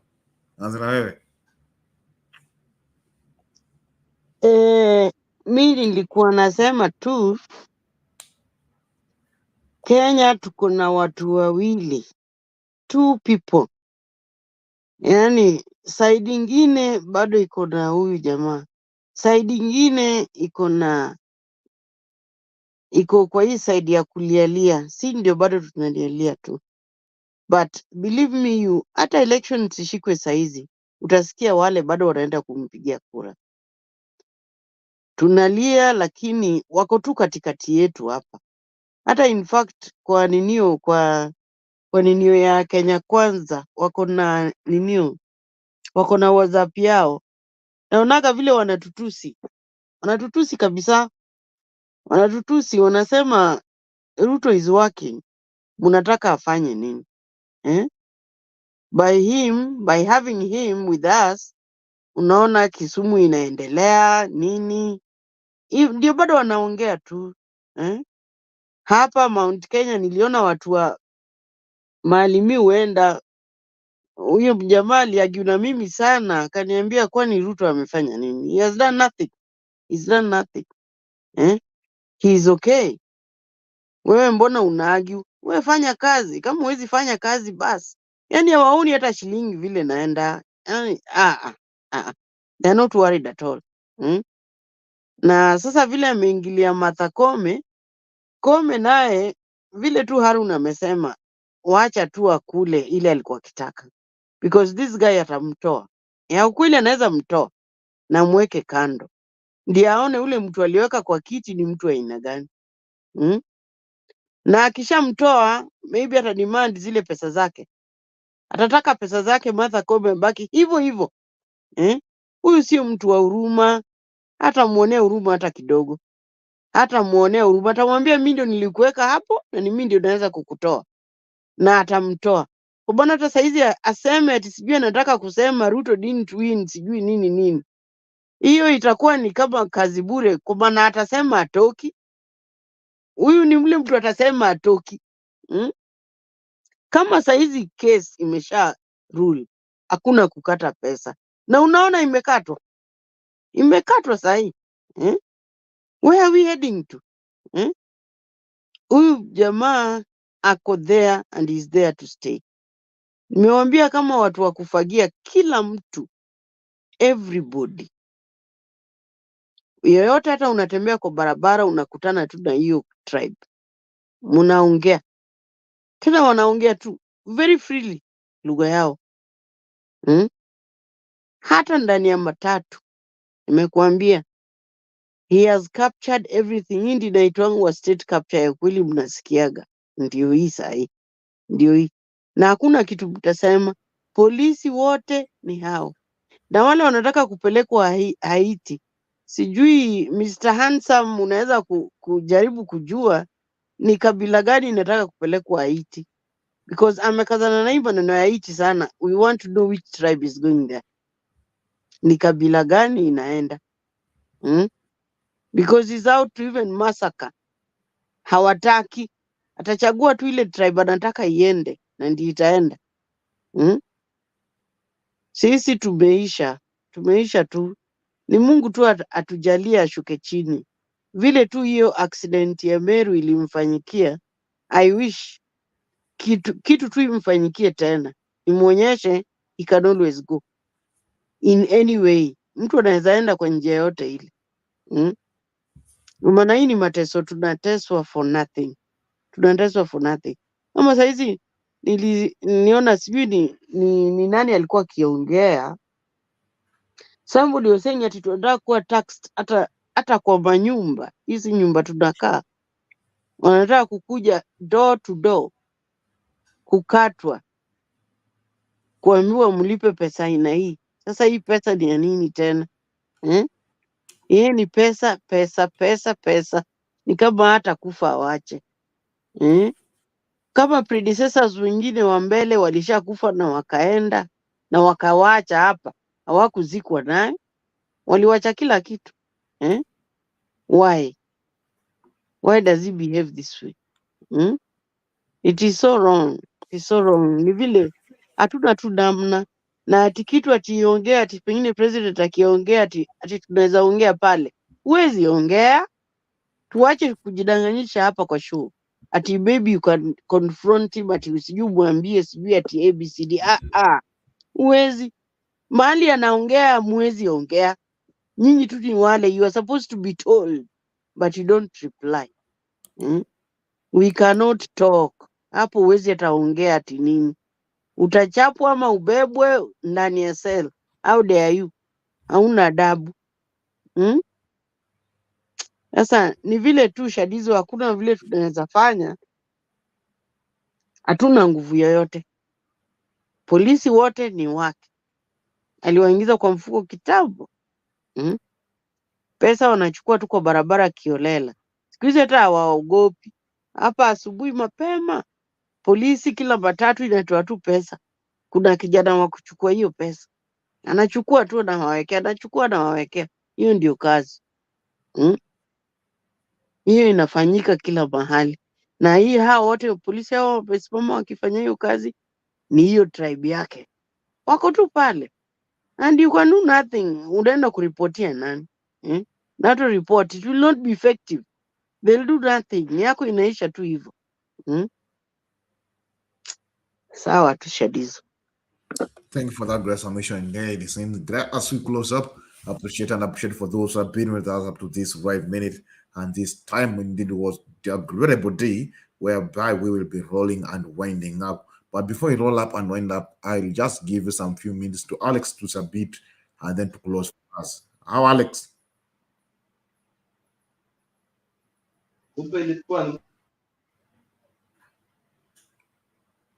can't get Alex. Okay, Miss Ansam, go on. Give us closing remarks. Jandizo, can you hear me? Yes, go on. Okay. Let me explain about what I think now as for just 2 minutes we're closing up. Sorry? For just 2 minutes. Aya, ni sawa, ina shida, si ati hata nilikuwa nataka kusema sana. You see, where we have reached in Kenyan politics now, I think we need to start building another group of unaffiliated people, because at times these major political parties, these major players, we don't understand them very clearly, and we need to create a group of unaffiliated people. Majority of them, they be the people who you have actually to negotiate with or discuss with, or they are the people who can actually even chart a way forward for our nation. Because moving forward, yes, even though we have many problems in our country, there are so many things are coming along. But the problem which we are having is that even Azimio itself is not having a roadmap, like tangible solutions, like what need to be done. That is usually the challenge which I have. And I don't know even by 2027 if we will have been able to have those tangible solutions, even from our political parties, even if there are a million of them. Maybe if there will be opposition political parties which will be there to try and sit the government. I don't think we have such political parties which can which people will be able to trust fully. So for me, I think we need an affiliated groups which can now be tilting the election. So these unaffiliated groups, they can either decide to go to the side of the government or the side of the opposition. But this idea of everybody wanting to be affiliated with a political party is actually destroying Kenya. Let's start now building a third force. Akina Ekuru Akote wanted to do it through their Punguza Muzigo initiative. I don't know what happened to them, but I think now we have more reasons actually of not wanting to be in politics in Kenya now. We have more reasons of not wanting to be affiliated with any political party unless they show and they come and negotiate with us that they will actually implement what we want. You know, that is one thing which Kenyans have not known. Like a politician is not supposed to implement his agenda. Politicians are supposed to implement your agenda. We are the people who should be giving presidential candidates agenda.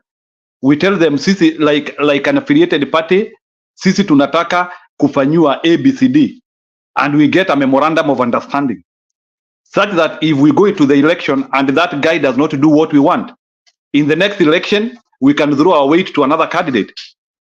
But this idea of whereby every Kenyan wants to be in a political party is a disaster.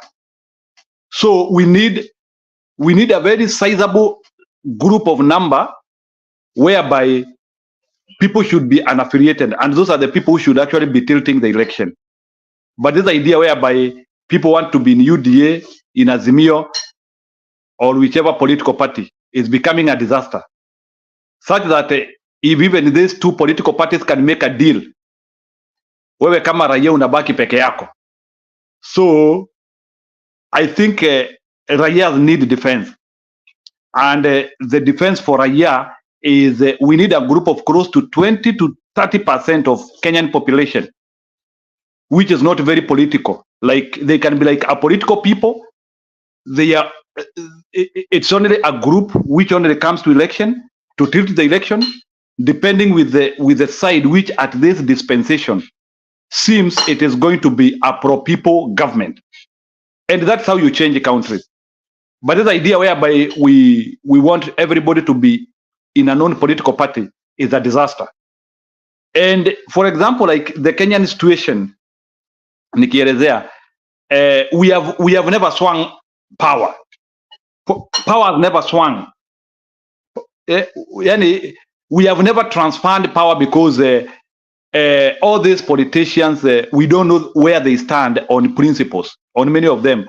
If it is on this, we don't know. So you realize like either this person was a Kanu guy before, then like we don't have like people who we explicitly know their principles. Yes, we always say that maybe huyu mtu anaweza kuwa mzuri, but the truth of the matter is that all these people are made from the same shit.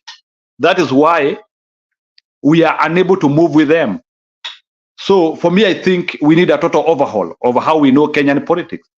But as Kenyan politics, as it looks now, we are in a gridlock of whereby we don't have a decisive, like we even don't have people who can be ambitious and even bring a civil rights movement, which can actually talk with the government and the government can be able to get out of some of the standards they do.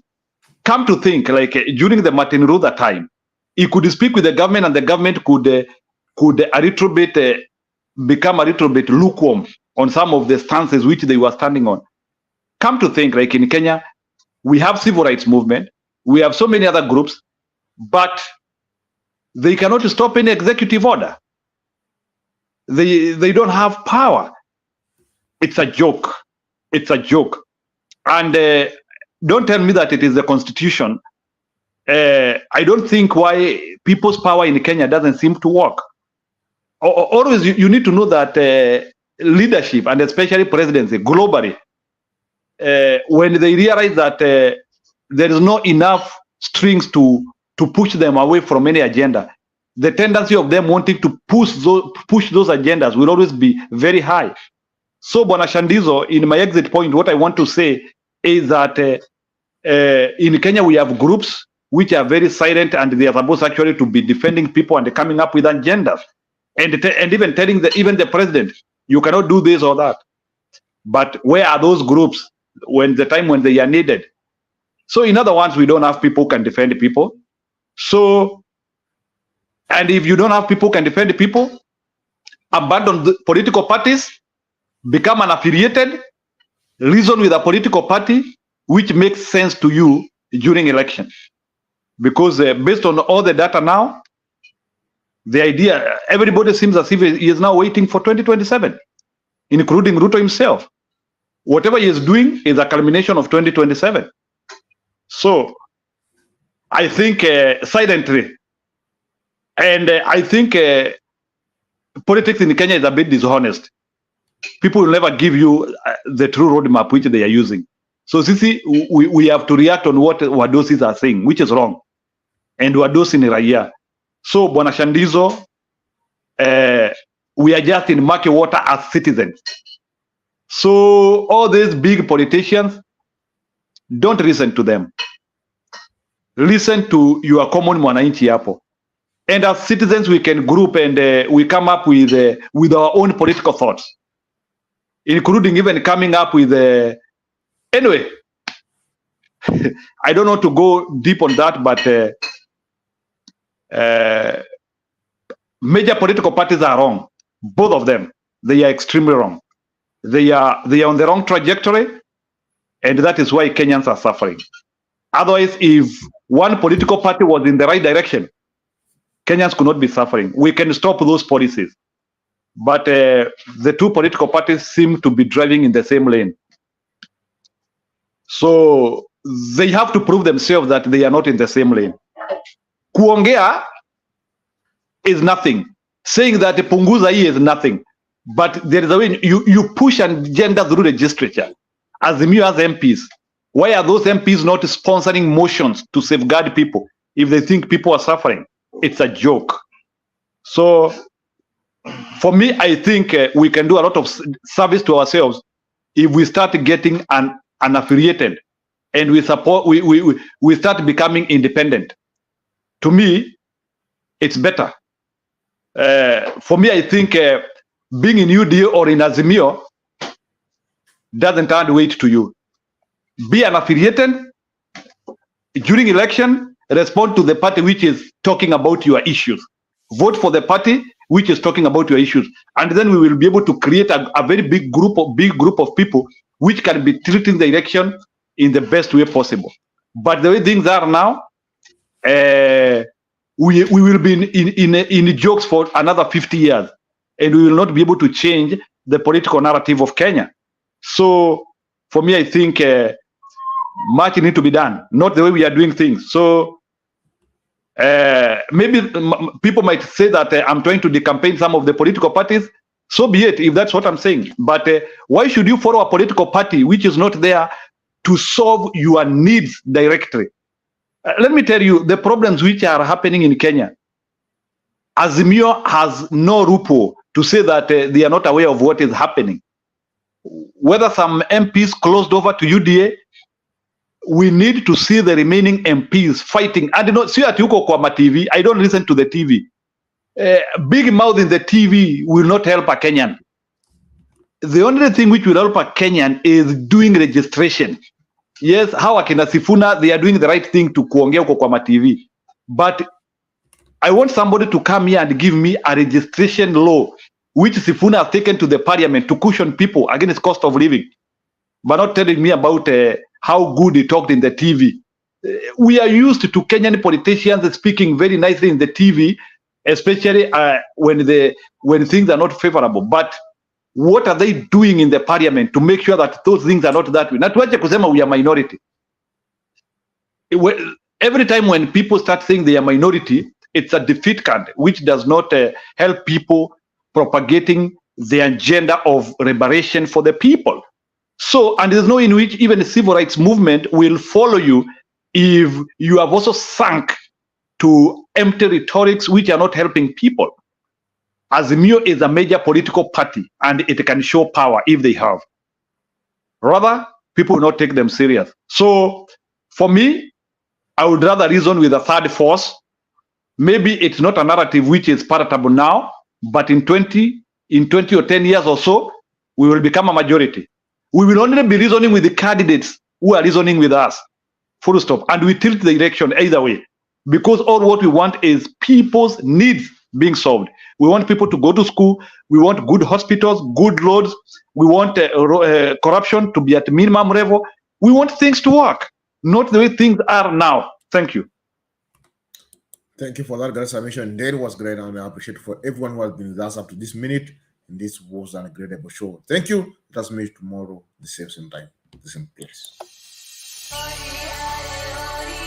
Afadhali mzee ambaye ni mtulivu, ambaye hana haja ya kujaza mifuko yake, ambaye atachunga masilahi ya watu yake, badala ya mdomo tamtamu, lakini akiingia ni wale wa kufanya moja yako, nusu ya mwananchi, mbili yako na tano yangu. Na mnawajua nyinyi kutafuta uongozi kwa kutumia dini au kutumia kabila, unagawa watu.